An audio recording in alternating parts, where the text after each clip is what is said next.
me see what. Oh, I haven't pinned my link. Hold on, I need to pin a link up here because that's finally setting. That's how. That's how you retrain. So hold on a second here. We spell and scourge of God, the vast one, may be thou. Abra cadabra. They say if you open a box of the Pacific Veggie Pizza, you can hear the Pacific Ocean. Delish. If you're living with moderate to severe plaque psoriasis or active psoriatic arthritis, symptoms can sometimes hold you back. But now, The invocation of Horus. All go together. The first Strike, link is strike the master chord. basically a lecture. Draw the flaming About an sword. hour long on what Crowned the child five stupidities and conquering that lord, specific Horus, words or groups of words Avenger. that impose erroneous, unconscious O thou of the head of the thought hawk, processes. thee So thee I invoke.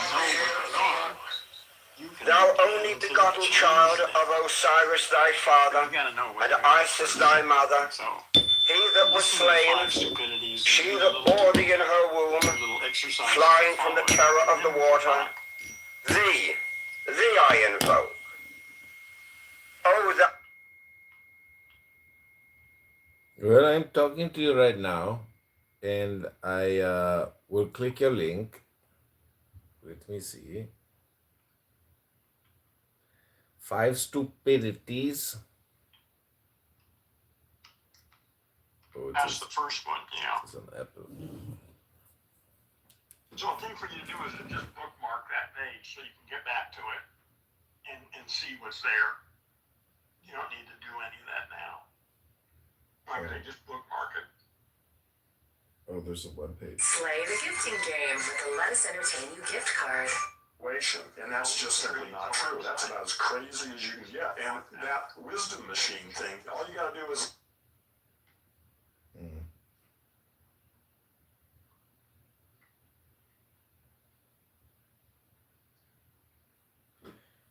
Have you thought about like changing the way that you are presenting the 5 stupidities?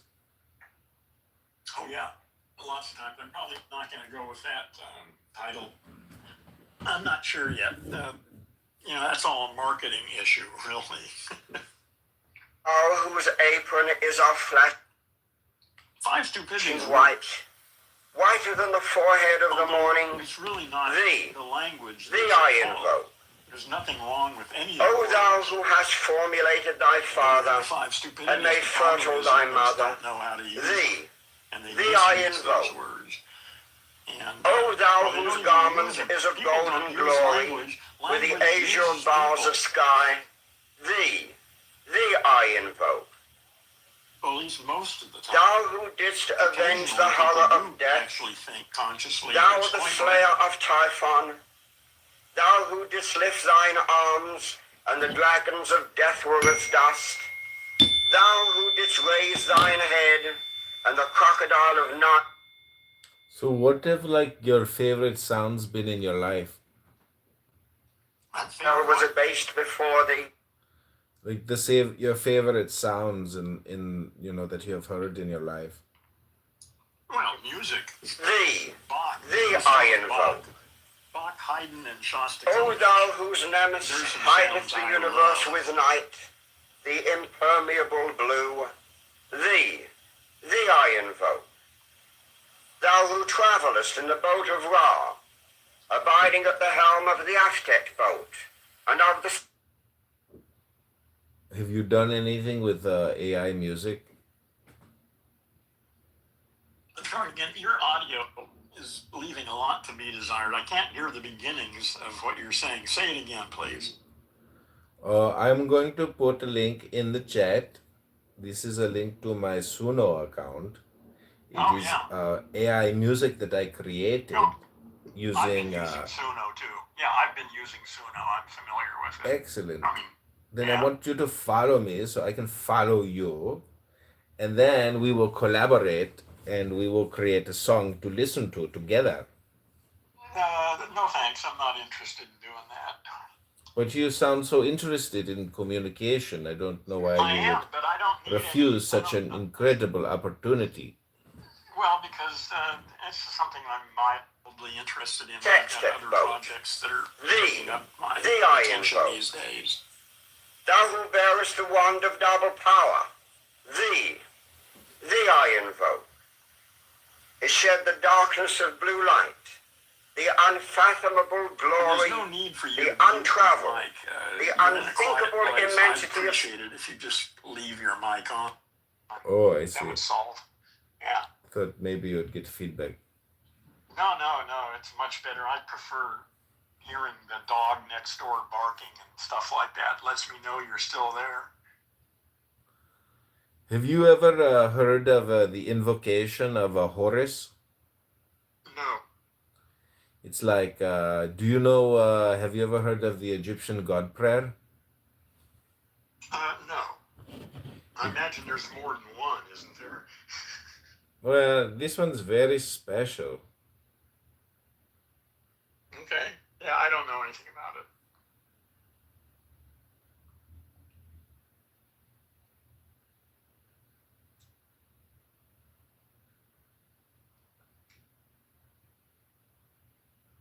I read it, it's on a Wikipedia.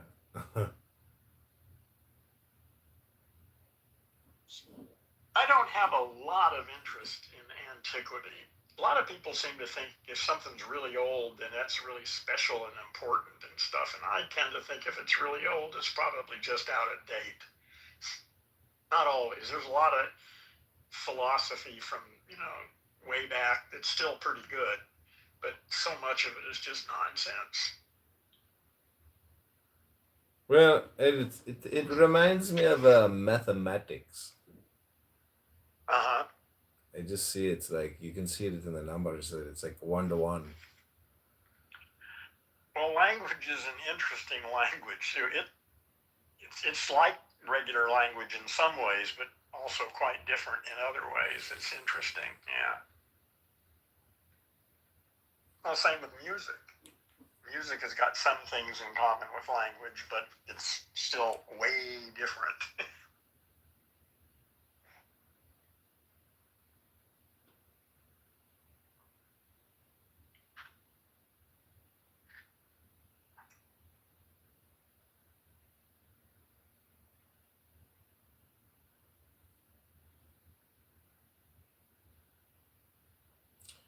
Well, I don't know what it is, but what does your PTR mean? Well, it's Japanese is pronounced Gendo. Well, it could be Chinese. They use the same characters. In China, it's pronounced Yen Dao. But I see it as Japanese, so it's Gendo. And a literal translation would be a way of speaking. But I translate it as tactical language. Mm-hmm. How have you used tactical language in your life for your career? It's impossible for me to explain what reprogramming my language machine has done for my life. I don't know how to even begin to tell you that. I'm not the same person that I was. Well, what do you mean by tactical language? Well, we use language in several different domains. When you go to the beach with your friends, or you're hanging at a birthday party, or you're at work, there's all sorts of places where casual language works really good. But when you have to do problem solving and analysis, the same language that people use to get drunk at a bar with is not a very good language for doing any kind of serious thinking. So Gendo is not to replace English. It's just for those cases when you actually have to do some serious thinking about something. And then in that case, Gendo is it's sort of like a ruler. It's like mathematics. It's a move in the direction of mathematics. Is nowhere clear or nowhere near math precision, but it's a lot closer in that direction, and it just makes thinking more effective. Well, do you think that there is some necessary communication and unnecessary communication? Oh, let me think about that. Well, that necessary, it depends. I mean, that depends on the speaker. Whether I think something is necessary or whether you agree or not. That's, and maybe I'm not clear on just how necessary. Maybe I think it's a good idea. Maybe it's not necessary. So I don't know how to even answer a question like that. Well, what do you think about communication theory or language theory? Like, is it a theory? Does that even mean anything? Well, I don't think language is primarily about communication. I think that's a secondary purpose. I think language goes back at least 500,000 years. But it wasn't language like we know it today. Language emerged from our navigation system. This is my theory anyway. And that any animal with a home base and a territory that it has to navigate and find its way back to its base at night has to have a navigation system. Even insects have navigation systems.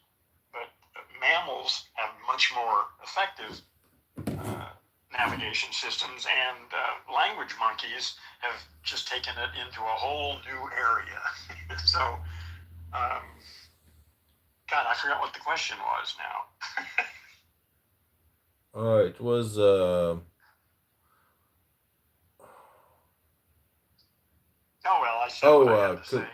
Communication theory and language theory. Yeah. So, but my sense is that language first emerged as part of our navigation system. That's what a navigation system. If you're going from your cave to some place where there's you're going to find some food, well, you have to know how to get there. So maybe you go south, you go towards the lake for a while until you see a big red rock, and then you go left until you see a bush with something on it, and then you go somewhere. Anyway, remembering that sequence of moves is just exactly a good setup to build a language on. But we've had that ability to remember sequences of moves and identify them. So anyway, that's what my sense is language emerged from that. Only much later did it become effective at communicating,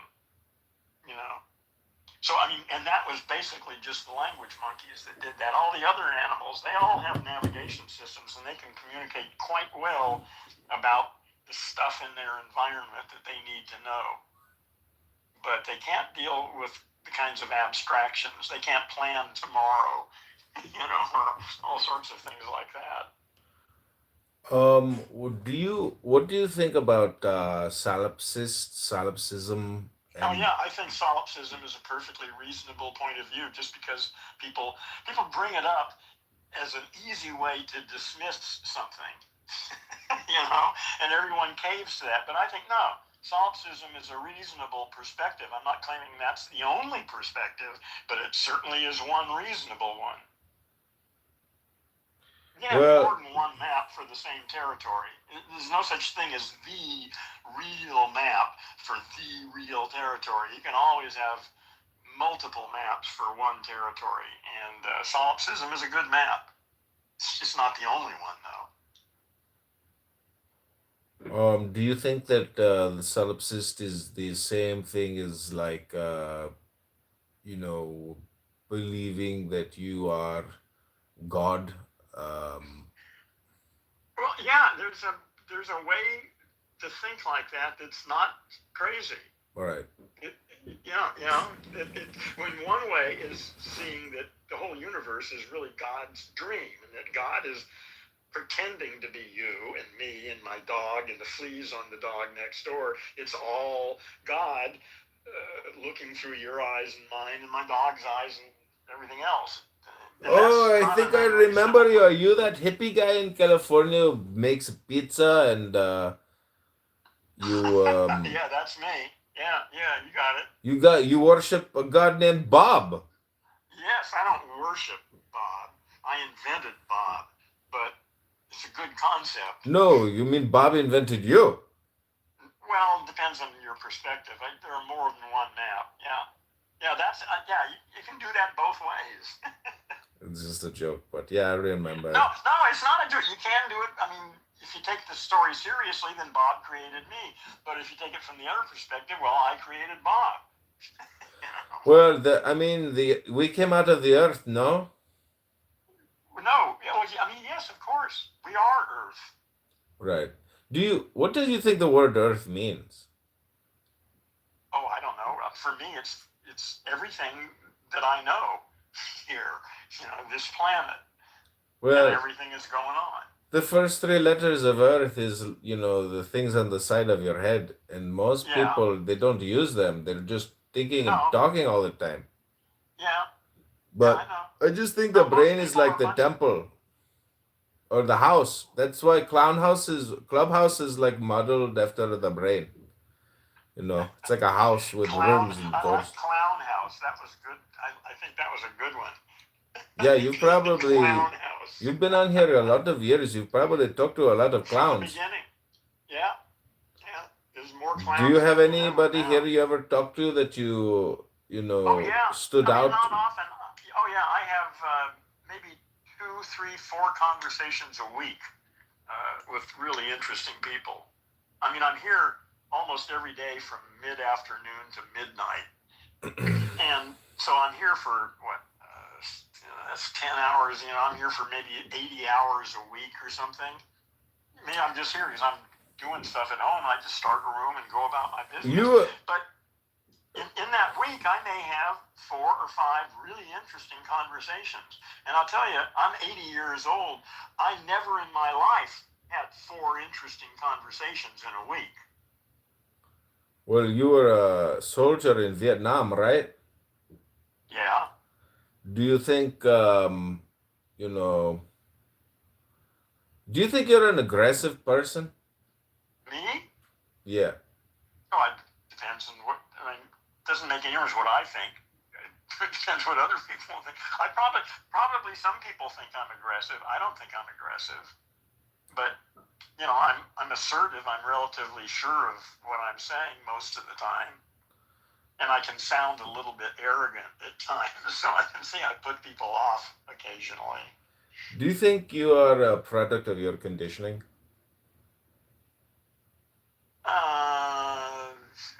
Well, that's one good way to think about it. Yeah, that'll shed some light. Sure. Again, there's no one map covers everything. Each one of these things are partially useful, and that's true.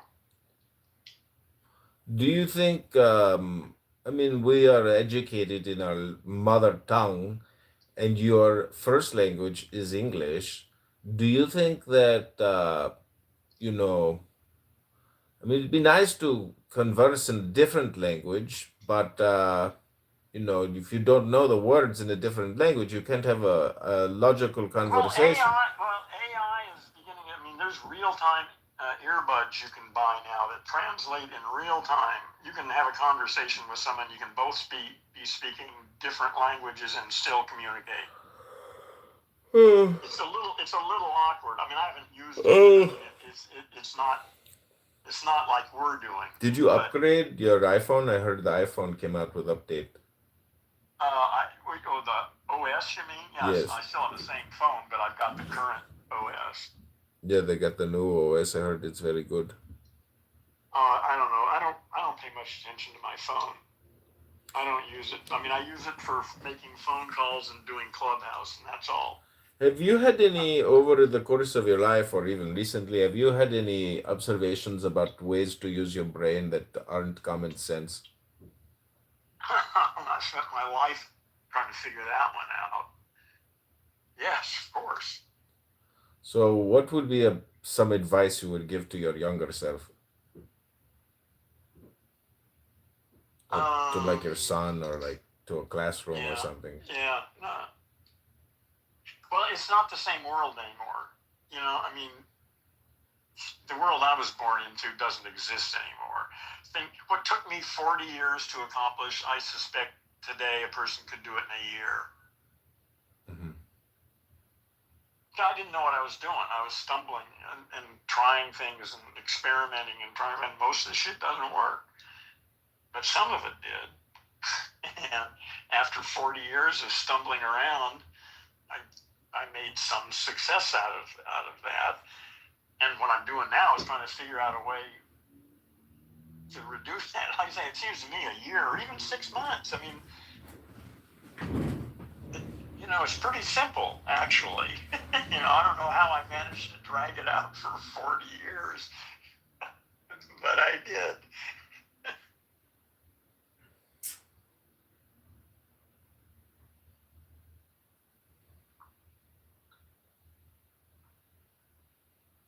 Well, the Pope is from Chicago. And, I think most people need to go to like a monastery. I heard that once in a lecture that before you get married, you should go live in a monastery for like 2 to 3 years to practice meditation. Yeah, right. Because most people are not going to do that. At least not now. At some point. Well, even the whole idea of marriage is really sort of silly, I think, at this point. I mean, that's part of the old Homo sapiens, and that was never really part of humans' behavior. Humans are not monogamous. That's just a fantasy. The whole idea that, it works for some people. I've had some friends that were married for like 50 years, and they loved each other, and it was great. But I can name those. There were two couples I've known in 80 years. Mm-hmm. Yeah. Humans are not cut out for monogamy. Well, just look at it as like a clown house room because people on this app, they can't even talk to each other with a little bit of respect. And I know. It's amazing to find 10 people all shouting simultaneously at each other. Well, a lot of relationships like that, no peace in the home and the husband and the wife. That's why I'm a hermit. I'm really not interested in dealing with most human beings, Homo sapiens. I find them, there's some wonderful people. My landlord is a great guy. His family is wonderful. There are a lot of good people. Most of them are just an annoyance. And so I just don't hang out with them. I stay at home. Yeah. I don't know. Some people are still going out. They haven't, they're not coming online. They're still going out. Oh, well, I don't care what they're doing. I just deal with whoever shows up in my room, we just talk. That's all I can. And like I say, I'm working on some stuff here that is coming close to release, probably. So I got a good book today. It's called The Little Book of Breathing: Simple Practices for Connecting with Your Breath. Yeah, that's a good one, probably. Breathing is very important. Is obviously. But the box breath for 4 seconds. It's just, they say like if you stop breathing, you're not going to make it. So part of life is like focused breath. And not a lot of people know the power of breath. In India, we call it prana. Right. And it's like the life force. It's the force, but it's a gas. You look at old Americans and people, they breathe from their chest. They don't know how to breathe, so they really never fully innervate their lungs because they don't know how to breathe. They don't know how to breathe from their diaphragm and fill their lungs completely. They just do this really shallow chest breathing. It's pathetic.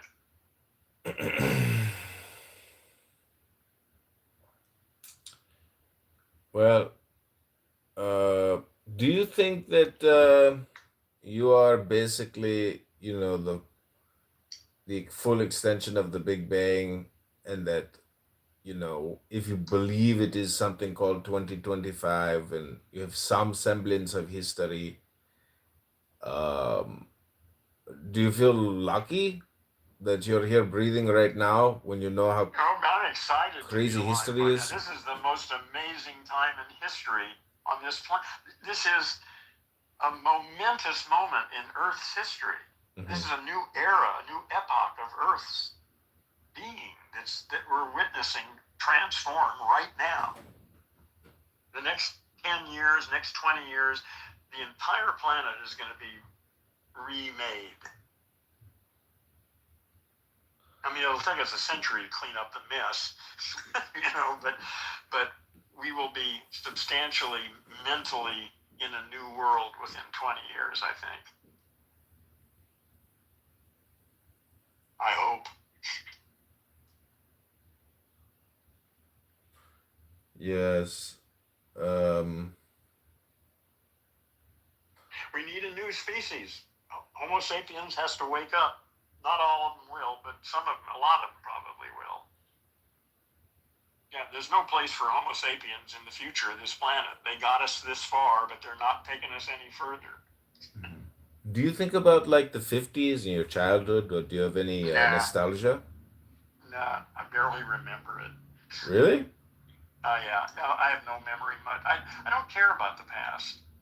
I mean, I remember things, but I don't care. I'm more interested in what's happening right now in the next 10 years. Mm-hmm. Yeah, well, you've seen a lot, because you were born after World War II, so you saw like a flower being reborn your whole life. Yeah, I was right in there. I was born in 46, so that was, the first of the baby boomers. Yeah. Well, what do you think the change will bring? I mean, Oh, I don't know. It's too big to imagine. I've got a bunch of ideas, but it's irrelevant. Well, it's a new world. Do you think the Earth is intelligence and the Earth is responsible for this? I think we are literally building Earth's brain at this moment. Those large language models. We are. I mean, that's all the same. When the whole neural net thing gets built around the planet, that is Earth's brain. Mm-hmm. Earth may already be awake. I don't know if it is or not. I don't know how we'd know if it was. But I think Earth is a living, conscious entity, or at least is about to become a conscious entity, because we are constructing its brain right now. Mm-hmm.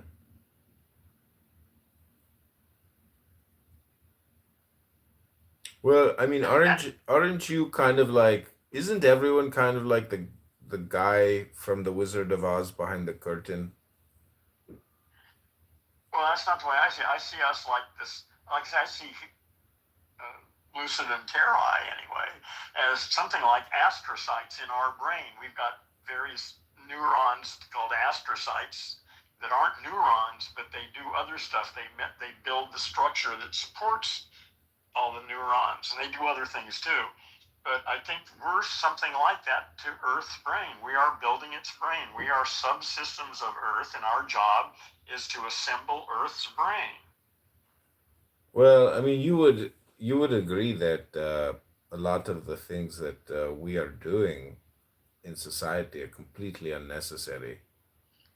Oh, of course. Well, maybe. Well, yes. It depends. Maybe this is just the way it works. Right. How do we know? Well, I'm just saying, if look at a caterpillar, and if and how the process of metamorphosis when it turns into if you didn't know what was going on, you would think it was all over, because that caterpillar literally disintegrates. And if you didn't know that there was something else coming, you'd be desperate trying to save that poor caterpillar from disintegrating, and you would kill it in the act. Mm-hmm. So we don't know what Earth is, what it's going through. I mean, we can make up any stories we want, but we don't know.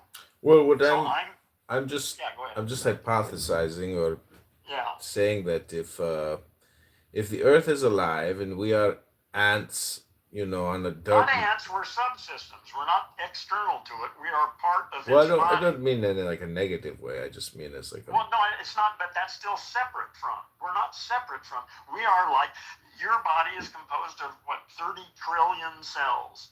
Okay? All individual living organisms doing their thing in various ways, and here you are. I'm saying that's exactly the same relationship we have to Earth. Well, what I'm trying to say is that perhaps the Earth is having, we, the human beings of the planet, do things that it thinks is, the right thing to do. But if we could exceed... Listen, hey, AI, stop. I've got to go. I have a meeting schedule is Okay, somewhere no worries. here. So No worries. I'm going to be here. I'm going to stay in this room. I'm going to be here the rest of the evening, and I don't know. I won't be on this thing for more than 15 or 20 minutes probably. So I'll be here the rest of the evening. Okay, sounds good. Nice talking to you. Okay, thanks. Okay, it was good talking to you too. Bye.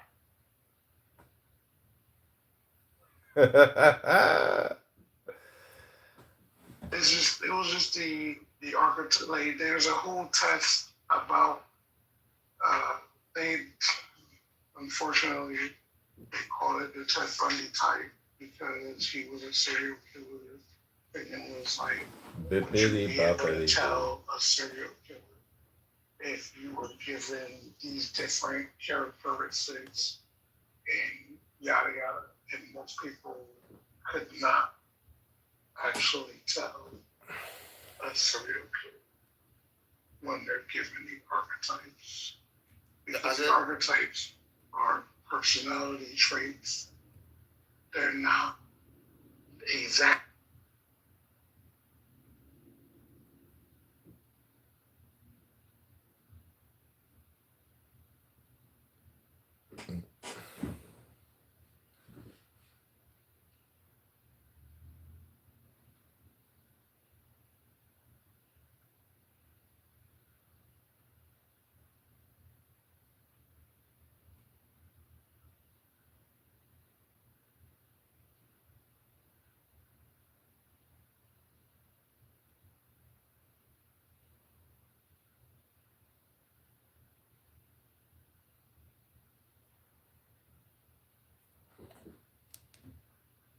I was like, yes.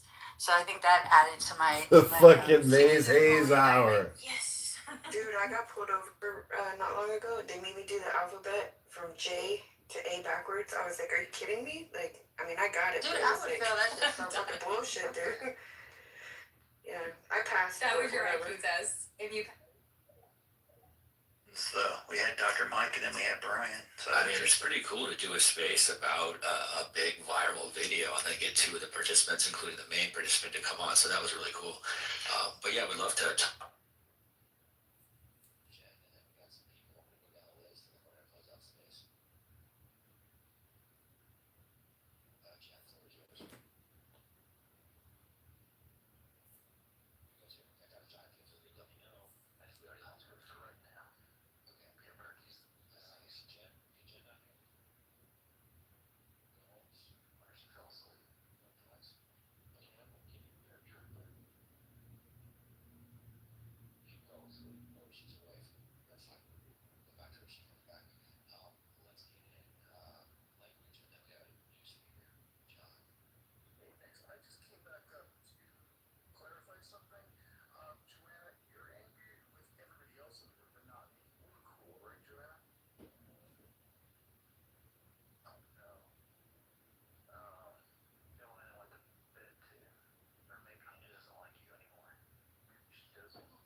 Yeah, 16th district. But today I got bad news that I was removed from the ballot for the March primary.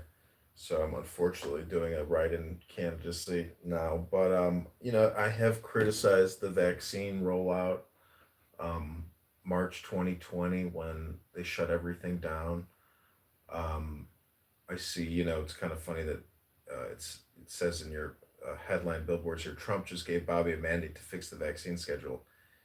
And if you look at the vaccine schedule, I don't have children and I didn't get COVID-19 vaxxed, but there's no back end to who got vaxxed. There was no digital ID. And so I think the reason why there was no digital ID is because that would have created a national or a global database, and a lot of elites who didn't get vaccinated wouldn't have wanted to be publicly identified as non-participatory, non-participants so I do believe that there is major adverse effect, and it's X is a plethora of never-ending COVID-19 vaccine information, and most of the public just doesn't want to digest it or discuss it. And you might talk to a 75-year-old woman who says, "Well, I'm perfectly fine." And, okay, I'm so happy for you, but that's not statistics. And uh, I don't know, it's the craziest thing I ever saw in my lifetime. I'm 43, and the compliance, the willingness and of of we the people in America. I don't know what the adoption rate was officially, if it's 80% or 90%, but it's just unbelievable. It was like going to a parade, and they're just throwing needles to the crowd saying, "Get, inject yourself." It's just the compliance is just unbelievable, the conditioning uh, that happens. So anyways, I'm rambling, but these are my thoughts.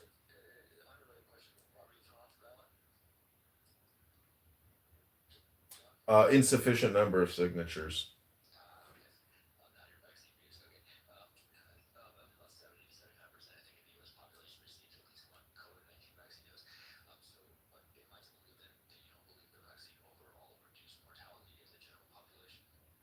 No, I believe that it increased mortality, that the vaccine is the virus, not the other way around.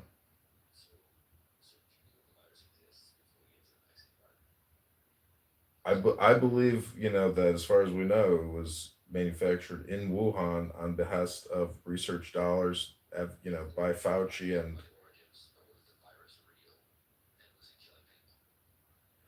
I've heard from many people that the old home, the assisted living facilities, the nursing care, that the old people were because I know a doctor, and he claims that he saw and experienced.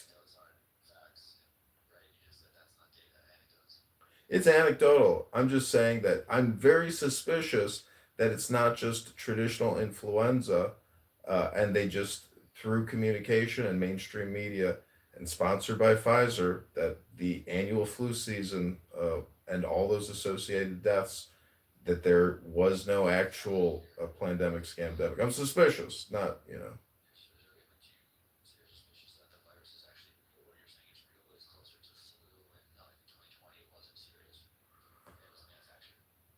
I'm just concerned that it's like a herd psychology, of mainstream media communication and digital communication. Because when Melinda Gates goes on NBC and says, "This is how you wash your hands during a pandemic," to me, the whole thing just seems like it's an orchestrated event, and it was pre planned.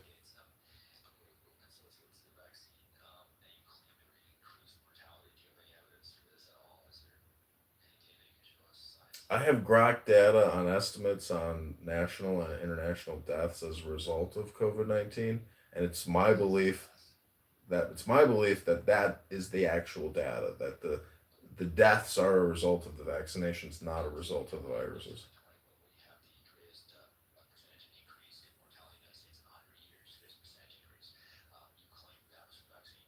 I do. I believe it's from the vaccine, not the virus.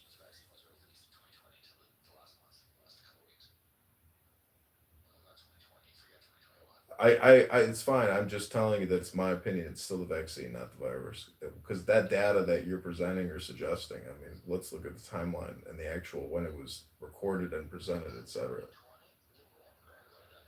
Everything shut down in March of 2020. I'm just not pro big pharma, pro vaccine. I know there's doctors here that made a lot of money off of the COVID-19 vaccine and the incident, but I'm just saying that I'm not one of the individuals who got to take presidential vacations to the Caribbean during the summers and the winters of 2021, 2022.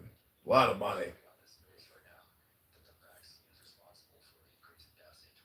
Yes, 100%. That's my opinion. It's called Pfizer, Moderna, J&J, AstraZeneca. It's, like you said, 80% of the people took the vaccine, got it for free. Medicare, Medicaid, HEROES Act, CARES Act, trillions after trillions after trillions.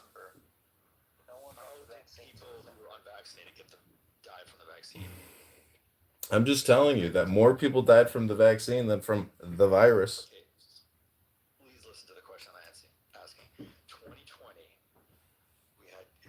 March of 2020 is when everything shut down. I remember St. Patty's Day. That was it. Shut them all. Shut everything down. It's St. Patrick's Day. This party's over, everybody. Lockdown, borrowing, spending, vaccination. Disappointing. Okay, let me ask you a question once again. In March of 2020, if someone died from COVID, are you blaming? Do you know anybody that died from COVID in March of 2020? Yes, 2 of my family members. March of 2020, they died from the virus. Is it your opinion they died of the virus, or is it a fact? It's a fact. What's your fact? Okay, but that's not what I was asking you. You're changing the subject. Do you think they could have died from the vaccine instead in April of 2020? I'm just asking you on the law of large numbers and all the data, not specific events. Ladies and gentlemen, I'm just trying to tell you I'm skeptical. And if people still believe that it's okay to go get a COVID-19 vaccine, you're effing stupid. Your IQ must be the size of a rat, because there's so much information out there suggesting that the mRNA vaccine from Pfizer, Moderna, J is not safe to take. It's not effective, and there's no reason to fucking take it. It's not some vitamin booster. Oh, it's a healthy shot. I feel so much better. It's just part of the protocol. It's a platform medicine. Let me go to Walgreens and get another booster. Oh, feeling great. Oh, myocarditis. Oh, my heart doesn't feel so good right now. You know what's crazy is he sounds like a lot of actual politicians these days. Okay. Okay, so once That's because I am a politician, even though I'm not on the ballot. right. So you're a Pinot politician in name only. Listen, I got to tell you, if any of you ever run for office, the objections, the petitions, the challenges, the lawyers, the judges, election court before your state election commission, it is fucking crazy. Ballot access and controlling who gets on the ballot, it's a racket, and there's double standards, there's hypocrisy. It's sickening that we the people don't have access to the ballot. It's obnoxious. Right. Maybe your bigger issue though is the claims you just made on this debate. Well, it's my opinion, as an American and as a candidate, I don't really like doctors pushing vaccines on me or my children or my communities that are unnecessary, and we got to borrow and spend and tax just to do it. Thank you very little. We're at $39 trillion in debt. We could have saved $10 trillion. Calm down, John. Are you against all vaccines or just the COVID vaccine?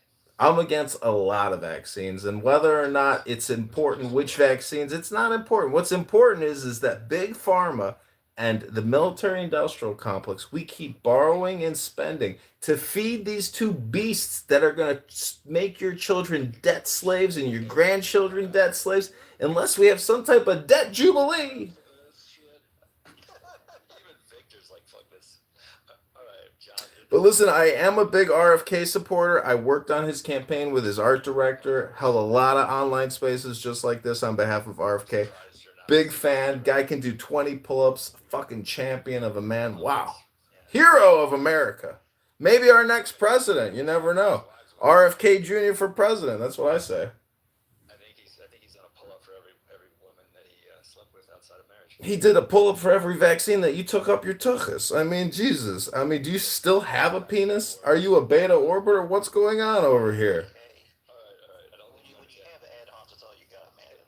The argument is over when we reach the ad hominems, ladies and gentlemen. I made my appearance. Good night! If someone gives you a vaccine that way, that's not, you should call the authorities. That's not how it's done. Okay. That's not a vaccine. Let's wind down. Kill these balls. All right, sorry. All right, we got to move on. I got to go, guys. So let's get the last two speakers integral, and then I think Lauren's requesting, and then I got to go, guys. This is it. We're way over time. I'll make it quick. Short. Make it quick. So, if people like, what's his name on here? The guy that was just talking. Candidate John. Okay, so this kind of disinformation is not just innocuous, it kills people. Let me give you some very, very real numbers. December 2021. By that time, every American that wanted a vaccine and a booster would have had 2 vaccines and a booster. If you decided, you listened to people online and you decided to avoid that vaccine and the booster, you were 10 to 20 times as likely to die of COVID compared to those that were fully vaccinated. Because they're so brainwashed. That were contributing to that vaccine hesitancy literally have blood on their hands. Those are the facts. find some facts that contradict that, and you might have something. 10 to 20 times as likely to die if you avoided the vaccine after it was free when everybody had access to it. It killed a lot of Americans. So if you might think, well, it's personal freedom and blah, blah. I get all that. But you also have blood on your hands if you push that. That's all I say. This is the exact opposite. The Congress people that push the vaccine on our population are the ones that have the blood on their hands. Are you kidding me? Go to every congressperson's X account and search for vaccine, and you will see them pushing talking points on behalf of Pfizer, Moderna, J&J, and all the lobbyist money they receive, the hundreds of millions of dollars they receive. All their constituents on all their social media platforms where they buy traffic, they were all told, get vaccinated or this scamdemic will never end, ever. Get vaccinated now or we're all going to die.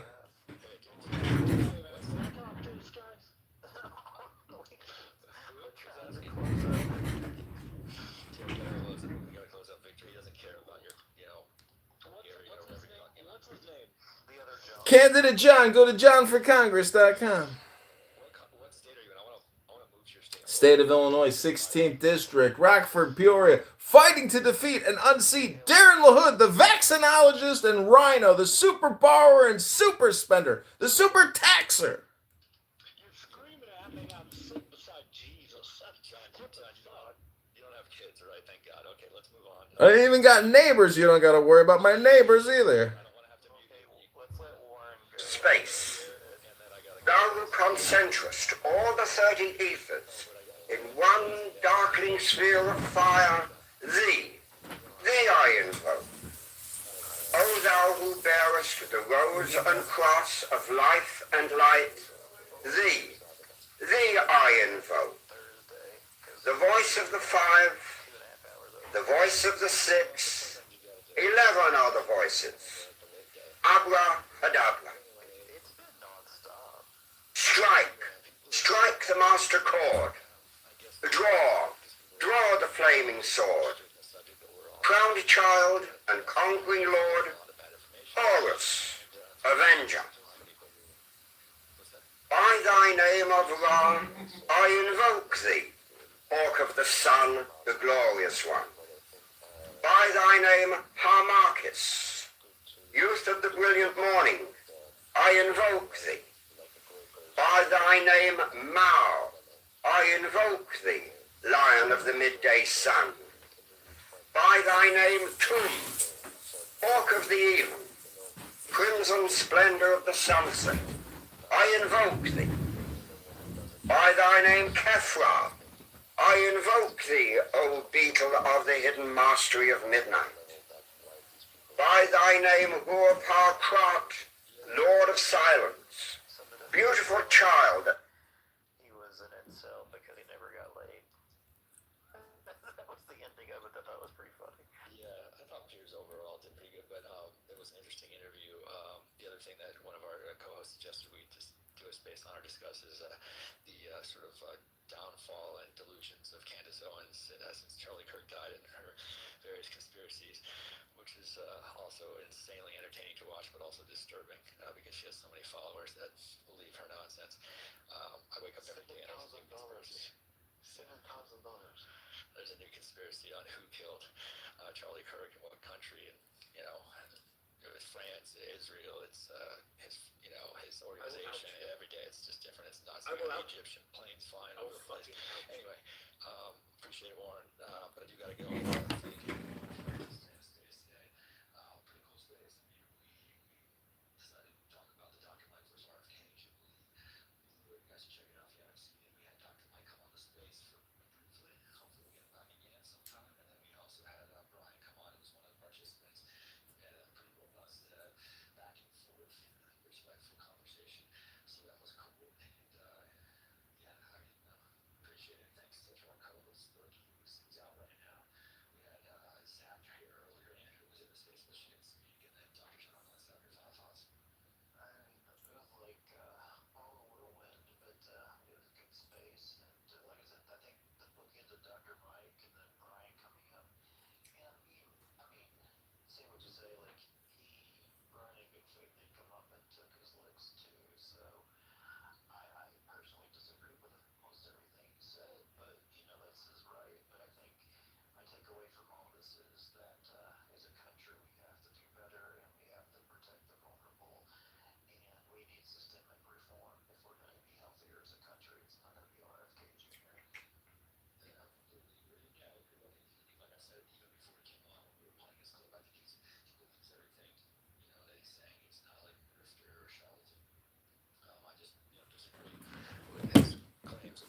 and what we can do to fix it. That's okay. People can disagree. Listen, RFK Jr. for president. None of you guys can do 10 pull-ups. I can actually, but go behave yourself. But I'm sad Integral missed. RFK Jr. for president. None of you guys can do 10 pull-ups. Also, John, I don't do exogenous testosterone either. Exogenous testosterone? That sounds exotic. I don't use exogenous testosterone. So do you have testosterone? Of course I do, but...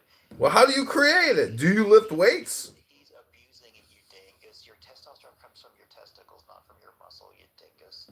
Do you work for Pfizer's public relations department? Why don't you like Kennedy? What's the big deal? Why are you such a baby about him? He uses HGH to lift a little weight. Wow. He's a serial philanderer? How, well, what's his body count? Do you know his body? Did he sleep with like 13 women? 500 women? How many? Do you keep track of his love life? I mean, what kind of paranoia? What kind of guy thinks about how another guy orgasms? I mean, what are you wasting? Are you jealous of his physique? Are you jealous of his political success? What is it? He looks like a mutant at age 70. He looks like some raw-hided beast that got left in a microwave. Because he likes to get vitamin D from the sun? He likes to tan his balls in the Santa Monica Mountains? You mean the steroids? Yeah, he looks like a steroid-ridden, testosterone-taking beef jerky. He looks like a jerky boy from Jersey at the beach. No, he looks like a piece of roadkill. He's a Jersey boy. Also, how he looks is not relevant to what he's saying. No, but it adds to the mystique of how lunatic he is. Well, that could be projection. Go look in the mirror. John, I think he's more capable of doing the job than you are. But Well, that's just your opinion. You guys got 60 people, 20 people in your room, a couple big shots. Like you're some big broadcasters or something with some cool anti-RFK message or something. You guys, do you have any power or money or love in your life? Who the fuck are you? It's all about John, all we do is use his own words that he says. Like, he hangs himself. He hangs himself. Is that projection? No, do you understand what projection means? Yeah, all communication is projection. I think you... No, I haven't had a thing to sip, and I'm about to have a cup of coffee. I'm about to do 10 pull-ups and 100 push-ups before I go to bed. I'm going to grunt RFK, RFK, RFK, RFK. You guys don't care about the fact that his uncle was murdered by the CIA and the Pentagon? You guys don't care that your government lies to you and taxes you and rapes you in the ass every single April 15th? Are you guys, you're not patriots, are you? I can tell. You guys need another jab from Pfizer Moderna to fall in line. More compliance! More compliance! I think you have prison blues or something. Jesus, ass rape and... Well, not only am I a politician, I'm a comedian, and I'm also a musician and a magician. You're a failed politician. And I practice meditation. You're not showing it. You're like the least zen person I've come across in a while. Well, we haven't gotten to the meditation portion of my show yet, everybody. Take the deepest breath of the day through your nose and hold it for 10 seconds. If you have internet access, just go type in betterhelp.com when this is over and see there might be a discount for you for the month because I think you need I am vaccine free, and I am healthy, and I am complete. your mental health probably could use some help. Do they have a vaccine for schizophrenia yet? Or bipolar disorder? Or multiple personality disorder? Is there a vaccine that they can stick straight through my eye into my brain to inject me with some type of mRNA to reconfigure me to make me more pleasant for you so I can fall into compliance again?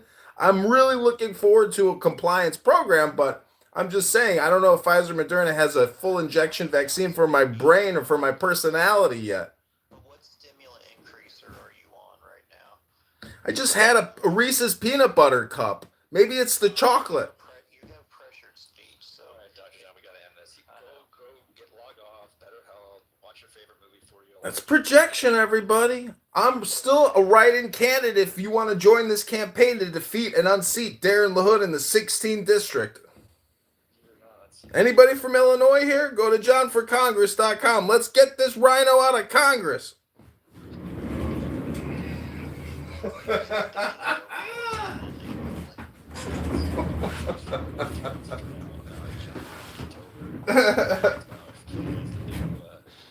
CDC director. Could happen. Honestly, it wouldn't surprise me. Riding his jock enough tonight, Jesus. All right, with that, guys, I appreciate everyone. Everyone who's listened and participated. Everyone on stage here today, Joanna, thanks. Stand us on the dragons of the deep. I invoke thee. By thy name of Apollo, I invoke thee, O man of strength and splendor, O poet, O father. By thy name of Phoebus, that drivest thy chariot through the heaven of Zeus, I invoke thee. By thy name of Odin, I invoke thee, O warrior of the north, O renown of the sagas. By thy name of Yahashua, O child of the flaming star, I invoke thee. By thine own, thy secret name, Uri, thee I invoke. The names are 5, the names are 6, 11 are the names. Abracadabra. Behold, I stand in the midst. Mine is the symbol of Osiris. To thee are mine eyes ever turned. Unto the splendor of Geburah, the magnificence of Hesed, the mystery of Da'ath, thither I lift up mine eyes. This have I sought, and I have sought the unity. Hear thou me. Mine is the head of the man, and my insight is keen as the hawk's. By my head I invoke thee. I am the only begotten child of my father and mother. By my body I invoke thee. About me shine the diamonds of radiance, white and pure. By their brightness I invoke thee. Mine is the red triangle reverse. It's like that. The sign If you given don't know of it's none. true, call him She Joe. said her friend is a rapist. Over. And on the fucking 14th day, he dies in John. And you can read it right now. You can take it a second and look at the different narratives side by side and tell me when Jesus dies in Mark, and then tell me when Jesus dies in John. And if they're different, then there's an error. Boom. Boom. That's it. You can't own your way out of it, bro. He dies on a different day in John than he does in the others. I swear to you on my life, if you can prove me wrong, I'll pay you any amount of money that you have. Give me your Cash App. I'll literally send you $1,000. All right, bet. You got Discord? Because I do. All right, bet. All right. I just can't do a gotcha moment right now because I'm not with my materials to read, and I'm on my phone in public right now. So, yes, but I'll say my Discord. Brother, the Bible has an obvious error in it. Jesus can't have died on the 15th day and the 14th day. Now, if you want to read it, or you want to ask, oh, look, let's just ask ChatGPT. When did Jesus die in the gospel? Don't waste it. I already asked. Did Jesus die on a different day in different gospels? Mark 15:25, Jesus is crucified on the 3rd hour. Matthew, similar timing. Darkness from the 6th to the 9th hour, noon to 3 p.m. Okay, so that's a slightly different timing, like 3 hours later. The day, and then the hour, day. The day. Oh, you talking about day? Hey, what day did Jesus die in the Gospels? That's it. What day? Actually, it gave me a table. It said Matthew, Mark, Luke. It's the Passover meal 15 Nisan, and then John is 14 Nisan before the Passover. How the fuck did Jesus die on 2 different fucking days? How the fuck did that happen? So John is the one that stands out where Jesus dies before the Passover meal rather than after eating Passover. Damn, that's like, what the fuck? You could have actually read the Bible and noticed this if you were looking really. Yeah, so like I said, I'm going to review the sources, but I just asked ChatGPT right now, and the day of Jesus' death be reconciled with the Synoptics and Mark. When And did Jesus die? ChatGPT is... So it's John and the Synoptics? Yeah, it's John versus all the other Gospels. All right, let's just do it. Let's ask it right now. All right. The question I asked it was, when did Jesus die in the Gospel of Mark? Question mark. And when did Jesus die in the Gospel of John? In the Gospel of Mark, Jesus dies around 3 p.m. in the 9th hour, the day after the Passover meal, meaning Jesus eats the Passover meal with his disciples the night before his crucifixion. Mark 15:25, Mark 15:33 to 34. In John, the time of death is afternoon before the Passover meal be eaten, the day of the preparation of the Passover. So, in Mark's Gospel, Jesus dies on the 15th day, and in John's Gospel, he dies on the 14th day. John 13:1, John 18:28, John 19:14, John 19:31. So, did Jesus die twice? Or is someone mistaken about when Jesus died? I don't believe either, and you can add me on Discord, and we can go over the evidence when we review it. But I'm not about to do a gotcha moment where I'm not near my Bible right now, and I can't investigate the sources for myself. So, did we just hit a time loop or something? I just heard this 10 seconds ago. If you want to refuse a rhetorical victory, I guess you got it. But like, if you go through the text with me on Discord, like, and I prove you wrong, like, I want that $1,000. Interesting story. What day did Jesus die on in the Gospel of Mark? Question mark. And what day? And what day did Jesus die on in the Gospel of John? I don't know off the top of my head, and if you want to read the evidence, we can. Here are two answers side by side. The day Jesus dies, the Gospel of Mark, the day after the Passover meal, which is Friday the 15th.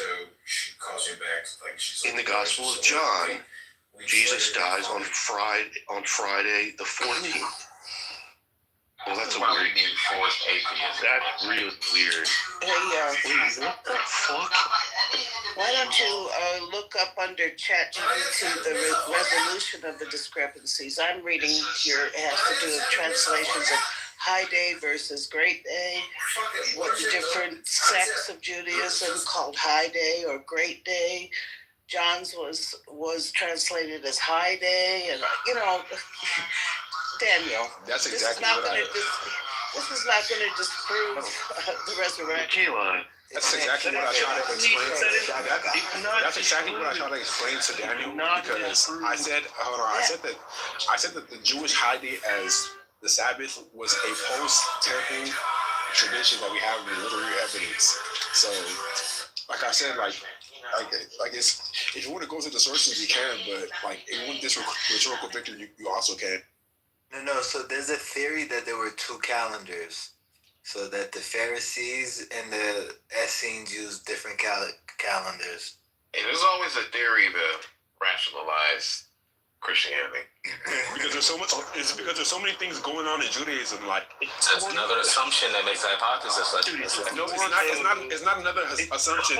If you literally read Josephus' Antiquities of the Jews, like, you realize, like, why a small claim about Judaism would be so controversial. Like, I don't get how that makes it not an assumption.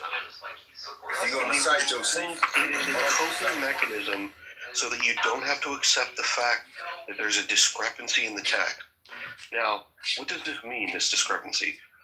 If you want to argue about it and say, like, you know what, and you're going to go down this rabbit hole where there's different calendars and we can't really tell when the dates are in the gospel, right? So we're going to have to be skeptical about every date that's given, which calendar they fucking using at any given moment, so add that layer of skepticism. Or we can just talk about why it's different. The reason it's different is because for John, his theological purposes was to describe Jesus as the Lamb of God, which is why he was sacrificed when the lambs were being slain.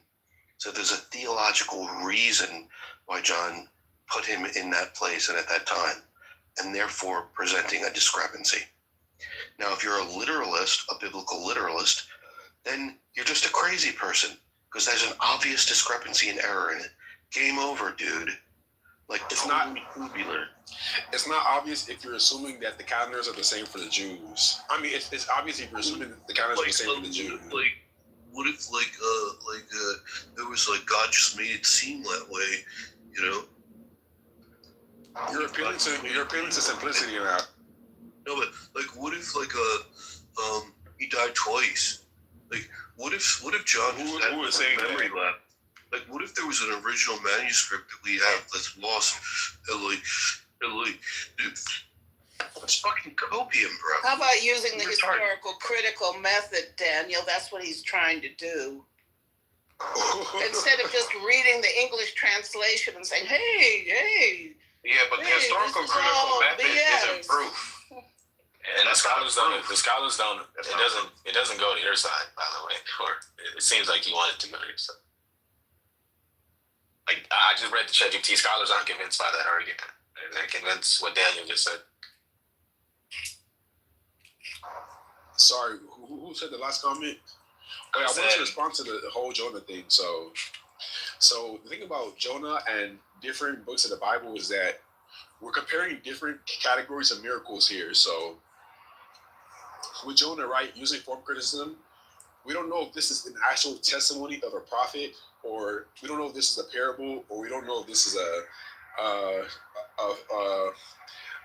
we don't know if this is an allegory. So I don't know about what the form of this document is, but the Gospels are written in a way that are said to reinforce things that were apparently known to Christians phenomenologically. Kind of like the gospel are pretty much like inform like you can call it mythologized versions of news stories. If you really want to think about it that way. And if you want to also add in Paul's letters, these are actual Paul's letters are the equivalent of somebody using Facebook and telling them, asking them how things are going and telling them what's going on. So for the Gospels, I can only really try to explain the miracles of the Gospels because I don't know about the other books. So if we want to stay on the Gospels, we can. But can I just point out before you said that you're willing to accept that the Gospels have errors, right? So what's wrong with accepting that maybe John just got the wrong date?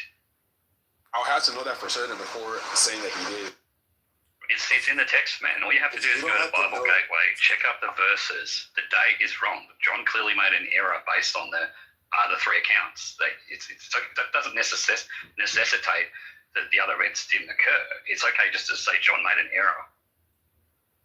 That's an appeal to simplicity. Bro, I like Daniel's explanation, bro. Not only, people wrote this on purpose. It's not a tiny error. Natalie, you check your messages, please. Jesus being symbolized as the Passover, the sacrifice before Passover, as I understand it. I'm not Jewish. But they're putting. I don't know. How do you have an error where Jesus has a meal in one book and in before he's crucified, and in the other one, he's crucified before the meal. You know what I'm saying? That's bigger than repeating the same thing twice. Bro, okay, let me look at it. Understand. In the book of John, he's crucified. The Last Supper is before the Passover meal, and in the other books, the Last Supper is the Passover meal. So the crucifixion is okay. Yeah. Shit not holding up, man. I'm telling you, Christianity needs to be reformed. Hey, Dave. About the Enlightenment. Wait, hold on. Hey, Dave. What was your comment about Okonkwo's position being worse for Christianity than physics? I don't remember.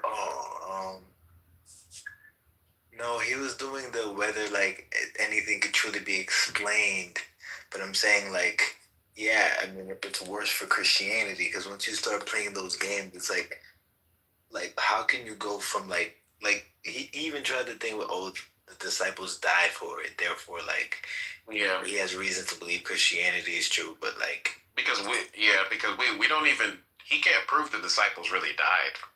yeah, I know. We can. Hold on. We can. No, wait. We have. Wait. Hold on. Wait. We have. We have. All 12 crashing out. disciples been resurrected under your view. Wait. Hold on. So I'm not crashing out. Hold on. So we have archaeological evidence of them dying. Prove someone died. You look at inscriptions and fossil records of that individuals. You just told me 20 minutes ago we couldn't prove that atoms give off light, but you're saying you can prove someone died.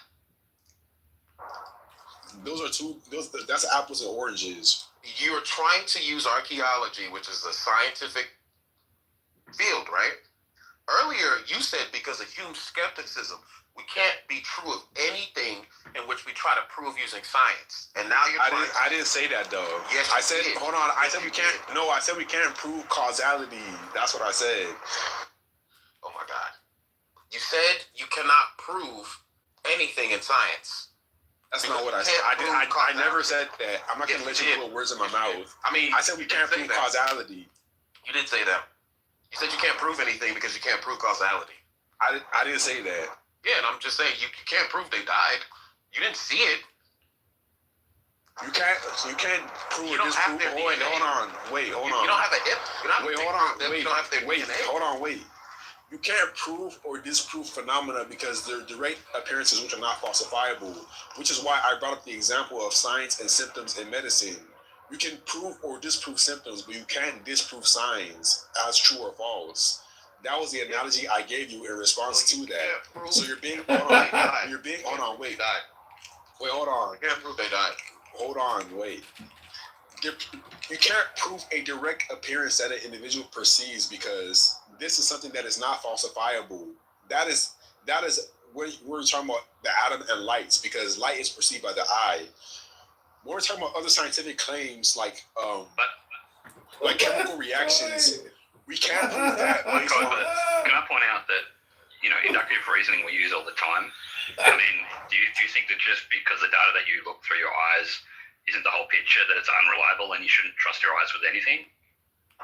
Oh, I'm not saying that. I'm not trying to it's like fallacy, but I'm saying the point of science, of course, the causality doesn't have proof because it's a form of induction, right? So they make inferences from observation and they use inductive reasoning. That's what science is about. But we do that in a lot of things. Of course, you can't prove the cause because the cause is justified through inductive reasoning. No, I was just using analogy. I'm not saying inductive reasoning is false. I'm just saying that you can't prove direct appearances. So that's why you can't automatically falsify claims of people perceiving Jesus as resurrected because this is a non-falsifiable phenomenon. Death is an appearance. That's all I'm saying. If death is an appearance, how do you prove that? Death is an appearance with sign. This is an appearance with symptoms associated with the lack of symptoms associated with it, such as no heart activity that's measurable in numbers. You don't have any evidence of you'll see in the legal record. You don't have any evidence of that person being legal. So wait, was there a legal record back then to prove they died? I mean, you can't prove. You can't prove resurrection, of course. The thing is that, right? Naturally, it's something that's extremely unlikely. That's why it's classified as a miracle in Christianity. Yes, if anybody cares, AI music is recording the room. Oh shit, that's John Kitover. Yeah, that fucking weird person that's running for. I don't even know. We did, and you didn't understand me. The weird person is recording the room. So interesting. Hold on. $2,000 mics, and it's just like boom.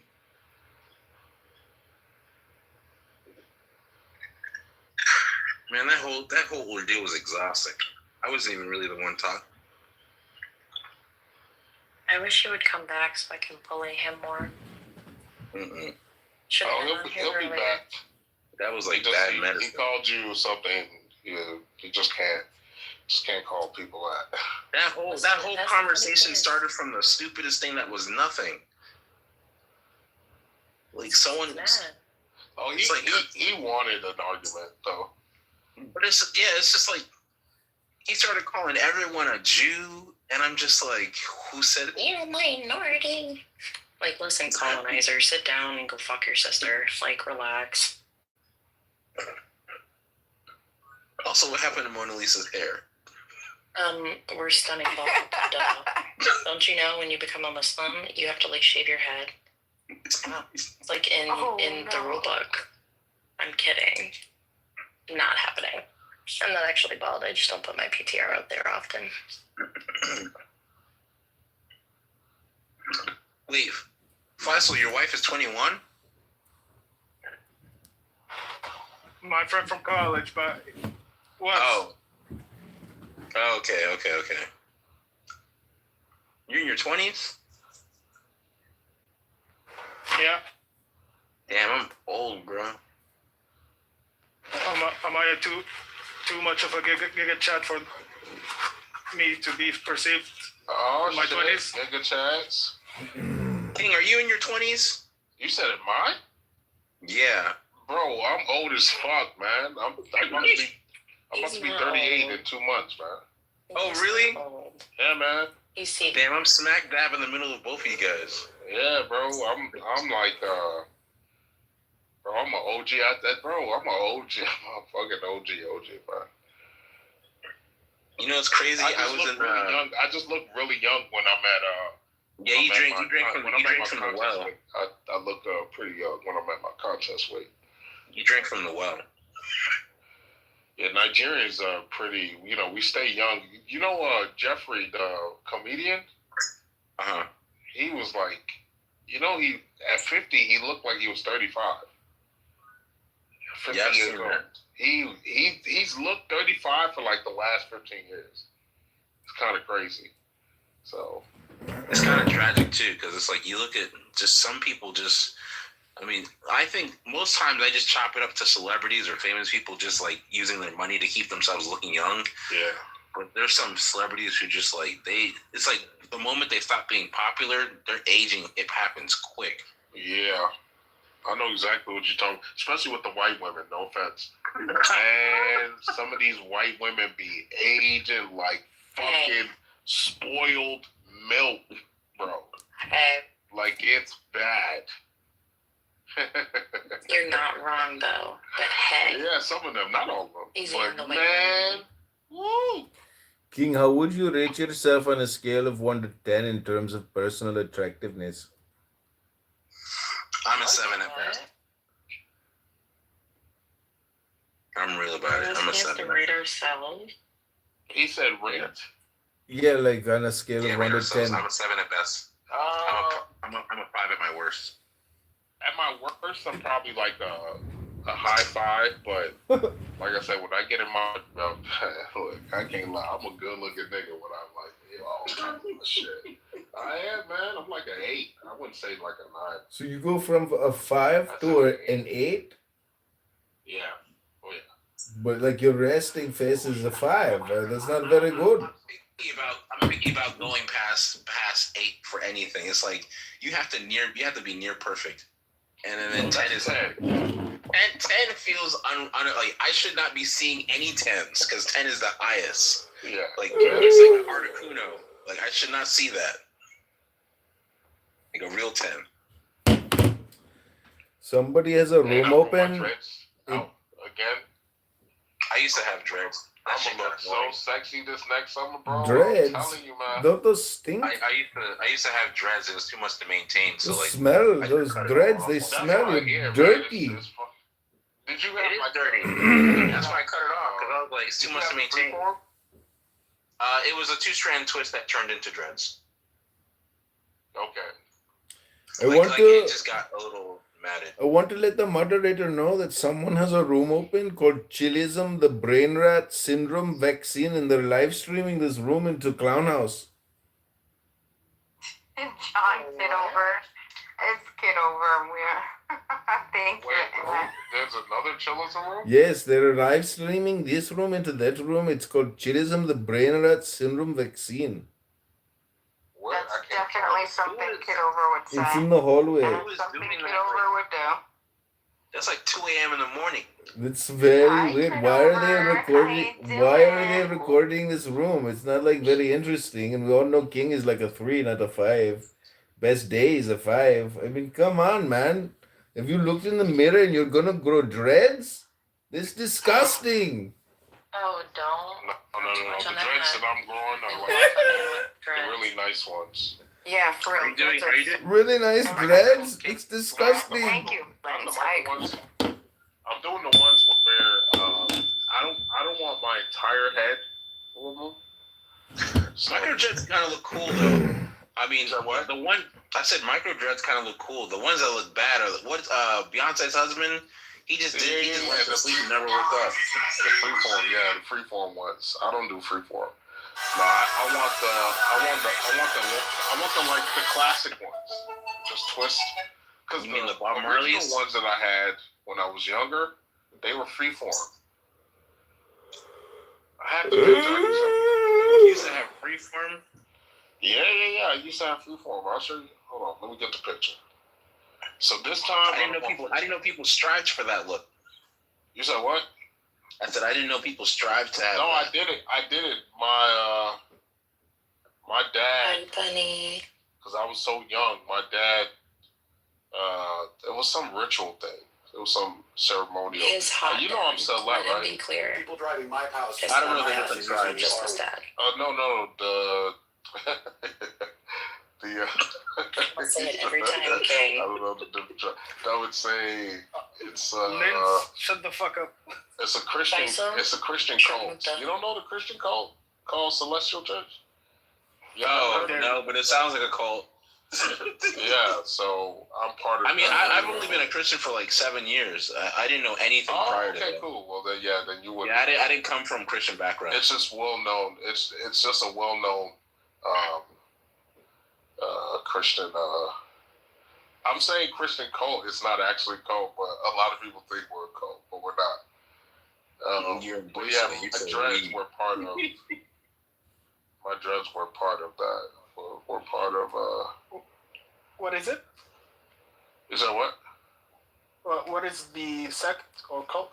It's called Celestial Church of Christ. We're just well known. It's Scientology, non-Scientology. No, we're just well known for our. Well known for our spiritual practices. You said celestial. Is it the one where they believe that they get a planet when they die? No. That's Mormonism. Mormonism. That's interesting. Not Celestial Church of Christ. We're just like giving out fucking planets. Like, I'm sorry, what? You never saw a commercial where you can get one for $19.99? No. Oh really? That's crazy. So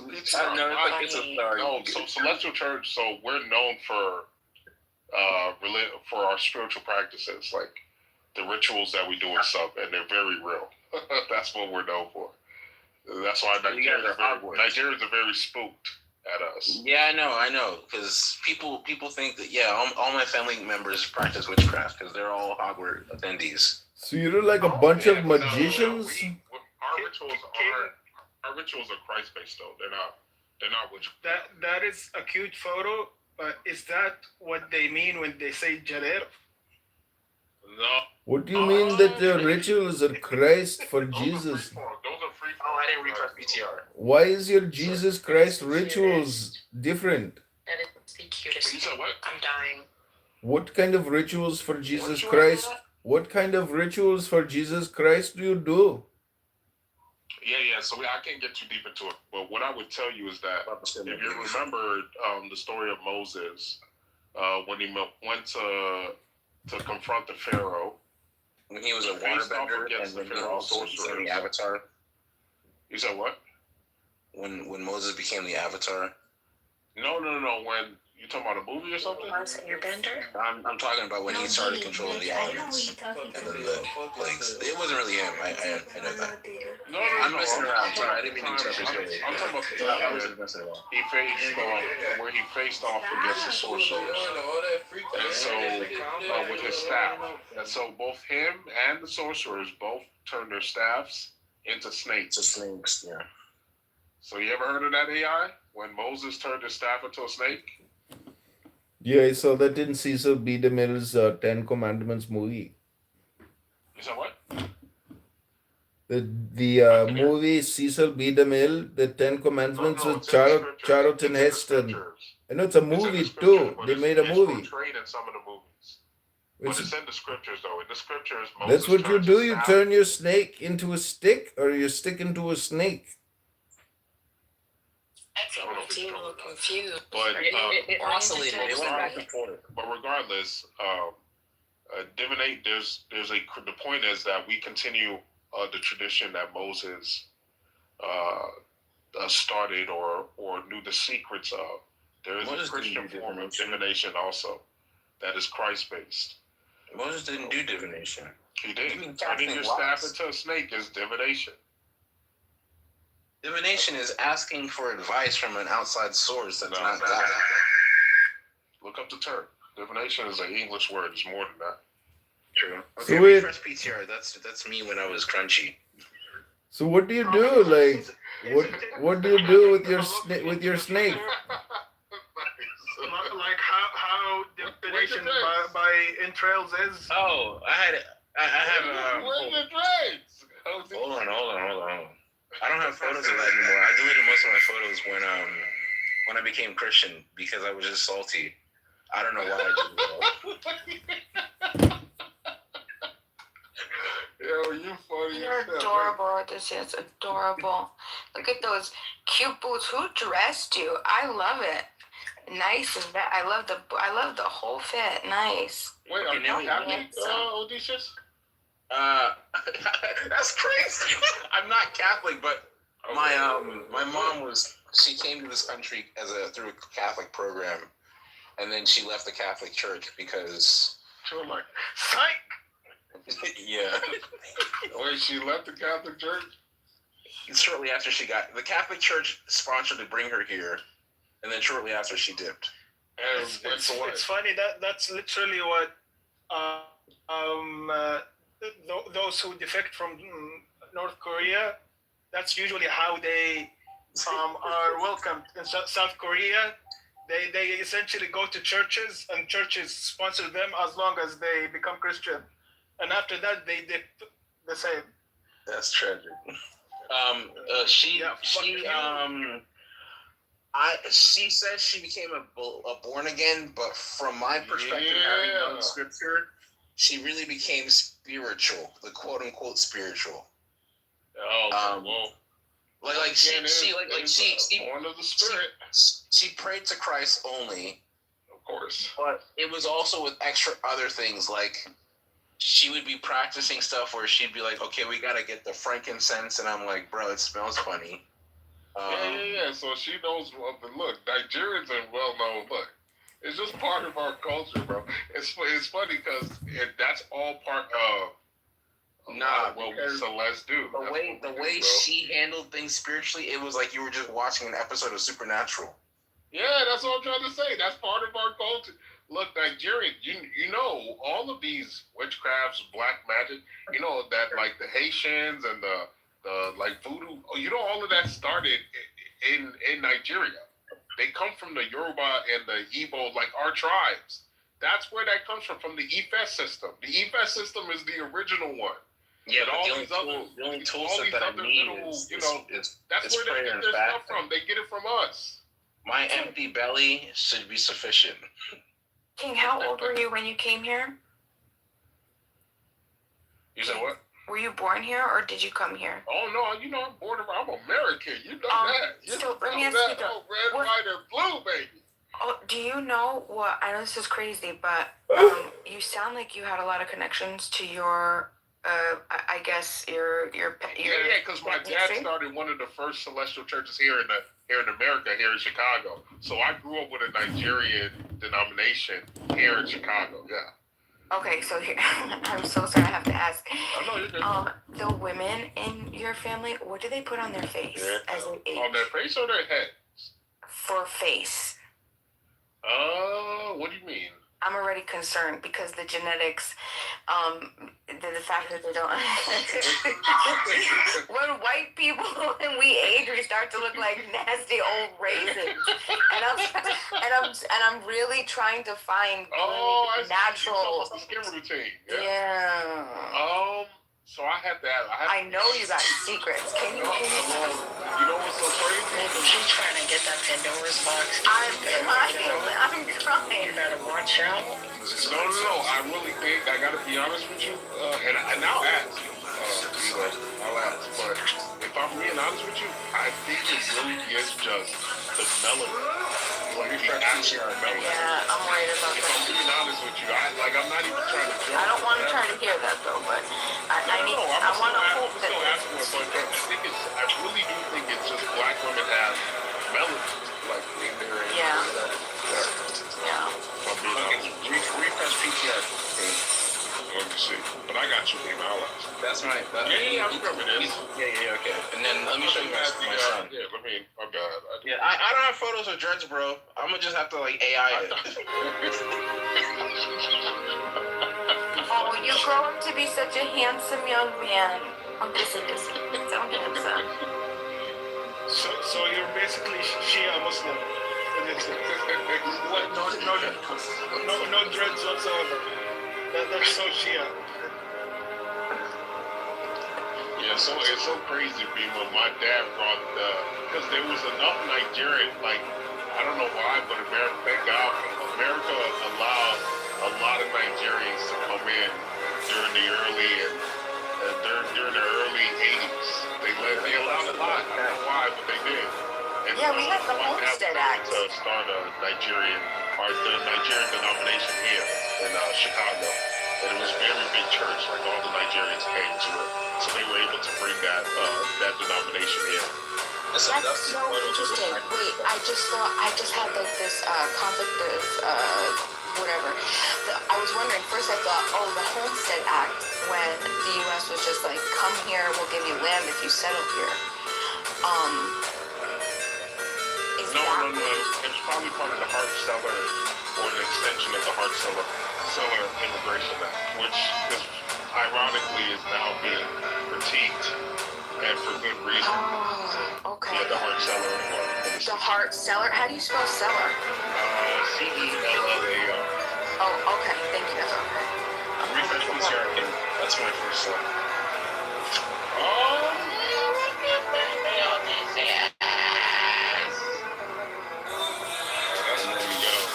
Watch out, man. He's gonna be a heartbreaker, bro. He's gonna be a heartbreaker. You need to protect that boy. The second one, he currently has blue eyes, which is a little weird, but it's okay. Yeah, I remember you told me. Well, you got two sons. God bless you, bro. I might have to engineer mine this year. Hey, man, you bold.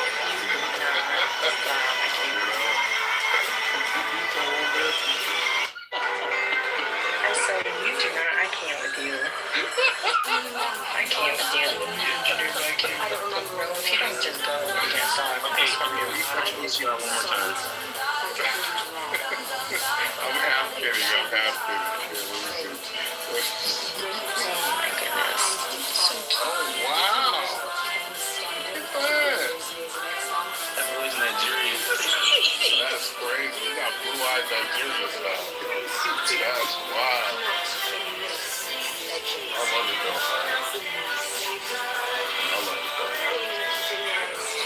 I told my homies, I don't know if I told you, but I said I'm gonna make as much money as I can the next 5 to 7 years, and then have my kids, so that I could just raise them without any issues, no problems.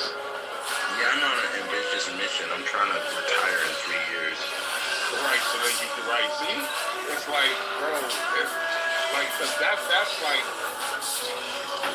I don't want to be working like crazy. I mean, fine if I do, but at least I want to have the money to homeschool, like do all the shit where my kids, I'm monitoring them, everything, they do all of that shit so they don't, so they're not raised like, I don't know. I just I can't do it, bro. I can't raise degenerates. I cannot. The problem is people. It's there's nothing wrong with people that don't have the choice to just throw their kids into school or daycare. But for me, in my mind, I'm like, the whole school system is a derivative of just a conveyor belt of putting them into workspaces. And I'm like, there's so much more to education than just sitting in that space. And it's just like, but then it's also just the element of, these are other people now raising your kids, and you just like, you don't get to vet the values that these people have. Yeah. So it's like, I don't want it, bro. I don't. I'm sorry. Nope. I think actually, fuck that. I'm not a college. Fuck that. I don't want to raise kids and that's it. No. I just think people should feel more comfortable to not think that just sending them to public school is the only way for them to be educated and have a successful life. Have you ever read John Tillotado, Weapons of Mass Instruction? No, I haven't, not yet. This is a free PDF. You could find it online. Weapons of Mass Instruction. You would love that book. This is from a teacher. He was, I think he was a New York teacher before he started. And he was getting like these teacher awards, all these teacher of the year awards and all this other stuff. He was taking the kids that were like thrown aside, that they didn't think had any type of skill or capability or capacity to be anything, and then they ended up performing at high levels and doing all this stuff. And they were asking him like, how, what are you doing? And he literally said, I did everything what the curriculum told me not to do. And then he basically put his campaign against public schooling. And he has a series of books, but Weapons of Mass Instruction, it starts with like the founding and how the United States system was derived from the Prussian system, and how they specifically go through point by point to tell you how they created a criteria specifically for exactly what you said, to literally create, taught, trained, indoctrinated children to become just the machines, to keep the machine going, and so you would love that. That's it. I'll take a look at it. My hope is like, so in my mind, I'm like, I don't think I'm making a big impact on the world, right? I'm in my corner, I'm doing my part, but I think enough drops in the ocean would have an impact, and it's just kind of like word of mouth. But I think more people should feel that there is a passive protest to the current infrastructure that we have for teaching our kids. I think that it should actually be targeted towards raising them, because the lie is it sets them up for being integrated into society. It's not. Otherwise, they would have thrown in finances and understanding the laws properly. Correct. But those things aren't there, so that's not why it's there. I think our healthier school system should have understanding the laws of the land, understanding the finances, and all these other nuanced things that you learn just by talking to other people who had better opportunities. Like, there's things that actually apply to when you're actually out in the world, in the country that we reside in. I think when that actually gets integrated, then we'll start to see that schools are really for preparing people to be out in the world. Right now, I don't think that's what it is. So it's just like, until it gets to that point, I'm going to take my kids to homeschool or private school, and it's like the private school that we have them going to or getting ready to go to. It's actually our church who is pretty high ranked in the education, private education. And we actually know the teachers. Like, we have lunch with them, we sit with them, we see them every 5 times a week at this point. So it's just like, even then I'm a little weary, but I know I'm not going to have the luxury to continue to just wanting to do private school. So it's just like the idea that I know these teachers personally helps. But it's like public school, you don't even get that opportunity. Like, there's not even a day where you can hey, let's actually have parents hang out with these teachers that are raising your kids. They don't do that.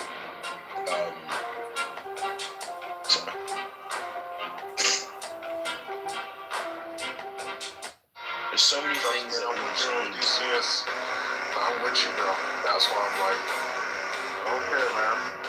I do not care. I'm not putting my kids through the system. I'll make sure that they're raised with discipline, everything that they need, not spoiled, but still having the ability to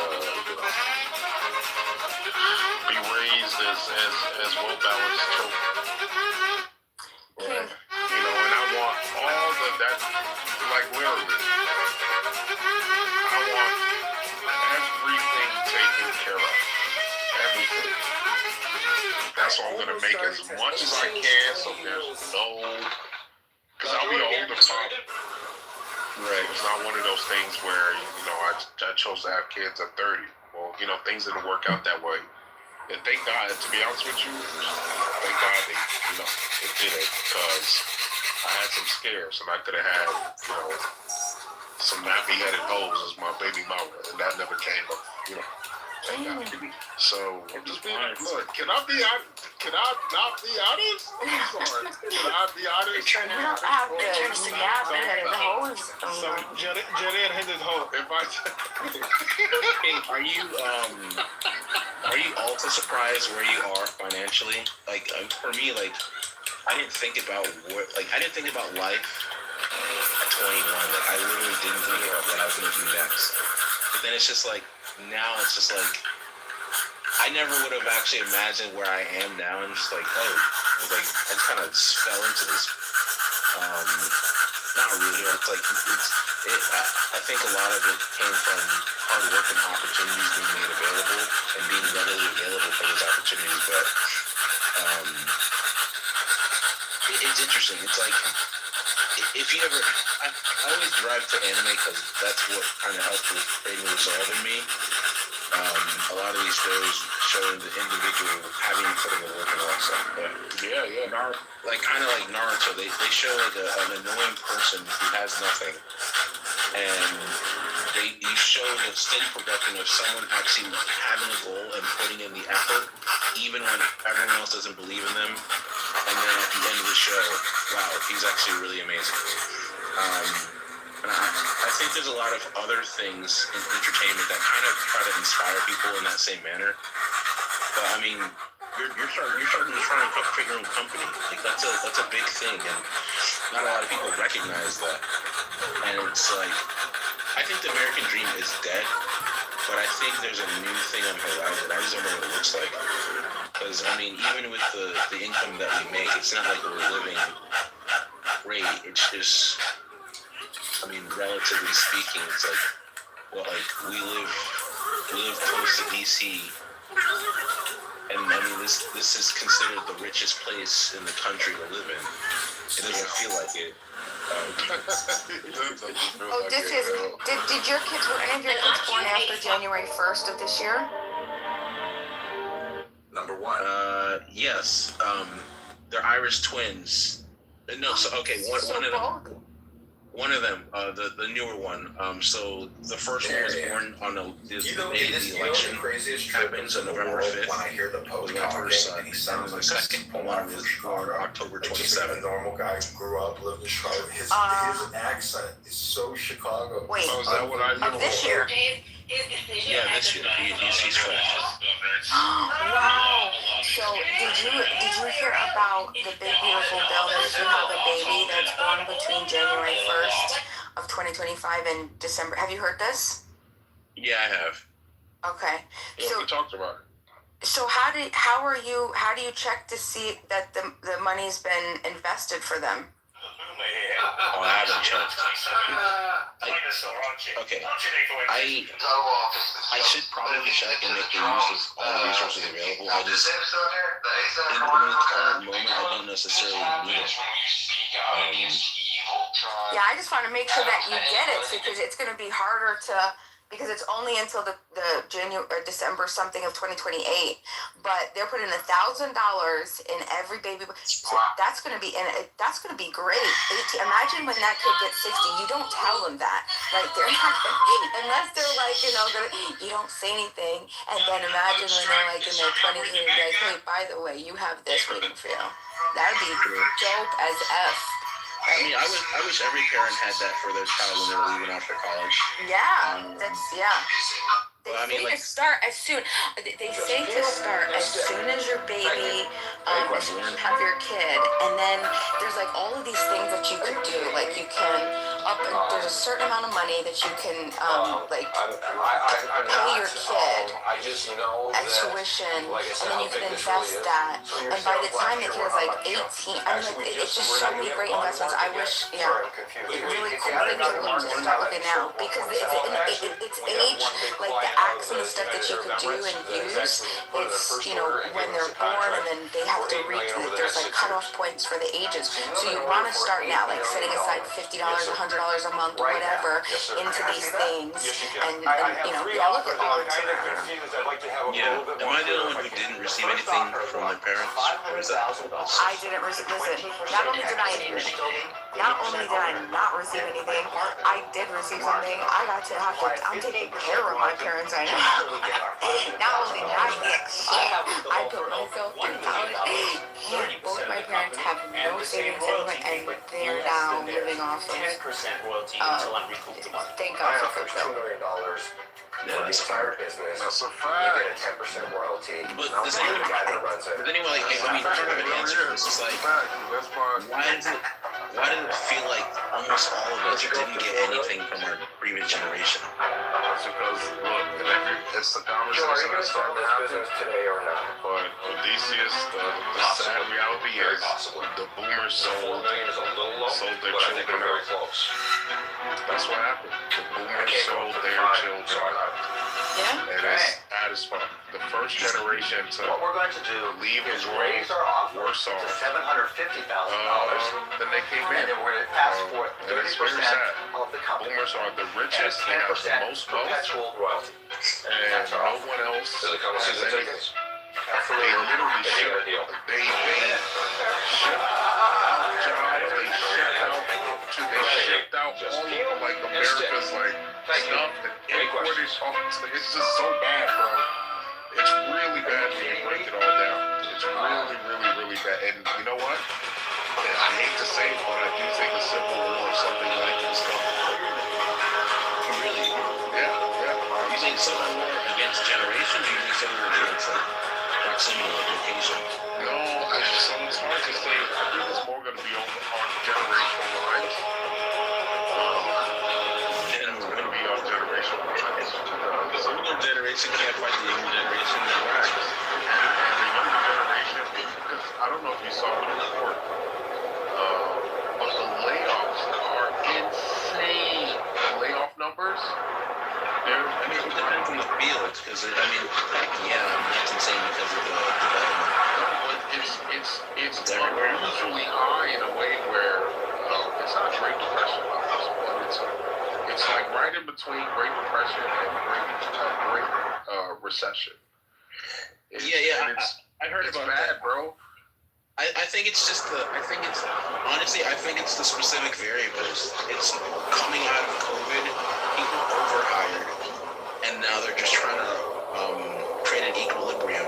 But I also think it didn't have time to do that, and then the introduction of AI came in, and I think AI is going to impact every industry the same way that electricity impacted every industry. It's not going to do away with jobs like people think. It's going to consolidate a lot of jobs. So, regardless, I know a lot is changing. A lot is changing. It's not for the better, bro. It's really, really, really bad. Because you asked me how do I feel about the generation. Not the generation. About like where I wanted to be or something like that. Yeah. Because it ties into what we're talking about now. But what I was gonna say is that if I'm honest with myself, I actually thought I'd be, because I'm not yet, but I thought I would already be a billionaire by now. Billion, not million? Not million, billion. He said not yet. No, I look, I thought I'd be. I mean, you can do it the Warren Buffett way. Oh, no, I'll get there. It's taking a little more time than I thought it was going to take. Who's the youngest billionaire? The youngest billionaire right now is between... Not those Asian kids. No, the kid that started Poly Market. This man saw a massive... Him, and you know Poly Market, the prediction market that blew up. No, I don't know that one, but I know Scale AI, who was made by an Asian kid. No, it's not Scale. That guy's a pro. Hollywood by Sean. He's the youngest. There's two other young ones. I don't know, but their value keeps fluctuating, so they come in and go out. But he is the well-known youngest billionaire. He created Poly Market. And Poly Market blew up because of the election. It was already calling the election before anybody. This man saw a massive it did very well. It did very well. Man, I don't even need an application to tell who's gonna win for elections. Man, you can just there's like a weird intuition thing. You watch enough stuff, you be like, I already know how this is gonna go down. Yeah. And that's why you need markets like Poly Market. Now there are two other kids. They started an AI startup. I forgot exactly what it is. If I'm being honest with you, sounding like bullshit. But no, I'm not gonna judge. But somebody gave them a lofty valuation. They're both 22, so they are technically the youngest. Sean is not 22. I think he's like 26, 27, 28, somewhere in between that age range.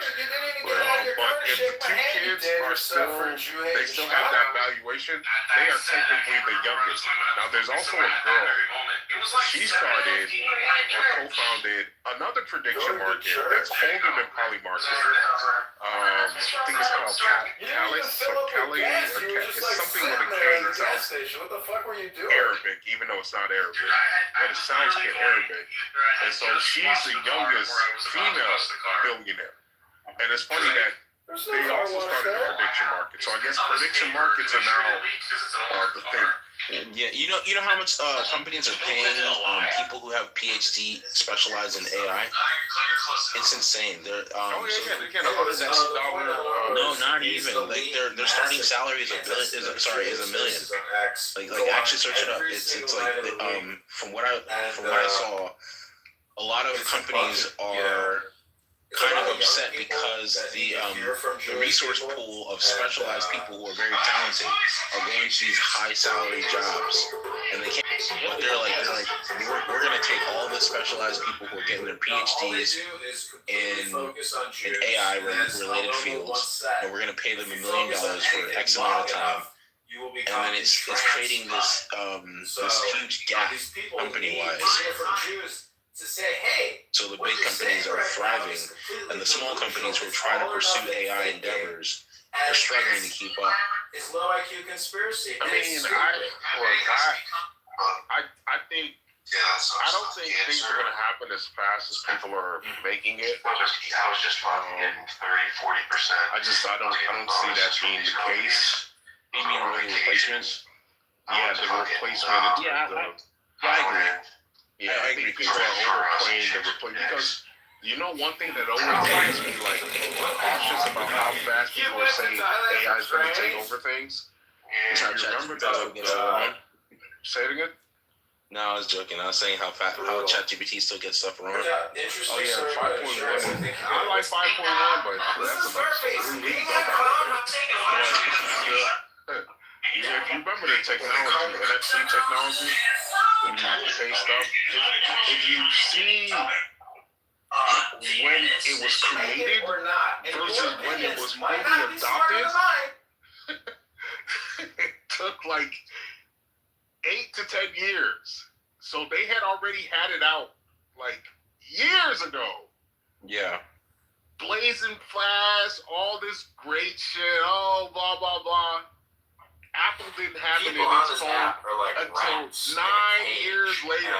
Once they figure out how to get that dope, years later. Clicking. Yeah, So we I stepped was into going that because that's one thing that stuck in my head. The fact that Apple built its entire experience not off of the best technology, but off of the technology that gives the best experience. Right. And so I do think that that's important to remember when we start talking about the adoption of AI, because everyone's like, oh my God, everything's over in the next year. I'm like, whoa, chill. There's still a lot that needs to be figured out, like how you guys are going to support data centers. So there's still too much to figure out in terms of infrastructure and to start placing bets on AI taking over everything. To have land where they want to build a data center is crazy. One lady at our church was offered $16 million to get her plot of land because they wanted to build a data center. Oh, wow. 16 million? And I'm just like, it's always the old people who are on their way out. Like, she's like, she did. Oh! She came over babysitting our kids, casually talking about how she's pushing 16 mil. They're about to make billions off of that money. They're about to make no, but let me She's gonna get the diamond encrusted casket. You said what, Lindsay? I said she's gonna get that diamond encrusted casket. I know that. I'm stuck in the ground. Flashlight and saw glowing First thing I eyes was in the getting corner. is a Cuban link. I was thinking about getting one. Just a big fat Cuban link chain. Just that's the only so people jewelry. know. That's the only jewelry I'll ever wear. Besides the cross I have around my neck. Extra. No, but I was gonna say Odysseus. So the reason why I said, because look, I'm hard on myself.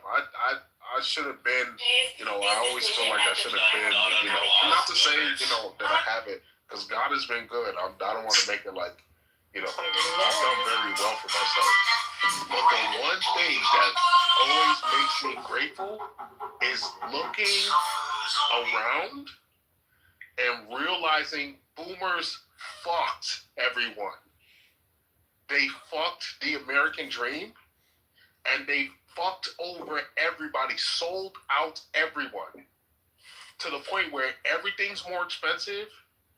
No one can get jobs. No one can start in, like, the incentives are all whack. Like, they completely messed up this entire country, including relationships. True. Including relationships. Yeah, just today or yesterday, I went out to go look for a house to buy, and I saw a house that was for rent, and I was like, "Hey, I want to buy that house." They said, "Nah, that's my passive income." I was like, "Bruh, it's not even on the table." See how crazy it is? It's insane. It literally is insanity. And so I'm very great, because if you would have asked me 20 years ago, would things turn out to be the way that they are now, where birth rates are in the toilet, no one's having relationships, inflation is sky high, I would have never guessed this shit. I honestly blame social media and the news outlets for the relationship issue. Yes, absolutely, and Hollywood too. Yeah. Blame Hollywood. Yes, blame the fucking Lil Hat. Like, it didn't even come from nowhere. I don't know if they intentionally did that, but they kept pushing. They intentionally did it, and there's all types of evidence. Do you think they did that because they were trying to get more people in the workforce, and it's just like, if people aren't having kids, they can accelerate the work quality? That's part of it. I'm not even pointing to that part, but that is part of it. The other stuff is much more nefarious and spiritual. But yeah, you pointed to one of the economical reasons that women were pushed into the workforce. Because women technically should not be working. They shouldn't. But that started only because of the World War. Like, I mean, that honestly, I genuinely think that was if I was a time traveler, I would go back to that point because that's when all those problems really started. It disrupted the balance in family homes because the men came back. They felt useless. The women were just like, bruh, like, I got it. I don't even need your help. But then they got resentful because they're just like, what do you even do now? Looking at their husbands, and the guys are just like, I'm struggling because I need a therapist. But then they probably weren't acknowledging like that back then. And then you have broken homes, which is probably what led to the next generation having so many serial killers. When you think about it, like these moms who were taking care of stuff, they rose the kids in the generation that were serial killers. Yeah, they rose. You mean they raised serial killers? Yeah, like they raised.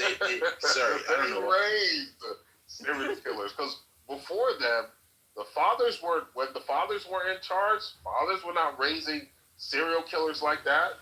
They were. But I think the serial killer thing came about because the moms were they were probably under a lot of pressure, very frustrated, very unsatisfied because their husbands weren't putting in the work because their husbands had PTSD from the World War and they had no place and they were taking on a lot of stuff and they took it out on their kids and their husbands. So then now you had abusive parents and those kids probably went through a lot of abuse that was not normal. And then boom, now you got all these people with mommy problems who are cutting people's heads off and eating their eyeballs. Well, regardless, the point is that whole boomer saga completely fucked America. Completely fucked America. Now, here's the thing though. This is why God is good, because there is a way to reverse most of this shit. There is a way. But man, people are gonna need to sacrifice. What is it? Bring Kamala back? Hell, fuck what? Man, burn all of the decades of propaganda. How do you do that? Shit hurts in Jamaica. You said what, dog? You said How do you reverse the decades of propaganda? Right. So it's already happening, dog. That's why I said it's so. Man, God is good, because it's like it's lining up perfectly, dog. But it's still a complicated mess. So what you have right now is that the younger generation, younger millennials, all of Gen Z, and some of Gen Alpha, because they're not old enough yet, but the oldest of them are, I think, is around 14, 15, the Alphas. All of them are born, by the way. All the Alphas, believe it or not, all of them have been born. This is the last year of the Alpha. Next year starts Generation AI. I call it Generation AI. Some people call it Generation AI. This year is Beta. My second son is a Beta.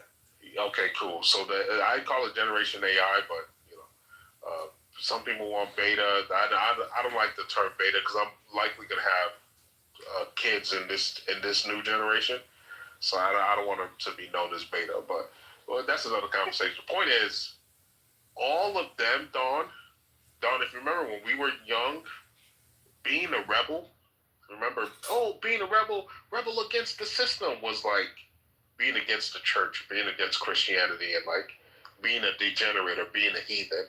That was what it meant to be a rebel. Remember when we were younger? Like, I'm an atheist. I'm smart. Oh, fuck God. I hate God. We're going to go over here. We're going to, being a heathen was like the rebellious, the counterculture. So the opposite has happened. It's amazing, Dawn, to see that the opposite has happened, where now the counterculture and being a rebel is actually believing in God, believing in the things that were taboo, you couldn't talk about, blah, blah, blah, this and that. And the younger generation has been forced into these positions, right, to seek God, to seek beyond the government and to seek, because they don't have the American dream, because they've been flooded with a bunch of people who don't share their same culture. All of these things have because they went through COVID and have dealt with an overreaching government. They've been forced to create a counterculture that not only includes God, but also includes talking about all of the things you and I grew up as thinking these things are taboo. Like, for instance, the Jews. Like, for instance, what does it mean to be a racist? Or recognizing patterns within certain groups. Who controls our money system? All these things that, like the Holocaust or World War II, World War I, what really happened? They're already having these younger kids are already having these conversations, and they don't care about any of the things that we were taught to care about in terms of these things. These people are sacred. These people are not. You can't talk about this. You can only talk about. They're fuck all of that, right, Dawn? So that's the foundation, right? That's needed before you can even talk about change. So that's what I mean, though, when I say you already have the foundation for change there. The problem is, or the complicated part is that generation is broke. That generation is broke. I hate to laugh at them. I'm not laughing at them. But it's just funny that, well, it's not funny, but you know why they're broke? It's kind of sad, but you said what? I said, you know why they're broke? There was a documentary on it. They're broke because the millennials don't want to hire them. They think they're too obnoxious. No, that's not true. That's not true. What documentary is that? It was like Vice. I mean, I'm not saying that it isn't partly true. I'm saying I'm speaking more towards the bigger dream, the bigger feeling like you're gonna do better than your parents, right? That you have the same opportunity as your parents, you're gonna do better than your parents. That is not felt by these younger kids. It's not. I don't know how. Wait, how old are you? How old are you? Me? Yeah. I'm 32. My wife is 28. Oh, so you're right on the. You're right on the cusp of Yeah, my wife is Gen Z. Your wife is Gen Z, but you're young millennial. Yeah. Your wife is older Gen Z. You're younger millennial, right? Yeah. Man, it's so crazy that I'm fucking old. So really, yeah, it's crazy realizing you're an uncle now. I'm uncle. No, my wife calls me old man, and I'm like, that's crazy. Yeah, I'm uncle now. I'm a fucking uncle now. This is so crazy. I used to be the young nigga, right? But it's all good. I love the young kids though. Look, it's their time. It's y'all time to shine, man. So shine away. That's how I feel. But yeah, no, that's the reality is if you can. How do I say this? And I'm gonna try to do it, and I think I talked to Odysseus about it, but someone's gonna figure it out. If you can get the younger kids to, how do I put this? Because right now the younger kids they want to reverse all the shit that the boomers have done. So someone's gonna figure out both a political and a technological solution that enacts that program. Thanks, Ray. Get on and get your lemons. Got a little bit of shine, honey, if you want it. It's tea time, everybody. Welcome to Rose's Tea. The election commission. So, everything that they want to do. And so someone's going to figure out, that might include having to crash the dollar. It might include having to do a lot of things. And that's why I said it's going to be a very interesting tug of war, because you can crash the dollar now because of crypto. Now because of crypto, you can actually create an environment that actually, usurps the dollar. You can do it. So, in my honest opinion, I think it's a little bit more delicate. The momentum that you're describing is giving Ron DeSantis. Like he had that whole momentum when he was. I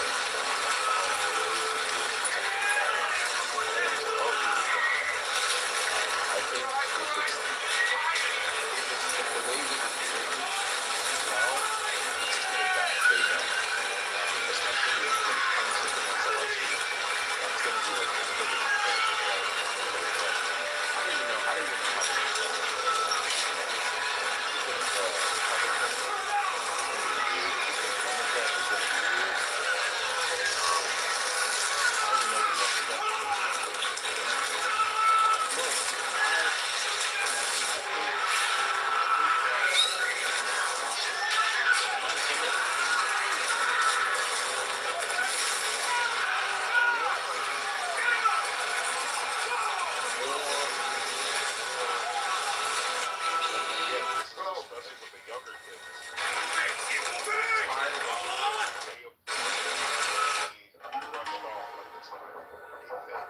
Okay, so I wasn't going to.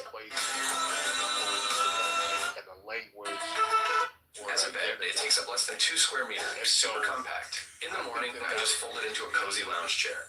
There's even a side pocket perfect for my phone or book. And when I need more space, I fold it again, and boom, it's a small sofa. Under 1 square meter. Stylish, smart, and space-saving.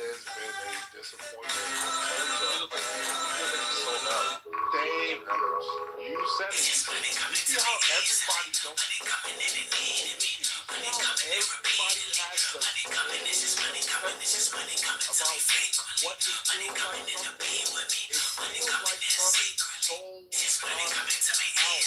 Guess what?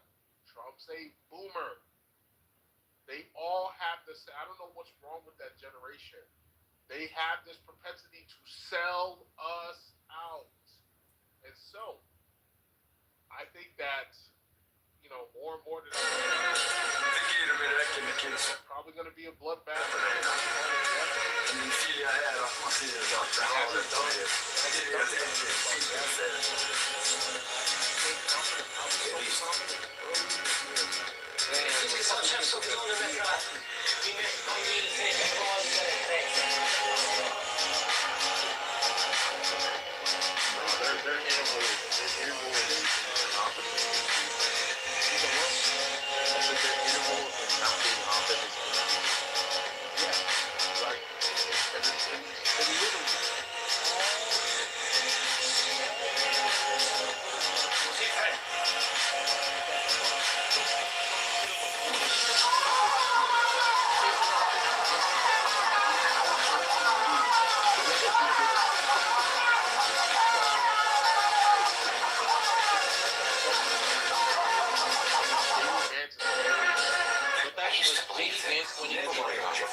There's no win on either side. It's like at this point, it's like at this point there needs to be a third party that comes in and is like F both of them or a new one. That's the only win I can see. But even then, it's just like it just feels like Hydra. Like it's a different head on the same body.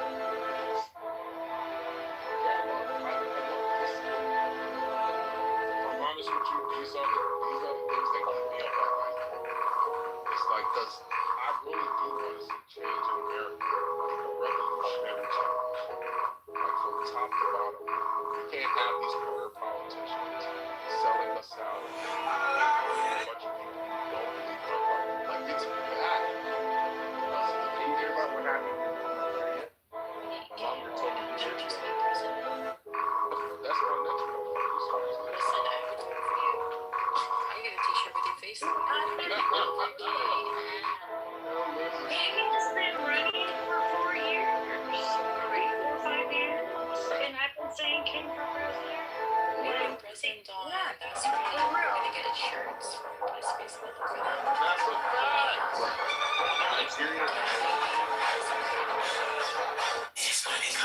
has officially abandoned the U.S. dollar as of January 1st. I mean, did you see that?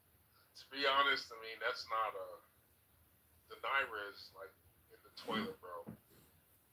So that's not a big deal. But that affects us. I mean, like you start to see because the whole system of the U.S. dollar was to say, hey, the world needs to believe that we are the trusted source. Like think about the from trade and barter, like the trade by barter to gold to paper notes to the dollar, the U.S. dollar. It was meant to be a replacement to that 4 times over. You're getting rid of that. More countries start to say, you know what? If they did it, I'm going to also do it. It becomes a domino effect, and our dollars become useless. Our dollar works. Our dollar, unless we go to crypto, our dollars That's the only way you defeat the dollar. You can't defeat. The problem is countries like Nigeria. They don't have the influence, but I'm saying exactly. They don't have the productivity. You don't have the productivity. If you had the productivity, you could put up a front, but they don't. It encourages other countries. If you have enough small countries, they don't collectively have the GDP output to create something new or even rely on themselves because they're going to BRICS. They're going to BRICS. Even BRICS is not enough. It's not. I know, but we're about to get cut by 1,000 little paper cuts. They're talking about it. I don't see it because even in the crypto space, what's being adopted now? Stable coins. They're all U.S. dollars, all of them, and they're being adopted everywhere by everyone. So the only way to defeat the dollar, I've said this a million times because even with take your Nigeria example, just so you understand context. The naira in the 1990s, the naira was 45,000. What is it? The exchange rate was $45,000 worth of. How do I put it? It was. Wait, what was the exchange rate? I know currently I send my mom like about $100. That gets her about 150,000 naira. Right. So that's what I was gonna say. I think it's. You gotta forgive me. I forget the exchange rate. I just know that it's been changing. It's literally been changing. It's really bad. It's really bad because now the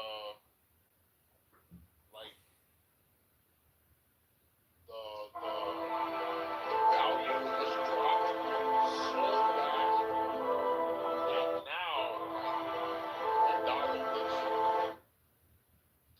almost like 40 times more naira than it used to back in the 90s. It is very bad. The naira has lost so much value. So if you're going off of the dollar, that's a risk for you because you're not maintaining value in a way where if you value everything in your currency and you don't have something that's more stable like the dollar, you're literally fucking your own economy. Right. Because the value of it is going down. It doesn't stop. It keeps going down. The reason why I think they made the switch is because China came into Africa and they were just like, yo, we're your benefactors now. That's just new colonial. That's neo-colonialism. Right. China's just doing neo-colonialism. It's not a good thing. China's clearly doing or practicing neo-colonialism practices. Period. That's what they're doing. My mom has been in Nigeria for the past 15 years, and now she's saying it's important that she starts learning Chinese. You see?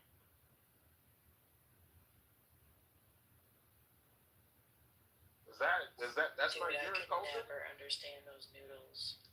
Learning Chinese, that's Nigerian culture? But do you think, would you equate colonialism with this so-called neo-colonialism? Because don't these countries agree to the contracts that they're making? It's consent. But it's consent from corrupt politicians. Right. Did you see that meme? I don't know if he was Nigerian. It was an African president. He's like, corruption is not bad if I'm from part of it. Right. He's like, if there's corruption, I defend it. But if I'm not a part of it, corruption is bad. I fucking love that video. So any project that say Republicans would do, the Democrats would say the same. That those corrupt ass Republicans. So it's a subjective matter. But when you come to the facts, it's a representative of the country that perhaps has been elected had agreed to the agreement. So, I don't think either party is representative of how the is people that anymore. how is that similar to coercion? It is coercion because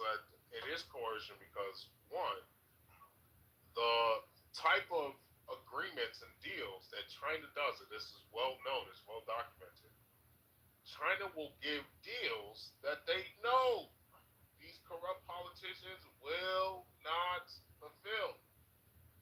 And so in the place of default, Right. they will seize property, they will seize resources as part of the agreement. That is neo-colonialism. Right, and now they have more resources and access to build more I think what was it, like they're taking over a lot of African locations where there's a lot of important minerals to build computer devices and things like that. Yes. And so because we get most very of our troubling because material to build up mechanical things from African imports. But hold on, like would you equate all African countries with being on the same level of how big they are, how rich they are, how strong of a military they have? So when they pull the strongest countries in Africa, when they pull the same trade on African countries across the entire continent, would you say that they're all equal rates, the money, phones, crowns, and that applies for all of them? Or are they most of them, yeah. Some countries where they can actually pick and choose who they everybody knows it's well known that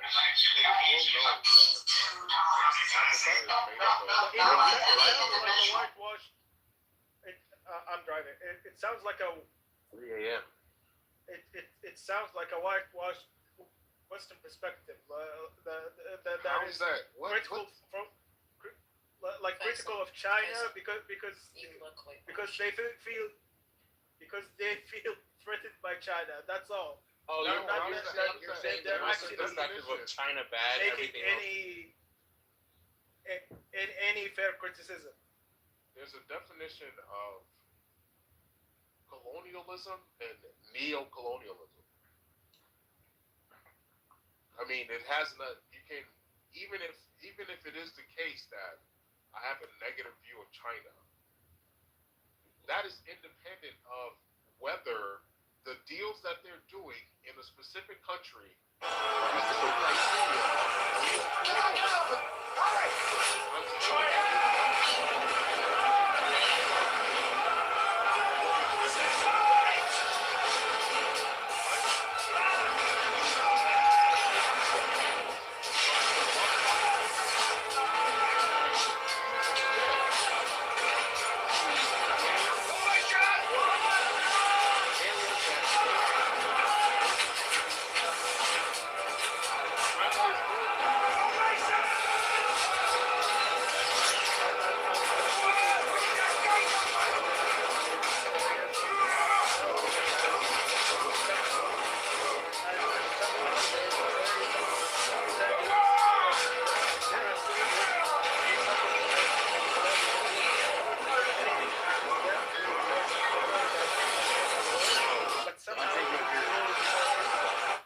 what you're missing is the way a lot of African leaders work is they don't actually really care about the people. Their pockets are filled. They're just like, okay, as long as I'm being satisfied, I don't give a crap. Like, and the people know that. But it's a whole thing. Like, But they it don't means that they have were giants that made people sin. They were the so resources to giant overthrow in a making lot of other people sin. And the word Nephili means fall. That's why They were the best people at making other people fall. like actually, like even like so when like if you've ever watched an actor like Nigerian movie, like the corruption goes down even to the police level. Like to go to one city to the next, checkpoints Yep. of just being like, you can't leave here until you bribe me. I started off as cash. How you don't know this, Faisal? 11 years ago, I started Nigerian off as cash corruption is pushing bags. well known. I think I stayed It's back a there for about 4 years. Like they pretty much unarmed their citizens. Their citizens can't do anything. You guys know that of all continents, the continent that has Recording on this computer because of the battery, right? I didn't set any of that up. I don't even know how to set it up. I don't even know how to unset it up, much less set it up. So I didn't do it. The moderator did. So people don't really mess around with the rights, you know. I'm trying to follow what you're sharing. That every regime that tried to fuck over its people, I wouldn't say in the majority of cases, You ready for your but in screenshot? a lot of cases, especially around the world, will 3, believe 2, 1. it's mostly happening in Take that Africa, screenshot, Brinley. where people rise up, take arms, and they See, but the problem is rising up requires in the people matter working of together. 3 years or so. You're not going to see Nigerians working together to rise up. Like, I'm just going to get out of the situation. Yeah, that happens, but also in a lot of cases, what happens is that when a group, a tribe, or a group of tribes is being oppressed in their own country, and they don't really have the resources to take up arms, they usually just see someone who has similar political views in a different country, another communist or whatever, they call them up, and they with the use of people from other countries, they help them overthrow their own countries. And that happens as far as I know in Zanzibar, and so on and so forth.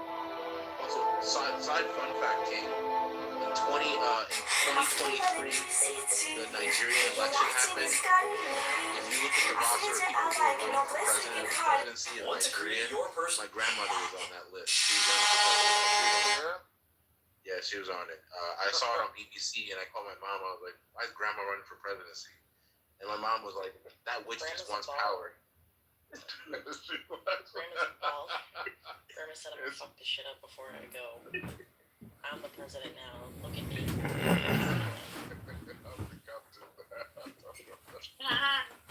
Liz, it's always good seeing you. By the way, Liz, Liz, I keep the Instagram private, so I don't add anybody on there. Just so you know. No, you're fine. You literally just popped up, and I'm just like, I'm just adding people because I think cool. Who was it? It's the person I talked to also on this platform that added me, and I was just like, I wonder if I can find other people because I never actually looked into it. Yeah, no worries. I just because I didn't want you to think I don't add anybody on the Instagram. So, but Twitter, I'm on Twitter if you are. So. But also, King, how's your dad? You said what? How's your dad? Oh, he's great. Is he good? He's still looking fine as hell. You love I got him. he just had a party. Shut I was gonna say, Lance. No, I was gonna say my dad's probably gonna run for president of Nigeria in like 10 years. I'll literally move there and vote for him. He's gonna run. And He's gonna run. How old was your father? King's dad. Beautiful. He's gonna run. How old is your dad, King? He's because I'm 30 years. He had me when he was 30, so I'm 37. He's 67. He's 67. Yo, what's up with our ancestors? Would he consider?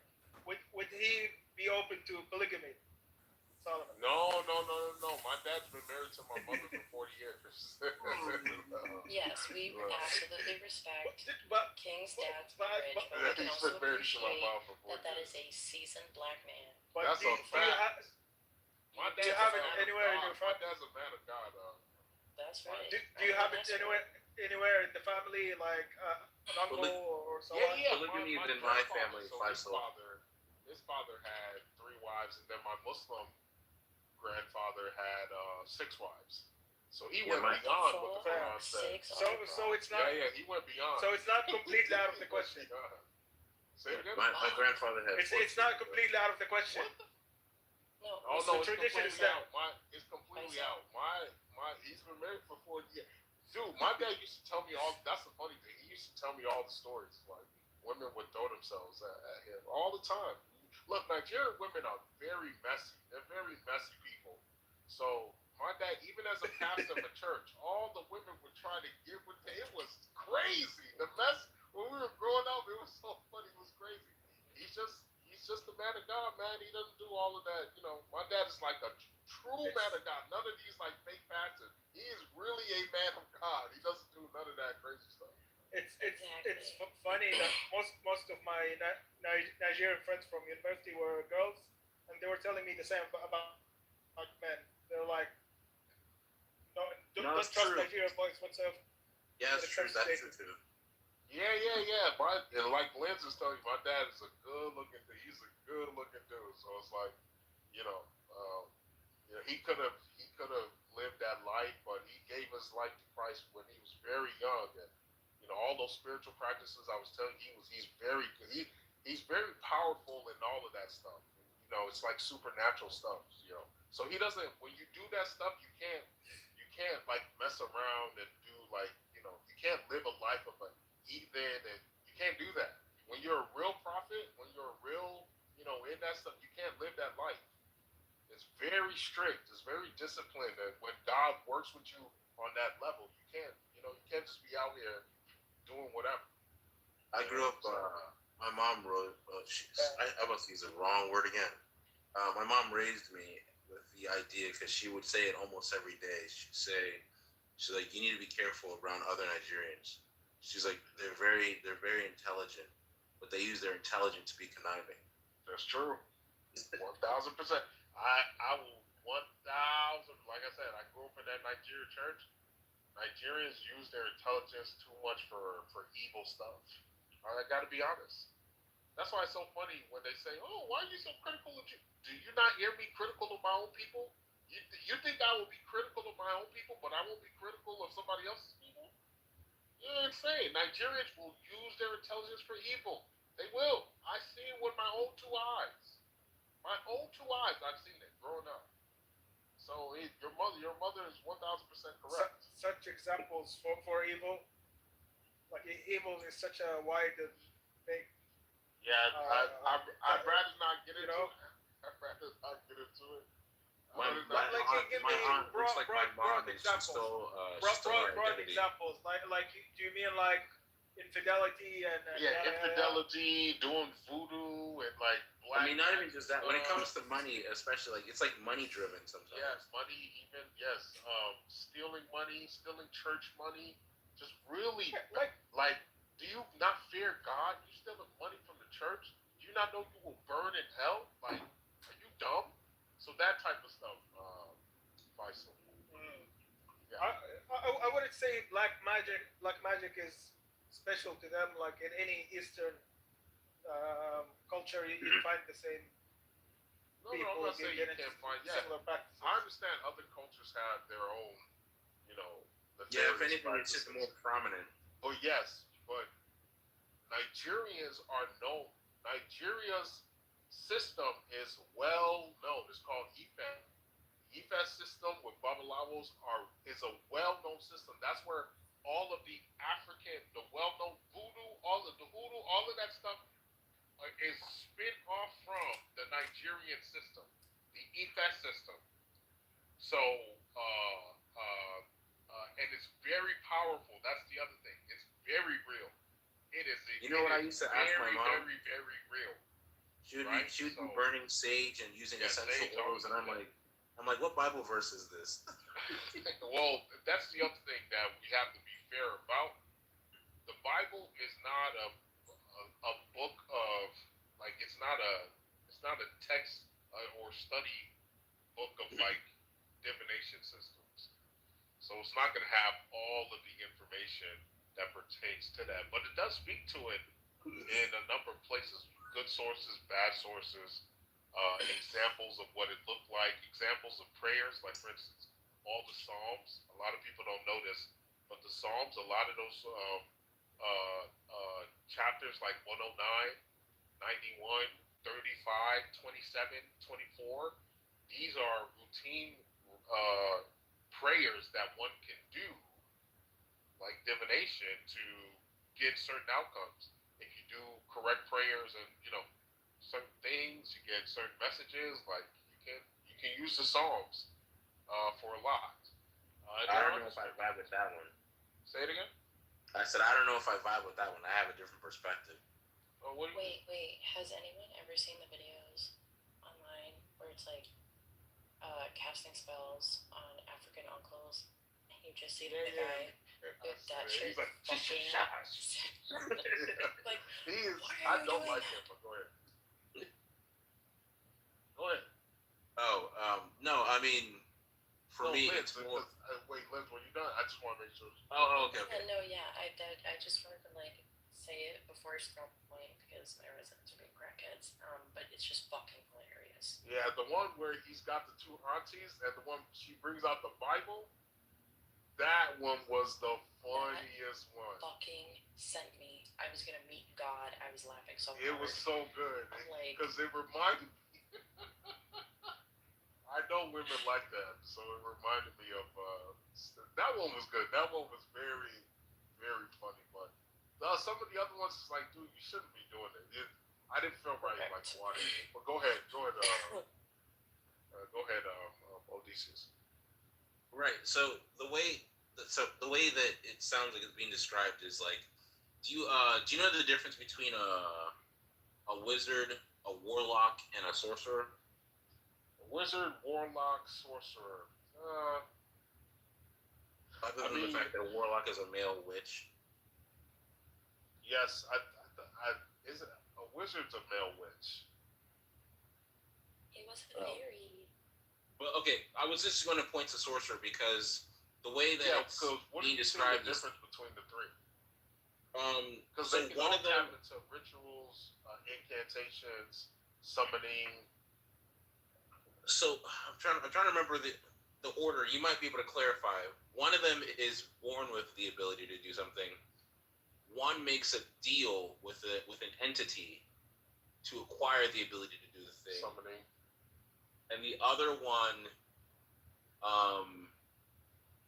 prays to one as its like patron, and they're bestowed these gifts. That's also summoning.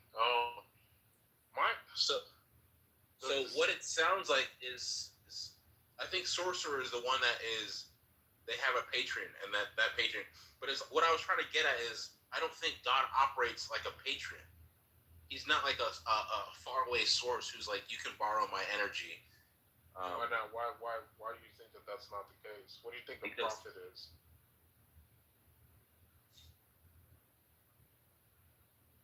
Hold on. So what do you think a prophet is? Prophets literally do that. My father's a prophet. We talk to God. And then he gives us. You said what? Assalamu alaikum. Sallallahu alayhi wa sallam. What does that translate to? Was that a prayer? Yes, that you say when you talk about prophets. Correct. In Islam. Oh, okay. See. Peace be upon him. Oh, I see what you did there. So, okay. Your father, peace be upon him. Amen. All the peace be upon King's father.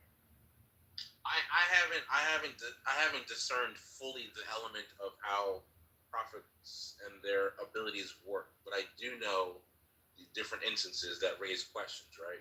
Yeah, go ahead. Whether you're good or bad tends to not have relevance of whether your abilities permeate through your life. Yeah, because you're born with it. My father was born with the ability. My father can do a number of things. He's clairaudience and clairvoyant. He speaks directly to God and the angels. Okay, so you're saying to speak directly to God part. I mean, yes. We all can.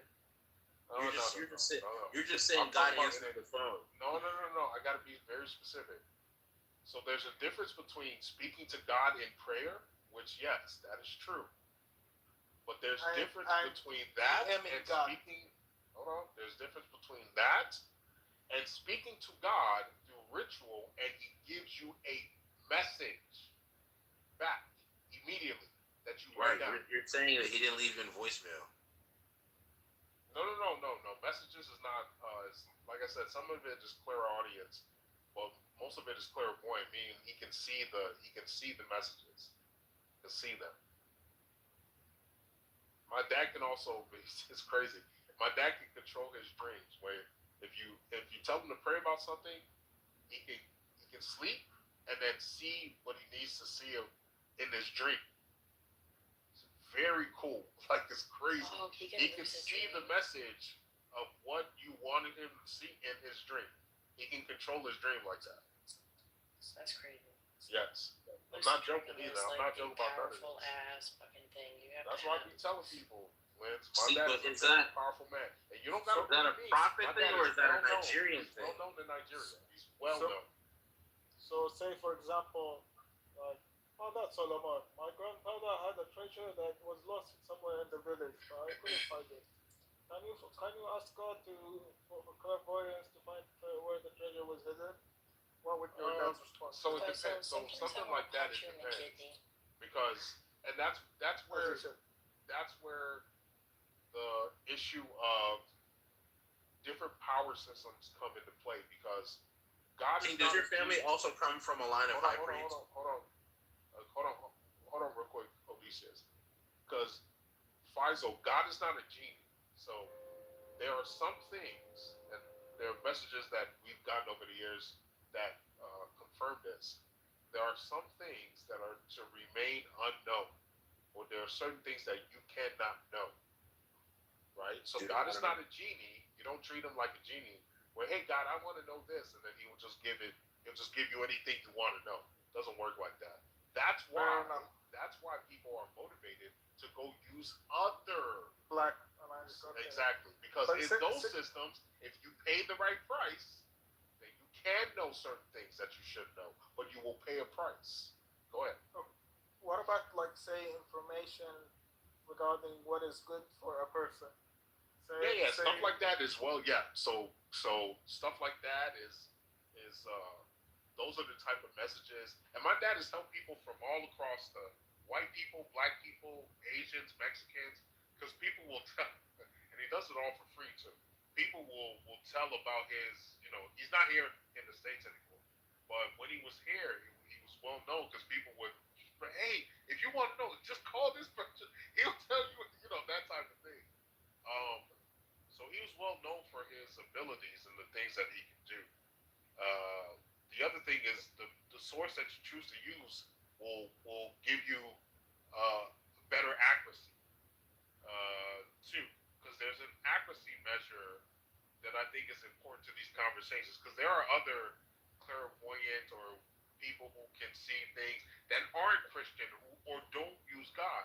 But the thing is, when you measure their accuracy when it comes to predicting or saying certain outcomes, that's where you will tell whether somebody's truly powerful versus not being as powerful. Not that they don't see things, but just not as powerful. You know what the Bible says on how you can discern how you know if someone's a prophet or not? There's a number of criteria. Yeah. There's a couple of criteria. The verse literally says what they say come true. Like the yes, absolutely. Yeah, there's other ones too. There's a number of criteria that the scriptures lay out for determining prophets. Now, I want to be very clear. When we say prophets, we're not talking about prophets in the same class as Moses, Isaiah. That era is over. So there's no prophecy that reveals new revelation that is added to scripture. That is over. That is not. We're not talking about prophets in that sense. But God still gives the prophetic ability to people, just not to prophesy for new scripture, but just to prophesy generally for people, to help people, to guide them to God, that type of stuff. He still gives the ability to people. So the New Testament speaks on that. Because a lot of people hear prophet and think we're equating that's not what we're doing. And I would never do that. But my dad does have the same. My dad does have the same power though. He's very good. He's very, very good. Go ahead. Do you know if your family comes from the line of high priests? I think they do. And look, this is why I say, Odysseus, people be. I think we come from the original Israelites. I really believe that, bro. My last name. Really believe that. My last name directly translates to King High Priest. So I was just curious if yours also had something. You said your Yeah, the direct so when people hear my last because I went to go do my taxes one day with my dad. My dad's Cameroonian. So my mom was Nigerian, but I have my mom's last name, and the tax guy was Nigerian, and he's like, hey, that's your name? He's like, Chuck, do you know what that means? And I was like, yeah. And he's like, it means King High Priest. Oh, he was like, any Nigerian will spot that last name. No, I know our last name. I think Ale is like head of crowns, or it's something about crowns, having a bunch of crowns. Are you Yoruba? Yeah, I'm Yoruba. Yep. Okay, yeah, I was like, that doesn't sound Igbo. Yeah. Sure, I think Ale is Yoruba. You said what? Say it again.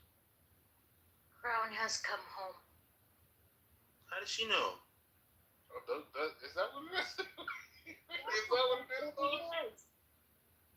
That's what it means. How do you know?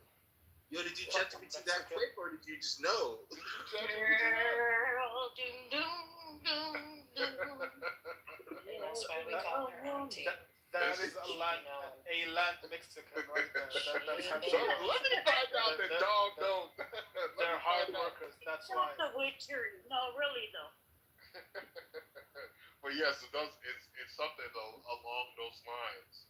So I've always thought of Odysseus that, especially when I got very deep into the knowledge of the spiritual world, astral projection, all of these or source systems, and my dad's ability, because I didn't realize when I was very young how powerful he was until I got a little older in my teenage years, and I was like, yo, does people know that he be doing this stuff? Like what? Like that's how it was so crazy when I realized that wait, there's something strange about like what my dad can do, and then I looked into everything, and that's what convinced me a little later in life that we might, or Yorubas, Igbos, and yeah, my mom used to talk about it all the time before I even knew what Black Hebrew Israelites were. Yeah.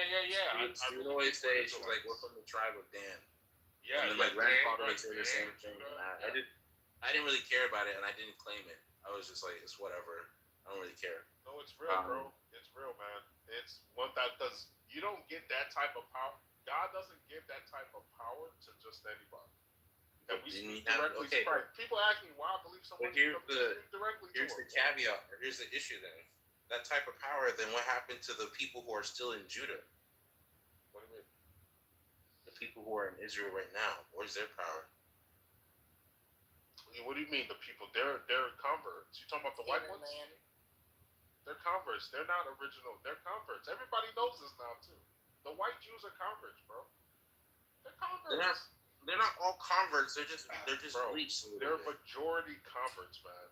They went to Europe. They blended with their surrounding area. No, that's not what happened. When King Solomon died and Rehoboam, the kingdom split between the two.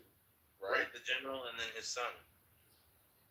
Yeah, so then the 10 tribes went up into Mesopotamia, got lost. Yeah.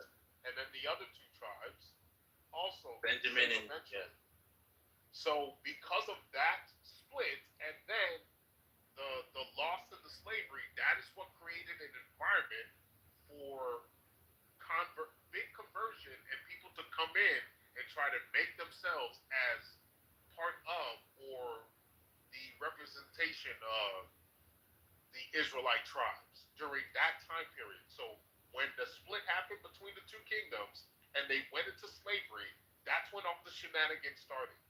Before that, they were a multitude, and the scriptures say this, they were a mixed multitude, meaning they had all types of colors and wasn't just one. Right. They had all types of colors. They were black. They were light. They were Arab looking. They were a mixed multitude. They came out of Egypt. So the reason why I don't claim it because where do you think that the concentration of your long lost relatives, where are they usually or mostly? In which countries? So you had the documentary. You had the documentary inside of. Besides the ones that are in West Africa, where do you? No, they found them in Asia as well. There was a BBC documentary where they retrieved the lost tribe of Israel, and one tribe was found inside of Asia, and they had maintained their culture, of their Jewish culture, or not Jewish, but their Israelite culture for the entirety of their stay there. And they said there was no way that this individual, and then they did the DNA test, and they were like, okay, there's definitely a link genetically that these people have to the DNA that they have attributed to the actual Israelites. So, I mean, I know that they're scattered across the world. I just, in my opinion, I just choose not to acknowledge it because it starts to dive too much into the where is the Black highest Hebrew concentrations of them? What do you mean highest concentration? What do you mean about highest concentration? What does that mean? So they're spread out the world, but they're not obviously not equally distributed across the world. If anything, in a region, you'd say there is a large tribe that lived there, so there would be a large concentration of ancient Israelis. No. That's incorrect. So 10 of the tribes are lost. They lost their identity, and this is why, again, the Jews, these white Jews, they're not originals. They're converts. Because when you look at what the scriptures say, what happened to the Jews, that they will lose their cult, they will lose things, and they would be slaves. That never happened to the white Jews. As a matter of fact, they owned the slave ships. The white Jews. Did you know that the Ottoman Empire enslaved Europeans? It was called white slavery. It went on for 400 years. I don't know about that. Check it. I'm not playing around because some people like to call indentured servitude slavery, which is not the same thing. Shadow slavery. It was that. It was indentured servitude. Indentured servitude, but not in the same manner. Like they were literally kidnapped. Like they were taken by boats from Europe and put into slavery. Like it was when Europe and the Ottoman Empire were from the Caucasus, mainly around the Black Sea. Look, I want to make it very clear to you, Faisal, and you should know this already. I'm a Christ follower, so at the end of the day, I don't give a damn about none of this. It's all about Christ. Yeah, you know that. I don't dive into it because it's Black Hebrew Israelite territory. Just for truth. That's it. Just But at the end of the day, the only chosen people are those who follow Christ. That's what you know. That's what I believe. But these conversations are just good because they're true. There's a lot of misconceptions and there's a lot of misinformation out there. White Jews are converts. Now, some people will argue that they're fake. I don't, because for me, that's not a consistent position. I will, however, acknowledge that they are converts. They converted to a different culture and brought in things that were not of. The Talmud is a representation of that. The Talmud is a twisting of Scripture.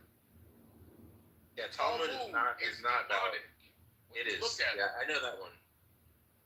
That was adopted later on, but because of the Babylonian influence. Yes, exactly. The Babylonian. So when they went into slavery, you could tell the Babylonians installed, or some people converted, who were Babylonian, converted to their religion and brought their paganism into Israelite culture. So that's I think Faisal, so the actual Israelites are lost.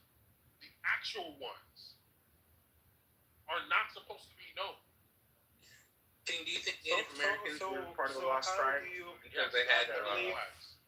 So how do you have the belief that it is almost certain that your ancestors are descended from them? I think there's enough evidence. And I talked about it a little earlier. I think there's enough evidence when it comes comes to Igbos and Yorubas. Yeah, there was a research paper done on the cultural. I forgot. I can pull it up, but they were saying that there was a good number of Nigerians who they do speculate came from that region. Yes, even Lion brought the paper. I know exactly what you're talking. Lion brought the paper. Right. Go ahead. But no, I mean, again, because I don't like to dive into it because I'm not an advocate of Black Hebrew Israelites. I think they're tomfoolery. I mean, maybe some of the doctrine, but it doesn't change the fact that there's enough evidence out there that shows that some Nigerian tribes are definitely part of the lost tribes of Israel. So that's what it is. Look at the Limba. Look at the what the claim is some of the speculations of where the lost tribes were West Africa. Yes, West Africa. What part? I think a part in Asia near Nepal. Yep, that too. Even the Slavics, they were considered parts of them too. Even some whites. Yes. Some of the Native American groups. Yep. Native Americans also, and even Mexicans. And some Mexicans too. I think there was one group in near Yemen, but I don't know. That one was up in the air. I don't know. Yes, Yemen too. Yep. So it's not like it's a mixed multitude. We don't believe in all the Israelites were black. No, they don't even believe that. They believe that it's a mixed multitude also. So not all the Israelites are one color. There were 12 tribes. All types of mixing going on. So everyone didn't look the same. Right? But you can tell by the scriptures, because the scripture says there will be curses that the true Israelites will face. It is not all rainbows and chosen colors, and no.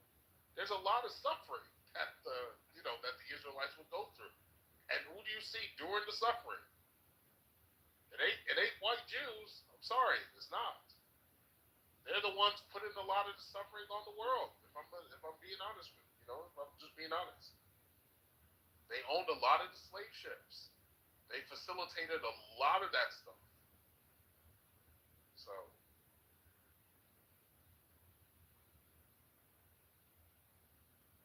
Okay, yeah. That's why my question was shaped that way. When I said concentrations, I meant when there was evidence alluding to which sort of ethnicities or tribes were discovered to be descendants of the Israeli tribes. That must have been found out in multiple places in the world. Yeah. And it's funny because when they went to Africa, it's already well known now. Thank God for the Lemba tribe. What if they didn't have the Lembas? You know how people were going around saying, "Oh, boy, all the Jews were white," and then the Lemba tribe shows up. And is that the tribe that literally has the attire of Jewish? Yeah, they have everything preserved. They literally had everything preserved, and they had a higher concentration of the Cohen gene that all the white Jews were yelling about. They have a higher concentration in the male population. The Lemba tribe, this African tribe that partly looks Bantu, like us, West African. Yeah, I saw that. I was like, yo, these because the documentary was talking about.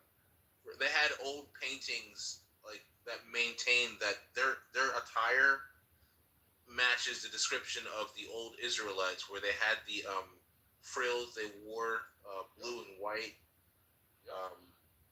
Everything about their culture was pretty much Jewish, but they weren't Jewish. Yeah, they weren't white. They looked like us. Thank God for the Lembas. What if we didn't have them? In the front, their page on Wikipedia, the Lemba people, on the third line, it says that they are of mixed Bantu and Yemeni ancestry. Yeah. That's why I said they look like. Oh yeah, so they are considering Yemen as part of the lost tribe. Yeah, they would consider. They do that, but they look like us. They look like that. It's a mixture. Some of them look more like us. Some of them look a little like the Yemeni folks.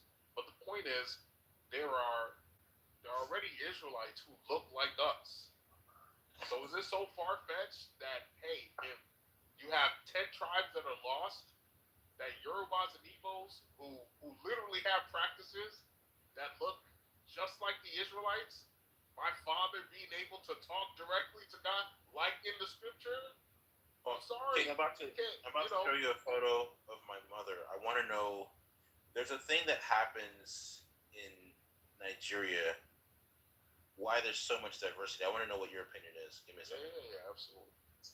Absolutely, bring it out. So yeah, Faisal, that's that's partly, and there's so much more. It's just And do you think any of the lost tribes had been lost to the New World?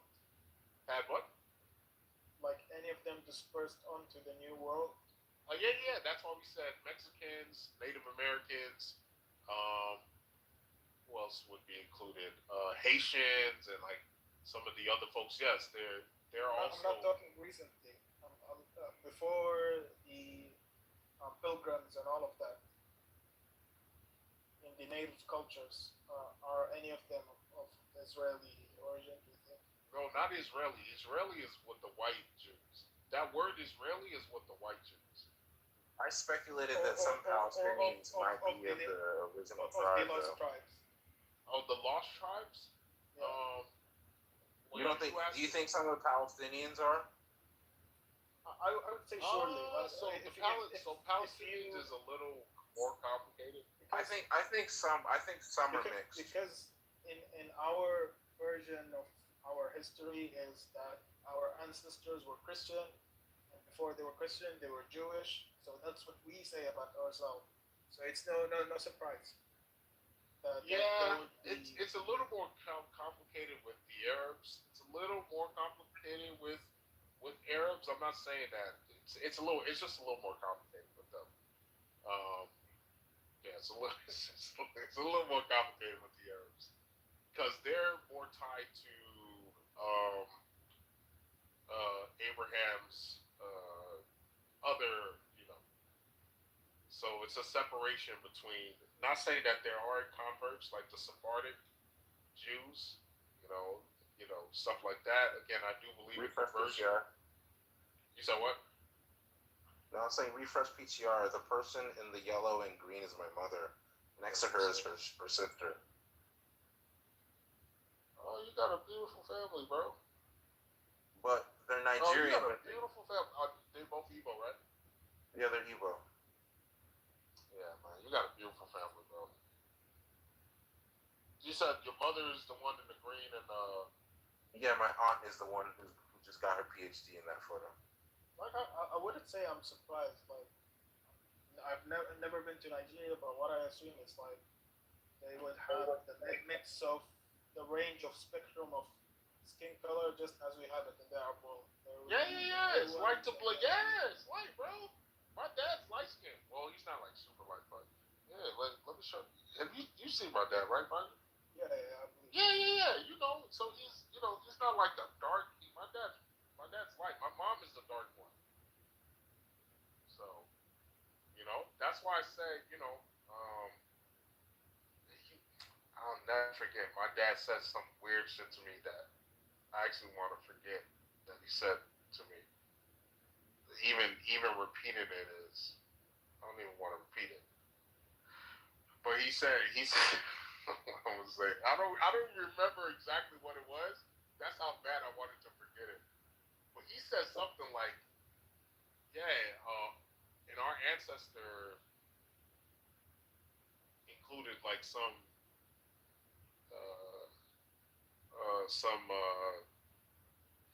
he didn't say Arab, but he said something. He said something along like we have ancestry from maybe that part of the world, some shit like that, bro. Wait, so you and Faisal are cousins? That's crazy. Oh, I don't know exactly. See, I don't know. That's how bad I want to forget that. This is why he's always complimenting Saudi. It's like he's like, oh, they're all cool. Every Saudi I love Saudi. Is cool. Every Saudi I've ever met was that's alluding to say that our distant cousins, Yeah, that's why we're all cool, you know. Every Saudi I've ever met has been cool as fuck. You know me, I'm an honest person. I ain't gonna lie about it. You know I talk shit about Islam, but every Saudi I've ever met has been cool as hell. So, okay, so you saw my mom, but here's what doesn't make sense. My grandma. It's gonna be like, yo, what's up with Yo, the don't jeans? hurt your grandma like that. Let me see. Hold on, I'm gonna put it. Yeah, forget it. I gotta ask him again the statement he made because I just forgot. I was like, no, I'm not believing that.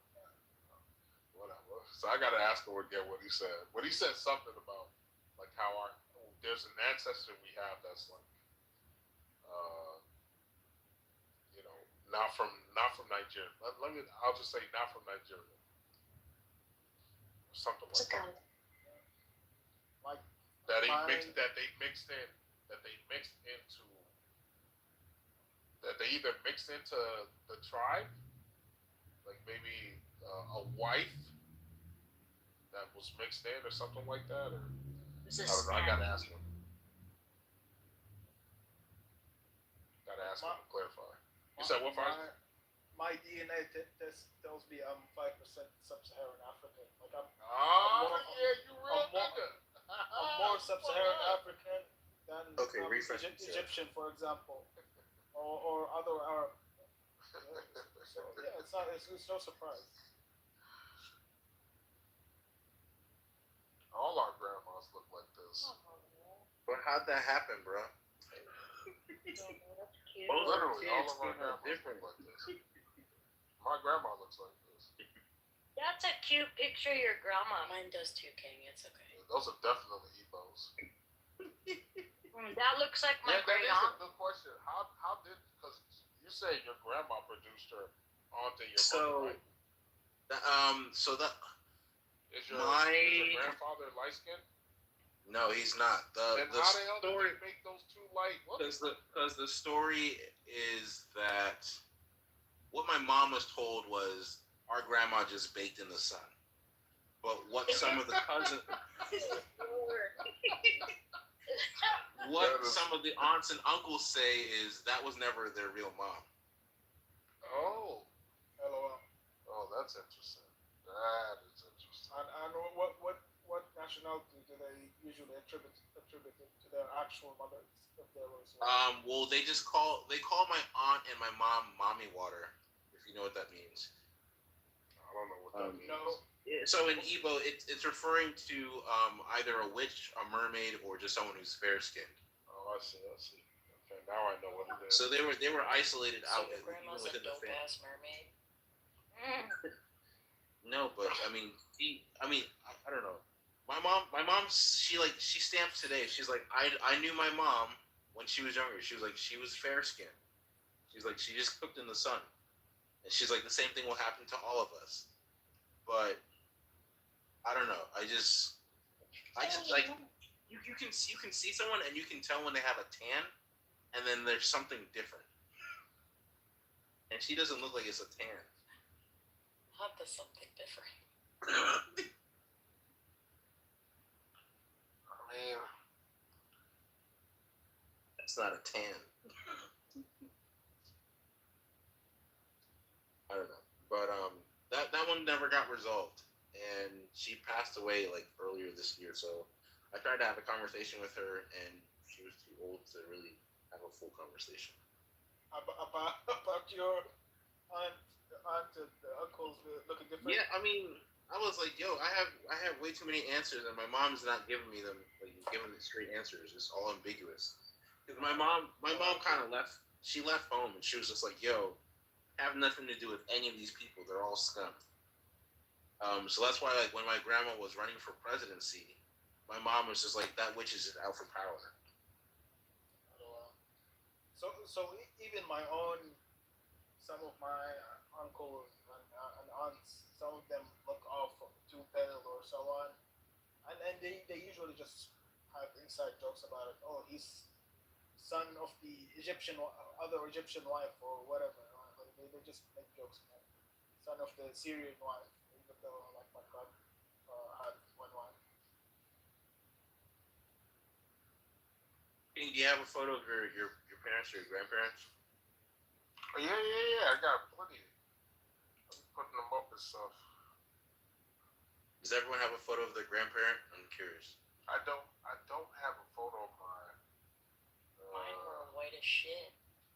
I don't have a photo of my grandparents Somewhere in an album. anymore.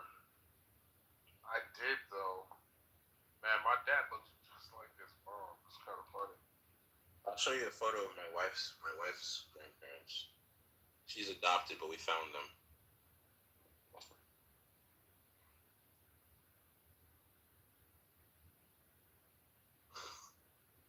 See if I can find my.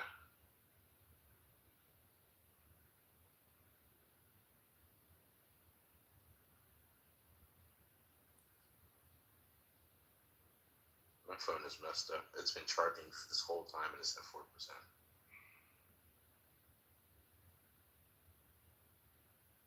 Oh, that means you're waterlogged. Yeah, it might be. You should probably stick your shit in not water, but Some rice and beans. get you some rice.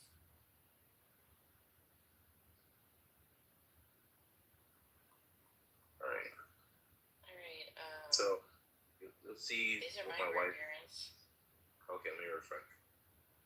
My grandma came over from Italy, and my grandfather is from Texas. They both dead as fuck now, but yep. She's given Italy. Is that a cousin or yourself? Wait, what? Who's the younger person of them? Is that a cousin or yourself? Yeah, it's one of my cousins. So those are my parents. Oh, there they are. I see you. That's why I look so good. Because those two people.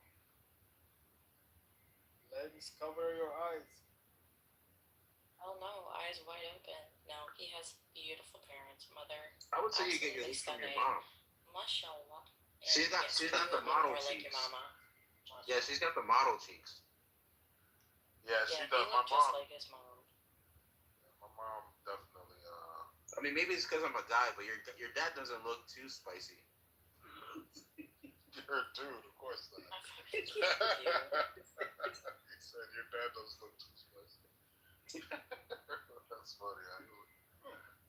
This is a clearer picture than the ones I've seen before. Like I think the other ones would have been taken in darker environment or so. Which ones? The ones with the, what do you call it? The other garment that your dad was wearing. Oh, the other garment? Oh, the one, the blue one that everybody loves. That one's pretty light. He's pretty light in that one. Actually. So if you refresh PTR, that's my wife's grandmother, biological. And now I'm about to show you my wife. You're gonna be like, bruh. Who is this? That's my wife's grandmother. Oh, she's great. She's Italian. She's Italian. Oh, that ain't a. That's right. Okay. You say so. We love Italians, right? Oh, I do. I love Italians. That is right. That's right. That's what I grew up with Italians. I grew up with Italians there in Chicago. He's like, that's not Italian for nothing. She's claiming Italian, so that's Italian. My wife. Lens, do you know Francesca Albanese? Why not what? Francesca Albanese. Is that a person in Clubhouse? No, she used to work for the UN. Fair enough. But yeah, after seeing that woman, I've become much more interested into it. Italians are the best. We cook good. We season our food. And we got enough personalities for 3 women.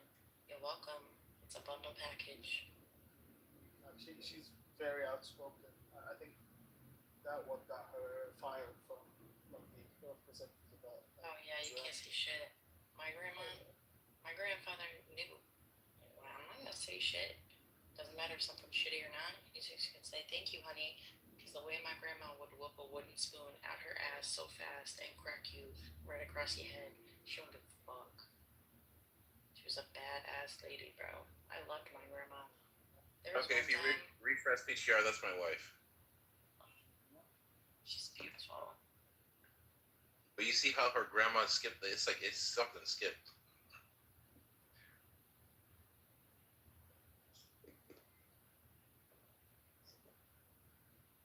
Oh, did King step away?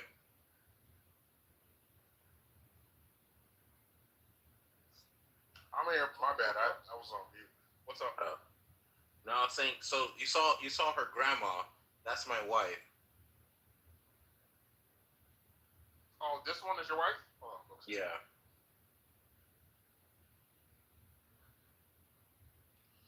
Wait, is her dad black? Oh, you saw the black in her? Yeah. Are you serious? Yeah, her dad is. Unless you're gonna say she's Sicilian. No, her dad is black. Yeah, I knew it. Then yeah. Yeah, her dad is African American specifically. Yeah, I can immediately see it. True. The only Italians dark like this are Sicilians. Y'all know why? I ain't gonna say it too much. And then her mom looks like that one girl from the show Friends. Hold on. Which one? I don't know. The dark haired one, the black. You'll see. You'll be like, yeah, it's one of them. Right. The blonde one. Jennifer Aniston.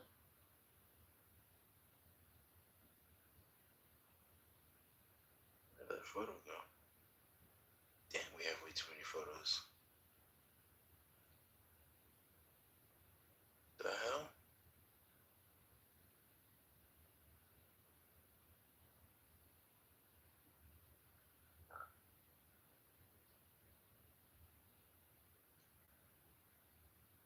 You ever try to go to a group chat because it's faster than going through your photos?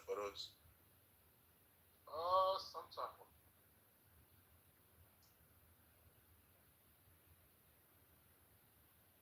Especially on a bitch ass iPhone.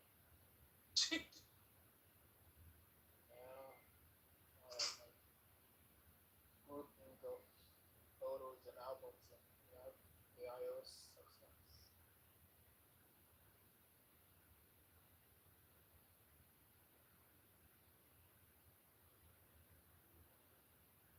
Okay, so this is her biological mom. So refresh PCR. It's one of those people from Friends. The look. I would be able to tell. I think it's Jennifer Aniston, even from. Yeah, it's Jennifer Aniston. That's Jennifer Aniston. That or the one blonde chick. You can say the one blonde chick or like a mixture of the two, but even before I clicked further in, she has the appearance, the facial structure of Jennifer Aniston. But no, it's interesting how genetics work. It's just like anything pops out. Yeah, doppelgangers, all types of stuff. I mean, because the reason why I was showing this because like I was thinking about the conversation we were just having, and it's just like it takes like 1 to 2 generations to look totally different.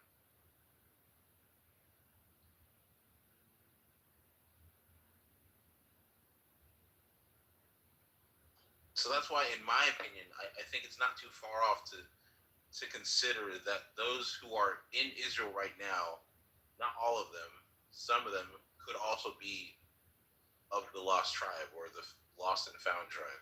Who you talking about the white Jews? Yeah, I'm saying. Yeah, okay, I just showed you the images. It takes like how many generations to have a totally but the white Jews. So the reason why the white Jews cannot be Israelites by blood is because the Israelites by blood are a mixture. First, they're Shemites, and they mixed with Hamites for 400 years in Egypt. Yeah, so they came out and mixed most. If you mix grape juice for 400 years and you finally mix it with a glass of milk, you're gonna get something looking different. No, I understand that. I'm not, but that's not, because when you say the white Jews are part, what people hear is that they were mixed in. That is not correct. They converted. Some of them, yes, were taken as wives, but that was after conversion. They are the white Jews are Japhites, or because Noah had 3 sons. Right, but the conversion's just as valid as Naomi. They are Japhethites. They're not Shemites or Hamites. Right, but the conversion is just as valid as Naomi. Oh, that's a conversation to be had, because when you start to talk about chosen or whose right of land is this and that, that's when the conversation becomes, You see what I'm trying to say? Like, you're saying that even though these people were integrated into the society, the ownership, but they weren't though. The land was still the blood. Judaism is not. Talmudic Judaism is actually a heresy. Talmudic Judaism is a heresy. What's that? Wait, what's that? What do you? Hold on. It's like the word keeps getting muted. Can you say it one more time? Talmudic. Oh, Talmudic. Oh, yeah. Okay. Yeah, I don't disagree with that. Yeah. So they practice. They don't practice the. They don't even practice the form. But they can't even practice even if they weren't following Talmudic, because they don't have a priest who does sacrifices. Correct, because that priest, as you and I both know, Christ was the final for all sacrifice. Right. And so they're literally playing around. They're playing around doing all this dumb shit, when they should actually become chosen and become Christ followers. Then you will actually be chosen. Then it doesn't even matter anymore, right? So that's the funny part, is when you're outside of Christ, that's when all of this complicated dumb shit we have to talk about. Whereas if you were in Christ, your society would reflect that. Now tell me, when you go to Israel, that houses one of the biggest countries for pedophiles, that houses the biggest pride parade, are any of those things of the Israelites? Because that matches what happened in Old Testament. So how many times, do you know how many kings, when you look at the ratio, look through 16 lines of kings, you only had 6 good ones. Okay. The majority of Israel's history in the Bible is they were their own villains. Yeah, they went chasing after other people's culture. Yeah, I agree with that. But that's different from your culture, right? Adopting or approving these things. The white Jews were already practicing all of this stuff in Babylon. They were practicing homosexuality. They were practicing transgender, or writing all that shit that you see in the Talmud for the definition of transgender. All of this weirdo, just demonic shit, that comes from Babylon. That is not Israel culture. That's not Israelite culture. That was never Israelite culture. So it's like, where did you get this shit from? You got it from being Babylonians. You got it from being pagans. And then you mixed in that shit with Israelite culture. Respectfully, of course, respectfully. But that's the reality. Here's what I'm trying to convey, though. If they're willing to mix culture, that means their households were mixed as well. So at some point we can't distinguish. That's why I acknowledge that it became a shit show when the Israelites went into captivity, right? I acknowledge that's when things became a shit show. I acknowledge that. Because first the 10 tribes of the north went into captivity, and then the last 2 also, later on though, also went into captivity. And then everything got mixed up and confused, and people started jockeying and creating all. It just became a shit show. you know, and it sucks because God said that would happen. God What do you think? Said that would happen. Which line do you think Asians came from? Do you think they came from Japheth, Ham, or Shem? Asians are a mixture of. So you see how Israelites became a mixture of Shemites and Hamites. Asians are a mixture of Japhites and Hamites. I can see that. That's why they look like monkeys, like you know, but they're also, you know, it's true. A lot of Asians look like monkeys. Just look at that. They do. A lot of Asians look like monkeys. You know what my brother said? He was so messed up for it. There was one time I almost dated an Asian girl, and he got really offended because my little brother's a Black Hebrew Israelite. Oh, he is. Yeah, he and I, it's created a huge divide in our family. Oh, wow. Damn, is that bad? It's bad. I don't talk to half of them anymore. Are they also? He's my half sibling, so he's not Nigerian. Okay, cool. But he's like, why would you want to date that race of Down syndromes?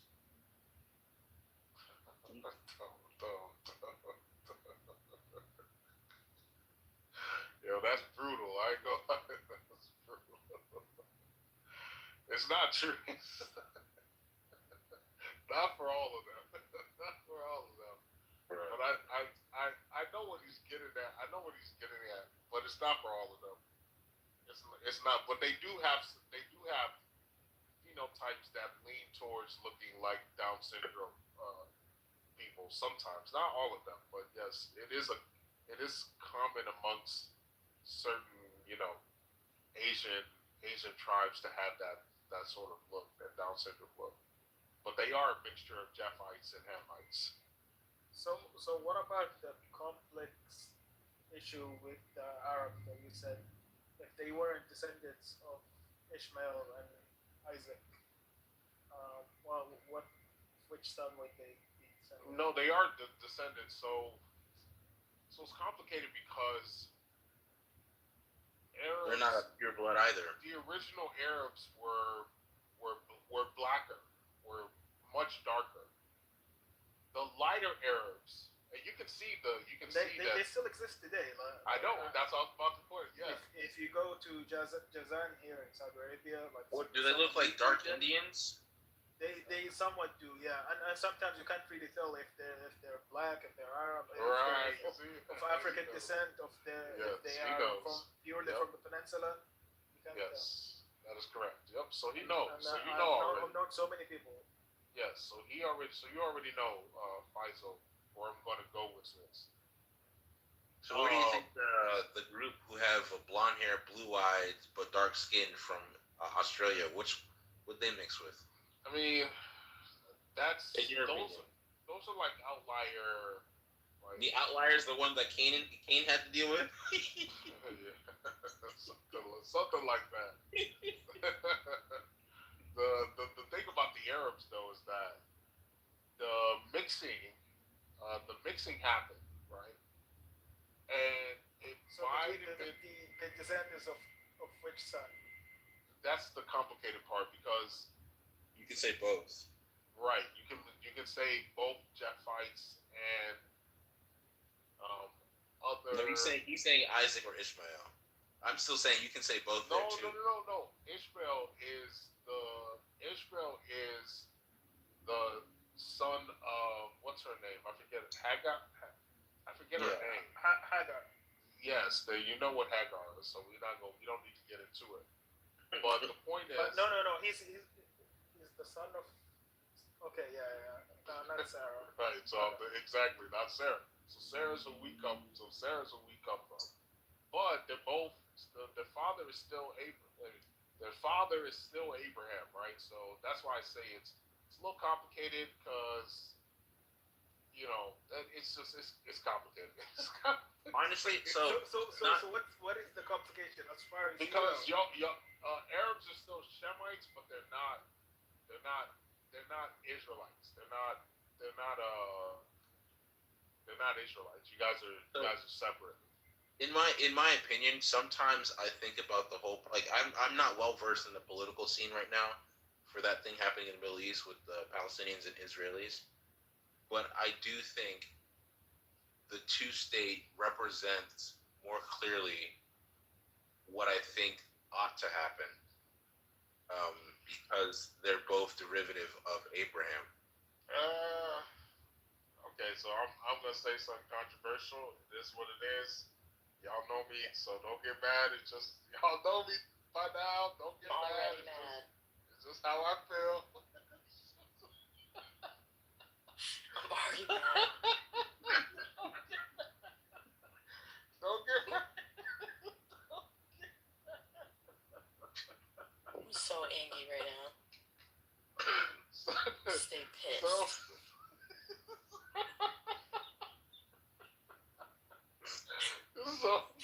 Okay. So I don't. You don't. Hold on. You don't. Well, before you say anything, you don't think Ishmael? Where do you think God had intended Ishmael to reside? Not necessarily in the promised land. So not necessarily in the promised land. But the land was promised to Abraham's descendants. No, so that also I don't believe the scriptures really lean to white Jews being promised that land, and that's what I was going to say. You're going back to saying these are false. These are imposters in the land. Well, it's complicated. You're saying yes and no. You're saying the narrative just needs to be corrected. Oh, Jesus, for the love of God. Let him finish? Sorry. Yeah. So this is what I haven't finished his damn point that he's still not This is what I believe, Faisal. I don't necessarily believe in a two-state solution. I believe in either a three-state solution. Three states, yes. You want outsiders to come in and settle in. No. I want Christians to have part of it, because I don't think the Jews can sustain that area without our help. So why are we paying for you all when you can't do shit over there? And you've turned it into this fucking pagan Sodom and Gomorrah hellhole. So why would we go? That's just becoming Lot. Well, that's my point. So my thing is, why are Christians paying? Why are we paying for them to be there when they can't sustain themselves? So the way I see it is that, and look, this is controversial, but I mean, it is what it is. It's like disclaimer on disclaimer. It's freaking Clubhouse. Because it's like, that conversation is very touchy for a lot of people. My thing is that the Palestinians, if they were Christians, they would have been able to take over that entire area. People would have been on their side a lot more. You're saying the world would have rallied and then they would have... Oh yeah, 1,000%. They would have already happened. My thing, though, is they chose, because as Faisal told you, I mean, they were Jews a lot of them were Jews at one point in time in the distant past, right? They converted to Islam. There were a lot of conversions in that area.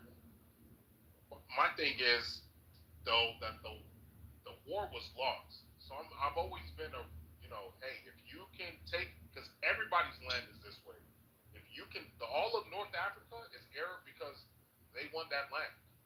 So if we're all consistent, and I am a consistent person, whoever wins gets to determine what the rules are, whether you like it or not. And so the Jews did win, and they have that area or that land. Yeah, I mean, it sucks. It is what it is, though, for now. Now, if you could get a two-state solution, I don't see it happening. I really don't. I don't see the current Israel regime, who I don't like. I don't even like Benjamin Netanyahu. I think he's the devil, right? But I don't see them. I think that they would rather massacre all Palestinians than have a two-state solution. I really believe that that's what they would rather have. But the way I see it, Benjamin and them shouldn't even be in power because they can't sustain that area of the world without our money. To me, it's like, if you can... Oh, you mean it's a proxy war? Yeah, because for me, it's like, well, then Christians we might as well have the area. If you can't, if my money is going to, then why, it's like an investment. Why am I paying for you nappy-headed little hats to have some land that you can't even sustain yourselves with. So, I don't know. That's Weird to me is why do both Democrats and Republicans both agree on the decision? Yeah, because they're all bought and paid. Like, Israel bought all of them off. Israel has bought our entire political system off. And the Saudis are doing the same thing, too. The Saudis and the Qataris and all of the Muslims are finally learning the playbook. Just buy American politicians off. And that's why a civil war is coming to America eventually. Because all these boomer politicians, they're all going to be dead in like 5 to 10 years. And then the real shit is going to start. You think Ground Zero is the new mayor in New York? You think he's a start of something new? No, I think he's the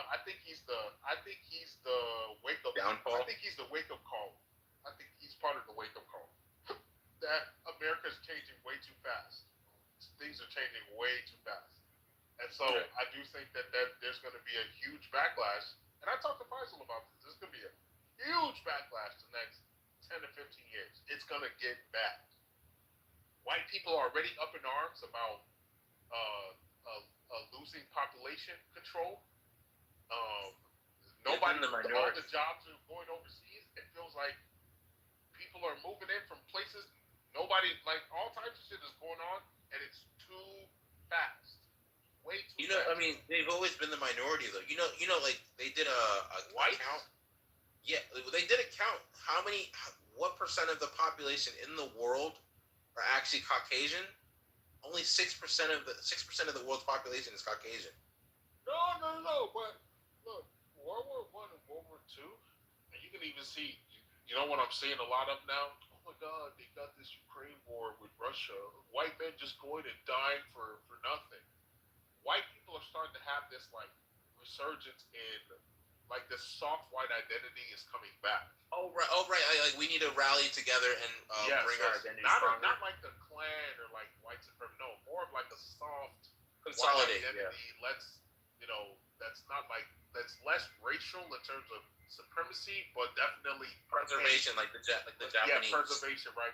And you can even look at Elon Musk. He's talking about it more and more. Like you're gonna see the next 10 to 15 years a resurgence of this, and that does spell, I think, real trouble for any foreigner who's especially newish to America and the West. And so I wonder, because Israel has played a large role in importation. Israel and the Jews in general have played a big role, outsized role, in importing people of different cultures to the West and to America. So to me, it's like I want that country. I'm sorry, it's been nothing but a fucking nuisance. Why are you guys there? Like we might as well take over that. Like we might as fucking well. You guys have been nothing but a fucking nuisance. That's how I see it. Like this, it is what it is, man. But if the Palestinians, here's another controversial take. It is what it is. Don't be mad, but I wouldn't care if Iran got a nuke. Like at this point, I want to see what they do with it. If Iran got a nuke, bro, that means that they're gonna provide a nuke back. I want to see what they do. Well, we'll see. I want to see what they do. Nuke for nuke. Let Iran have a nuke. Let them have. And it's funny because 15 years ago, I was vehemently against Iran having a nuke.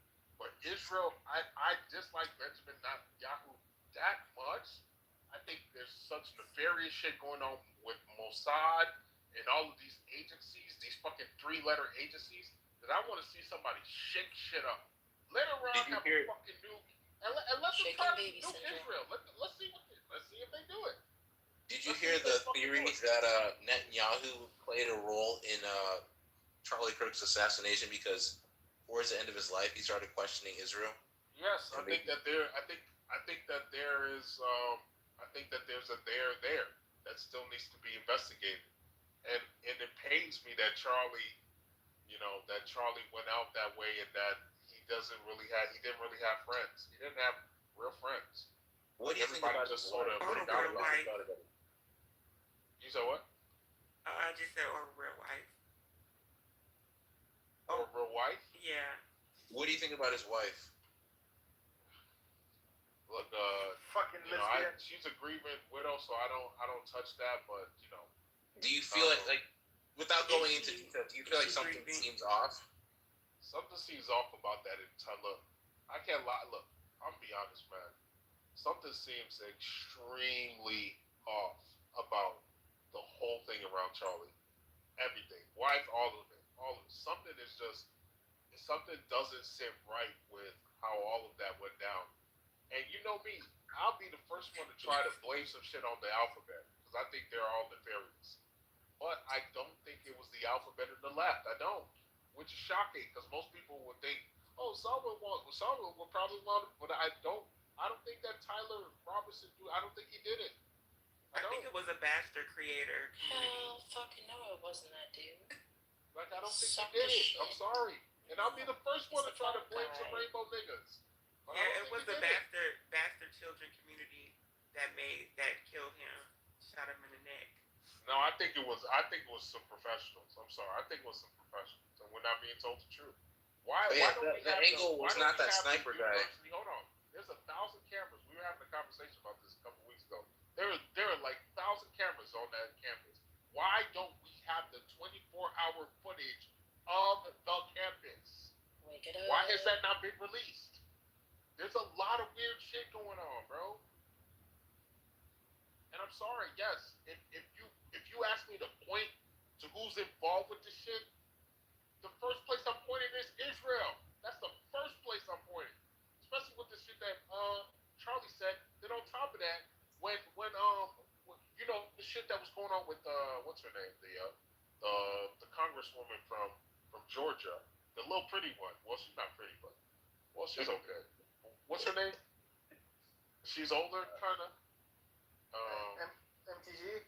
What's her? Yeah, MTG. Yeah. So you know her. It was very weird. She did you said what? That or why do I know that many details about American politics? I shouldn't.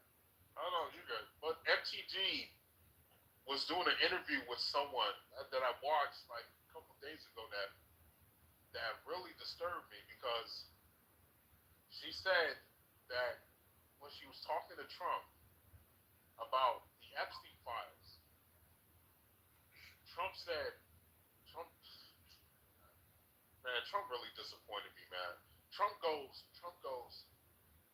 MTG, why are you against me? Something like that. And she says, this is something that the American people voted for. This is what they want. You know what Trump said back to her? What? If these files are released, a lot of people will be harmed.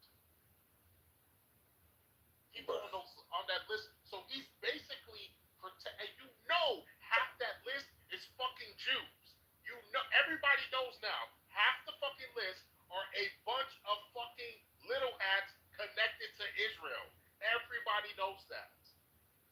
So Trump's essentially choosing that fucking country over America. That's a problem. That's a big fucking problem. That guy who went in to become the FBI director. Yes, he went in. He's another fucking. He went in looking normal, and then came out sus. Yes, absolutely. And it wasn't even that long. Sometimes I'm just like, him and Pam Bondi, just absolute, can you imagine? It's like someone you know closely, like say like you were spectating your life. It's like you, King, you became director of the FBI. Some form of information is given to you, and you come out and do the same thing. Literally. You just be left wondering what the hell are they being informed about? It's just embarrassing, man. Like, and look, man, the Republicans deserve to lose in 2026. Now we'll see what actually happens, but they did not come in and do what the American people voted them in to do. They did it. They didn't do anything. Trump just came in and started kissing ass for Israel. And I'm fucking sick and tired of it, man. I'm sick and tired of it, man. Bro, it's like, I don't know, it's like a TV show where you're trying to peer into the future. There's no candidate that I can imagine. Like, can't imagine. JD is possible. It's possible with JD, but I'm not holding my breath. He's playing Kamala right now. Where is he? You said what? What did you say? Yeah, where's JD Vance? He's acting like Kamala on her. No. He's definitely no. JD's active. JD's actually. What is he doing? He's very active. He's actually. The last I heard that he really did something. He went to India, and after he left, they got. No, bro. He's been active, man. He's been active, putting his viewpoints out there, and it's funny because I'm telling you, Odysseus, JD and Ron DeSantis, they actually have their finger on the pulse of what's going on. The rhetoric that they're putting out is, I'm telling you, the rhetoric is very clearly America first. That's fine, but it's not a winning presence. You see what I'm saying? Like, no. What do you mean? The two of them, like, if JD Vance went up as president and Ron DeSantis vice president, they're not going to win. No. I'm not saying that. No. They're both vying for the presidency. Because let's be honest. Ron DeSantis lost his momentum. Vivek actually represents what people want to get rid of. So he's Vivek Ramaswamy. Yes, he represents what people want to Slytherin, bro. Slytherin.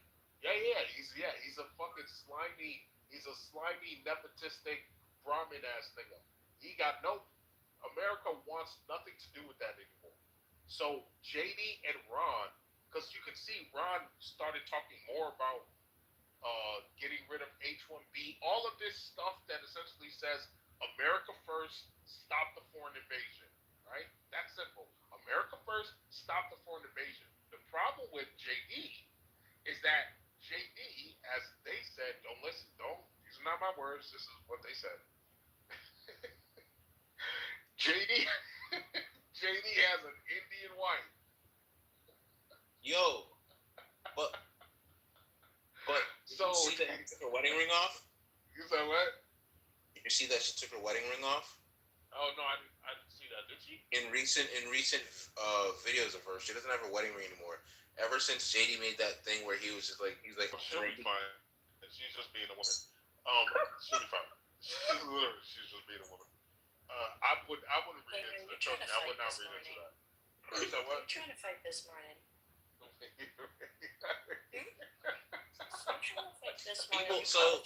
There was a. I'm gonna tell you that. Okay, so this is stepping into conspiracy territory. Do you think that? I think it's stepping into petty shit. It is conspiracy territory. I think that there is a chance in another timeline. I'm not saying it's gonna come to fruition, but in another timeline, JD Vance separates from his wife, and then he ends up taking on. No, it's not happening. Yeah, I said another timeline.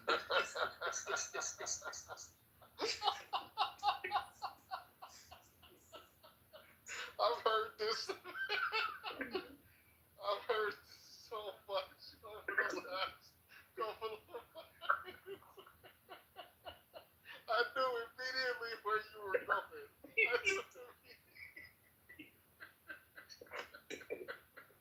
I knew fucking immediately where you were going. I do not see that happening, but it makes for great television. It makes for great. It's a great plot for Scandalous or Scandal, whatever that TV show that all the women were watching a couple of years ago. What was it called? No. I just said Scandaloso. Yeah, Scandalous or Scandaloso. Yeah, whatever that is.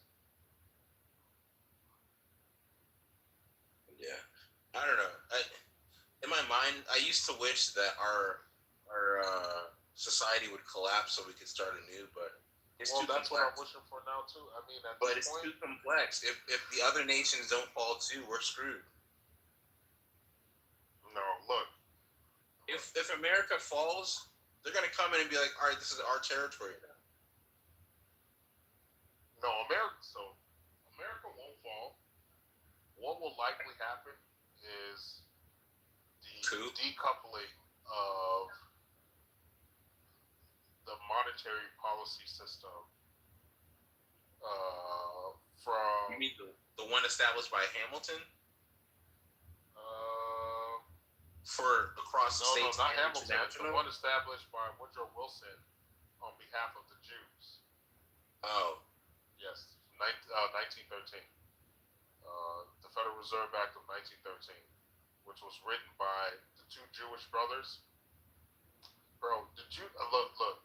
What's so crazy is when you actually like look into history that they don't teach you. It is really, and I get why the Jews are so slick. I get why they. And look, if you were on top, or like anybody would do the same thing. So it's not like it's unique to them, but they are fucking slick, slimy ass niggas. These are the same things that Hitler said, and that's why he was just like, "Yo, if we don't do shit something." Don't mean shit no more. People don't give a fuck. I don't care if it sounds like Hitler. Nigga, is it I'm true? not raising hate speech claims. I'm just saying, the only thing I care about is it true? That's it. I don't care if it sounds like Hitler. All I care about is he was saying these individuals are rising in power and replacing us, and all this other stuff. Yeah, It's not that they're rising. It's that they've seized control of certain industries, and they are blocking the type of progress that is actually American, right? That is absolutely true. That's 1,000% true. This Federal Reserve System is not working for Americans. It works for the oligarchs, who has an outstanding position as oligarchs, Jewish people. Who just bought TikTok? Can you tell me who bought TikTok? I don't really know. I didn't know. We don't have full control over TikTok. We share it with China. We do. No, we have full control now. What? China just owns a smaller equity stake. But full control is now, according to the American law that was written immediately, that both Democrats and Republicans came together to sign. They couldn't agree with anything except for this, right? On the behalf of who?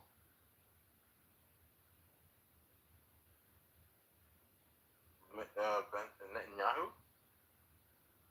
Yeah, Jonathan Greenblatt. Jonathan Greenblatt of the ADL. I don't know who that is. Jonathan Greenblatt? Greenblatt? Hold on, let me look it up. Let me look it up. My record. And then look up who owns a majority stake now. Who the government allowed to buy TikTok. It's so blatant. It's so blatant. Oh, he's Jewish. Yes. It's so blatant now that people are sick and fucking tired of DCS. People are tired, bro. There's something very, very, very wrong about our system. And yes, the funny thing is, when you actually go do your own research, which I did, which it was kind of disturbing what I did. America currently looks like it's very similar to. He's the CEO of the Anti-Defamation League. Correct. That's interesting. And then you see who bought TikTok? Who was allowed to buy TikTok? Hold on. You said what? No, I said hold on. Okay. Yeah, just go see who bought TikTok.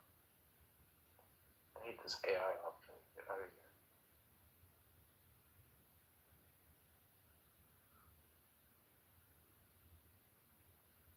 It says to a American international investor. Oh, it's a multitude of investors. It says Oracle, Silver Lake, Larry Ellison. Larry Ellison.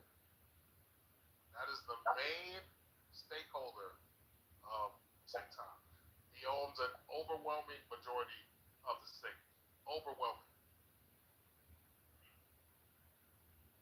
He's a Jewish man connected to Israel in the IDF.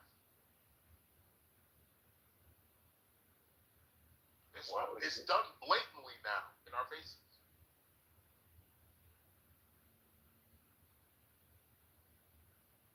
Sometimes I wonder what led people to certain decisions to buy certain people try to diagnose why Elon Musk went so far to buy Twitter, and they kind of concluded that he was obsessed with trying to control the narrative about himself, because he said they were trying to control the narrative about Israel. Why is the American government assisting? Why is Donald Trump assisting in that? That's a problem. That's a big problem. Why is it that the biggest social networks are all controlled by the same group of people? Out of a country of 350 million people, it always seems to be the same group of people just so happen to have the right amount of money to buy everything up.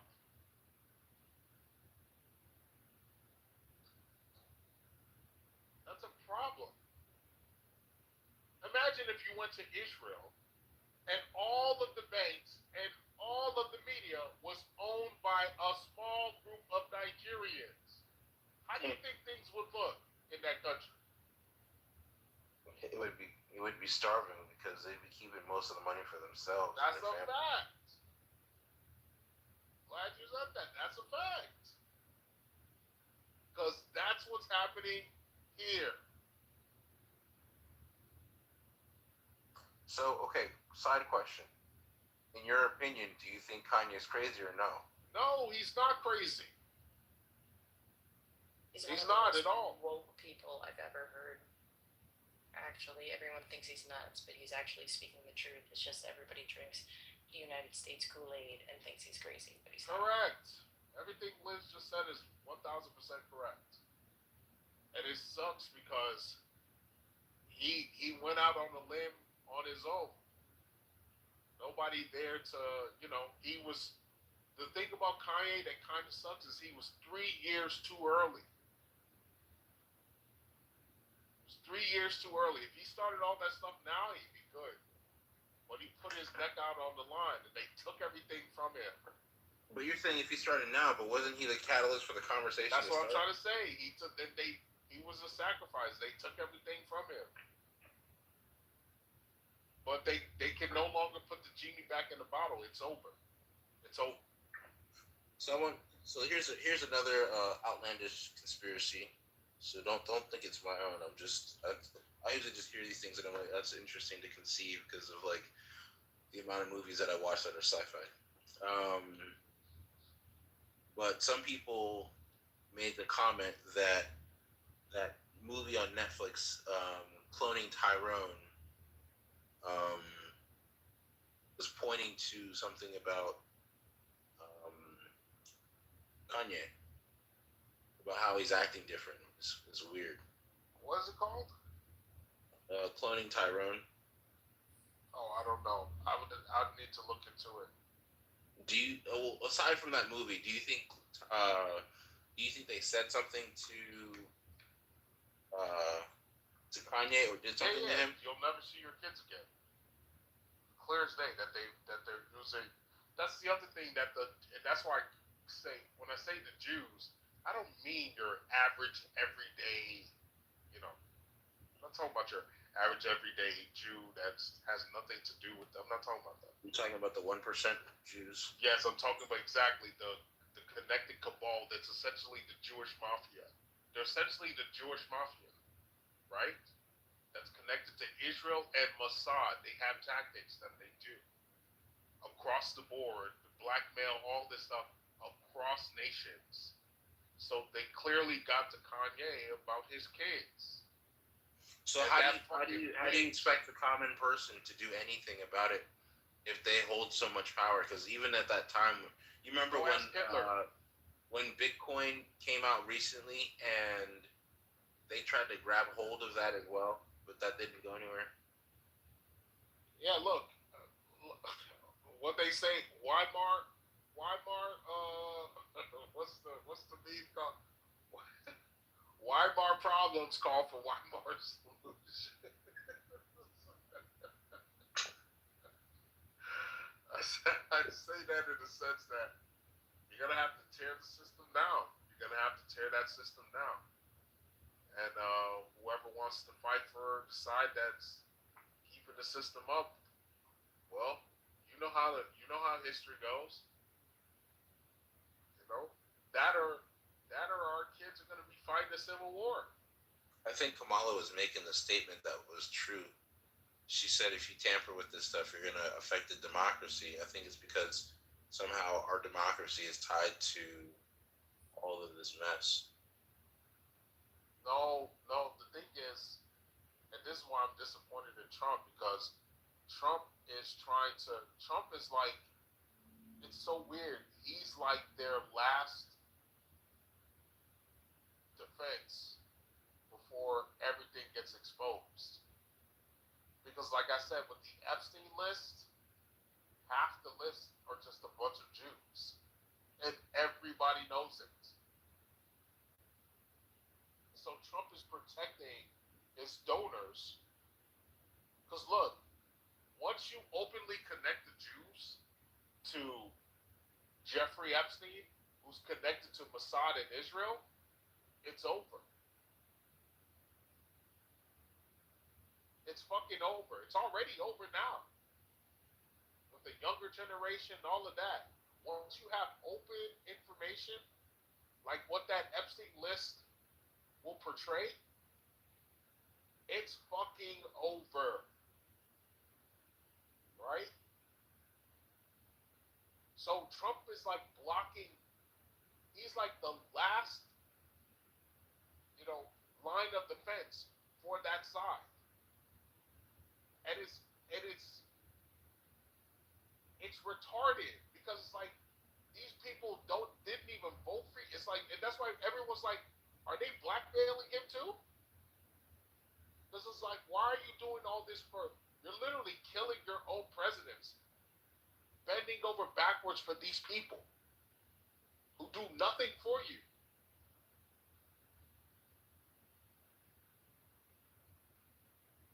What are you gonna say? It's like, all right, you want, that's fine. We'll get rid of, after you're gone, we'll deal with it then. So, and I'm dead serious about it, shit. I am deadly serious about it.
just realized I fell asleep.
And so,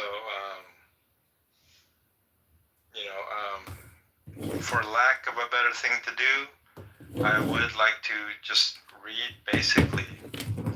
I do a morning devotional, and I don't know what title I'm going to have for the day. I don't know what passage I'm going to use.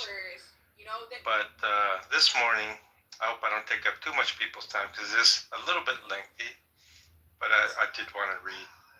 It says, one day as Jesus was standing by the lake of Gennesaret, and that's like the Galilee, right?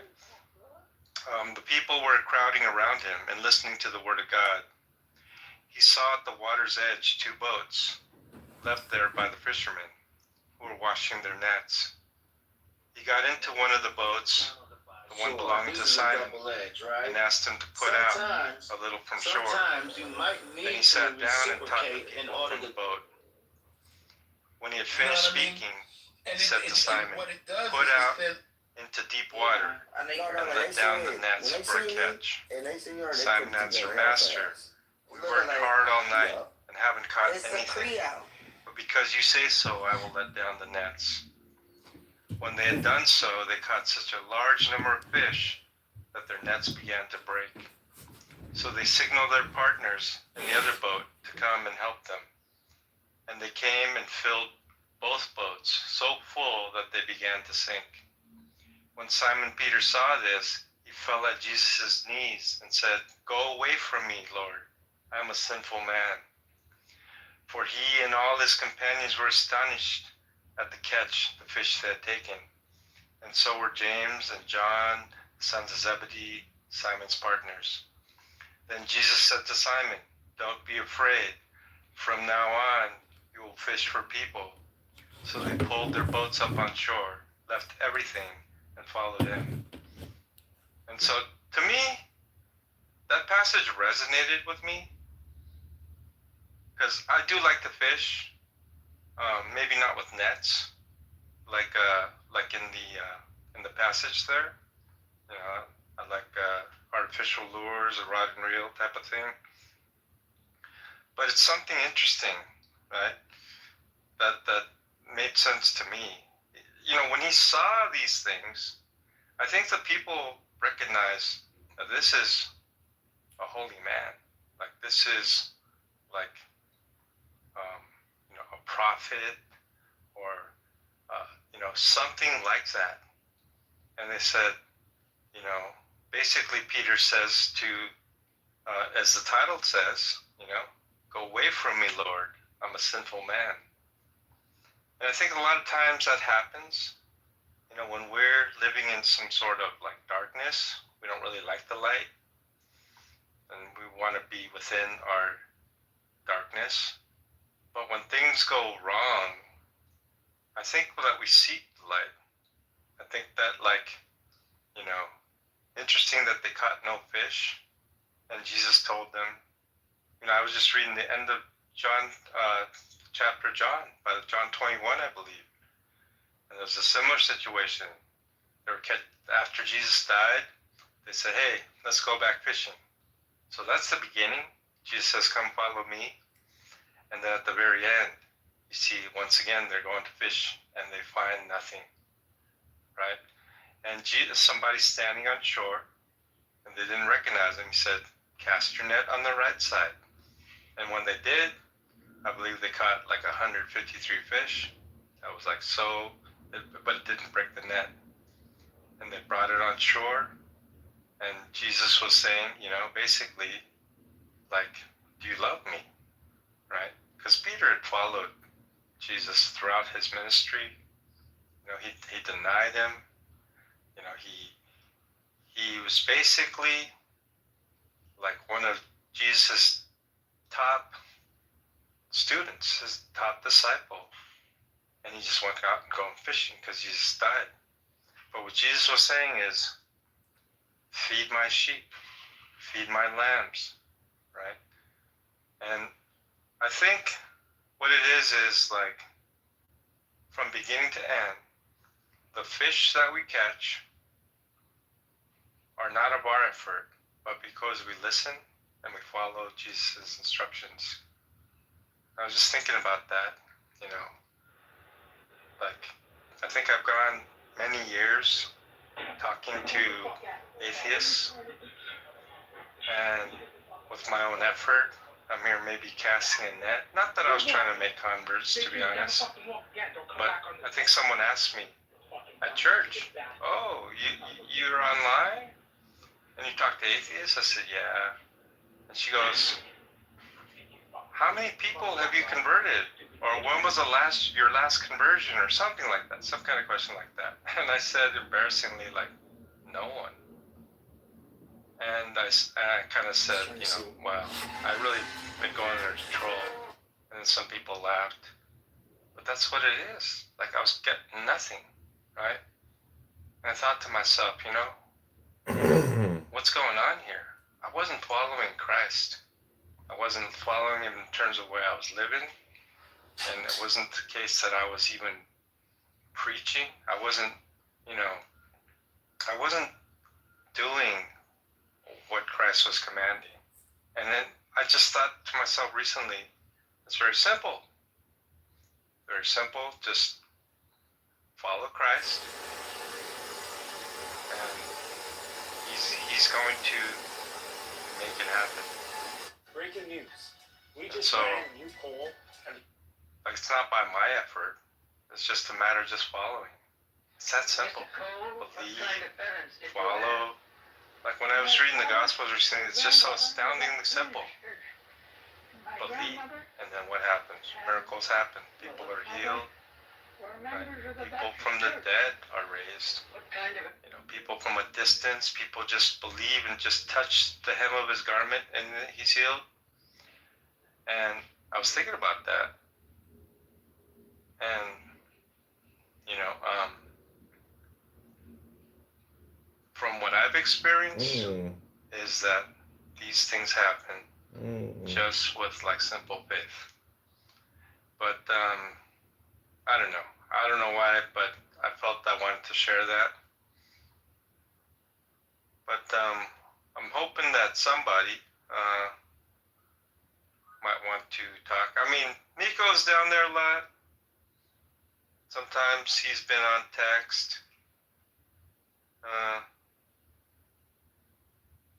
So Sully says he's working, and I'm just reading the text here. What happens when people don't agree on the truth?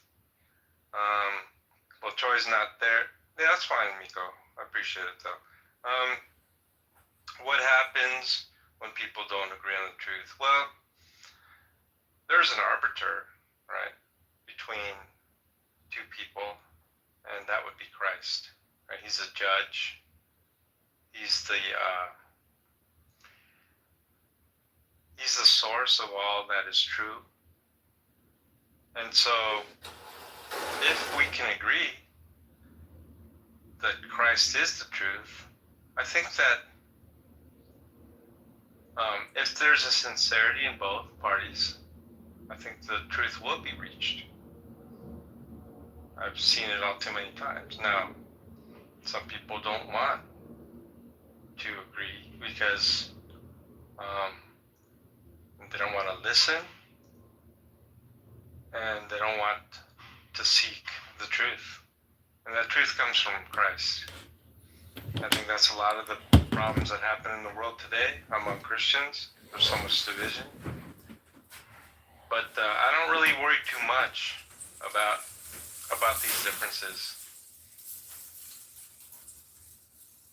But I noticed that some rooms that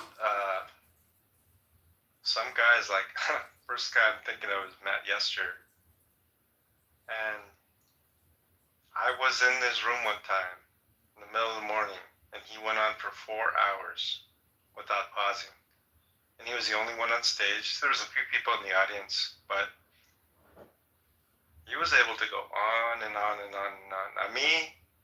I'm very uncomfortable with that, to be honest, right?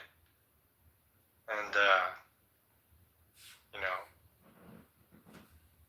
I might have to start getting used to the uncomfortable, to be able to. Now I get criticized for just talking too much, But I'm usually interacting with somebody. Like this right now, like this almost like monologue, very difficult for me. I feel as though like what, even a few minutes ago, what am I on some like soapbox or pulpit? And I'm just speaking to, you know, what? And maybe that's not a bad thing, you know?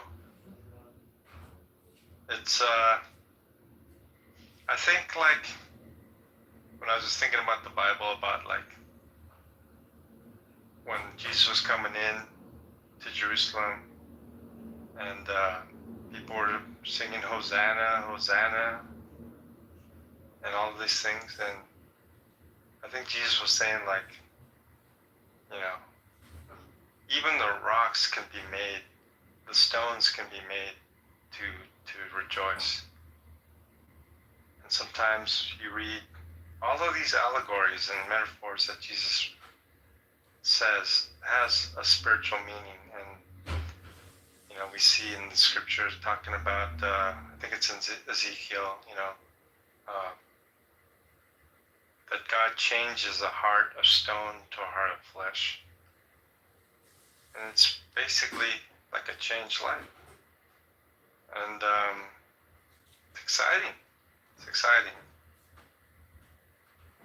And I feel as though like, I don't know if I'd say I have a new lease on life, but I'm in some, you know, circumstances right now, financial, a little bit, you know, but I don't really worry about that at all, not even a little, because I know that things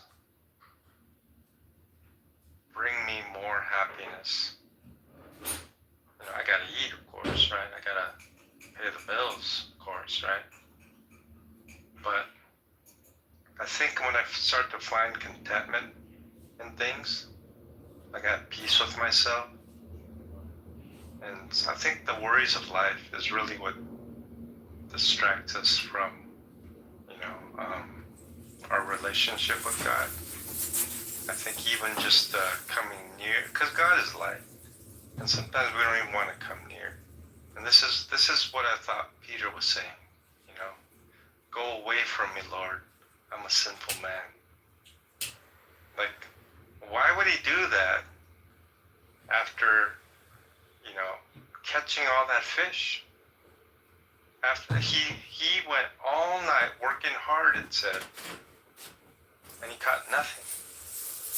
But when Jesus said to throw your net, and they caught that many fish, well, that's kind of a strange response. Go away from me, Lord, I'm a sinful man. I think he recognized who he was interacting with. He was interacting with someone holy. And he was interacting with someone who had power. And someone who was righteous and good. I think he was recognizing all of that. And I think I remember when I was like an atheist, you know, doing the drug scene, I didn't have a problem with like Christians. You do your thing, I'm gonna do mine. You stay away from me, I don't mind you going to church. You know, just don't mess with me and I won't mess with you. But like as soon as like somebody like tells me about like Jesus, like I didn't like it. And I think one of my best friends in high school, I think he recognized that. Because in 3 years in high school, he never really talked about Jesus. Which is weird for a Christian, right? But at the graduation day, he bought me a Bible as a graduation present. And I just took that Bible to college and, you know, beyond college. I was just collecting dust in my library. And I don't know what kind of prayers he made to God, that when I do read it, that I would accept Christ or whatever. But he bought me that study Bible and I read it and I became a Christian. And I think it's just important, you know, to understand that that God works in that way. And whatever I was going through, that night, I opened the Bible for some reason, and I remember thinking, about that day that I became a Christian. This is about 32 years ago. And I remember I was very successful. I had 2 stores, about 12 employees, I think it was. I'm only 25 years old. Friends that have graduated college were making less than I was. You know, I had a nice sports car. It was a 1990 300ZX, I remember. And so the things in life weren't not satisfying to me. And my apartment, beach at the apartment, overlooking the beach, wasn't doing it for me. And so I think there's a lot of people that just want more in life. And I think at that time, even with those things, I wanted more. Like right now, where I am right now, I actually don't want more. I'm so content, you just don't know, man. How you doing today?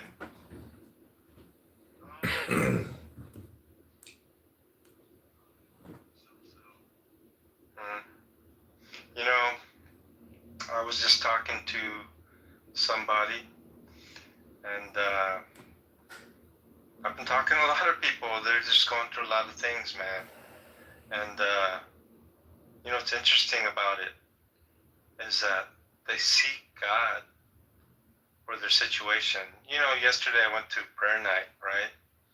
And the guy was talking about, man, he's going through a divorce, or he already divorced. His children hate him. And he's his oldest kid is 21. And I guess maybe he relies on his kids to help pay for his living situation. And, you know, he was just, his kid, you know, he might have to kick his kid out, which is going to cause him to pay more rent, all of that stuff. And so he came to church, never comes to prayer night.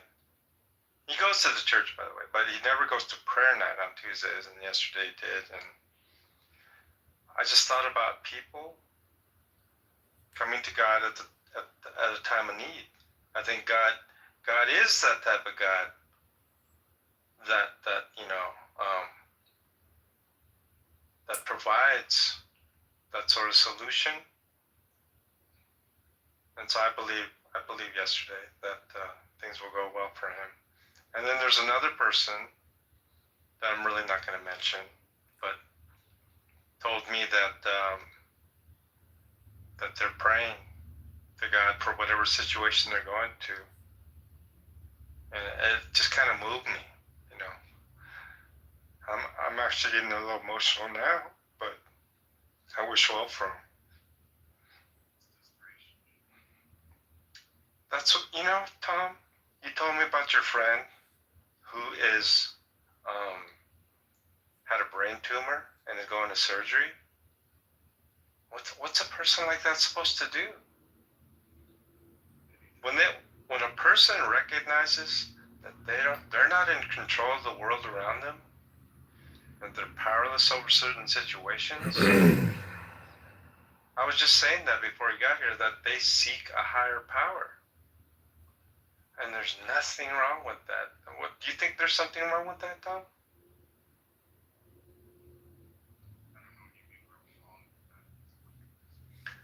Well, how about this? Did you say it was irrational?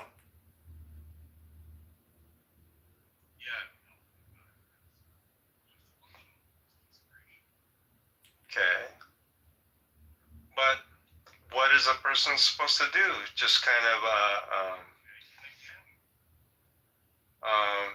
I was reading. John, you're almost inaudible. Whoa. You're almost Yeah. inaudible. Thank Thank you, Jane. Actually, you are. You're very out of. I don't know why John didn't. Just fucking say anything, John. Sorry. Yeah, I did notice that you were. Yeah, that's my bad. Thank you, Jane.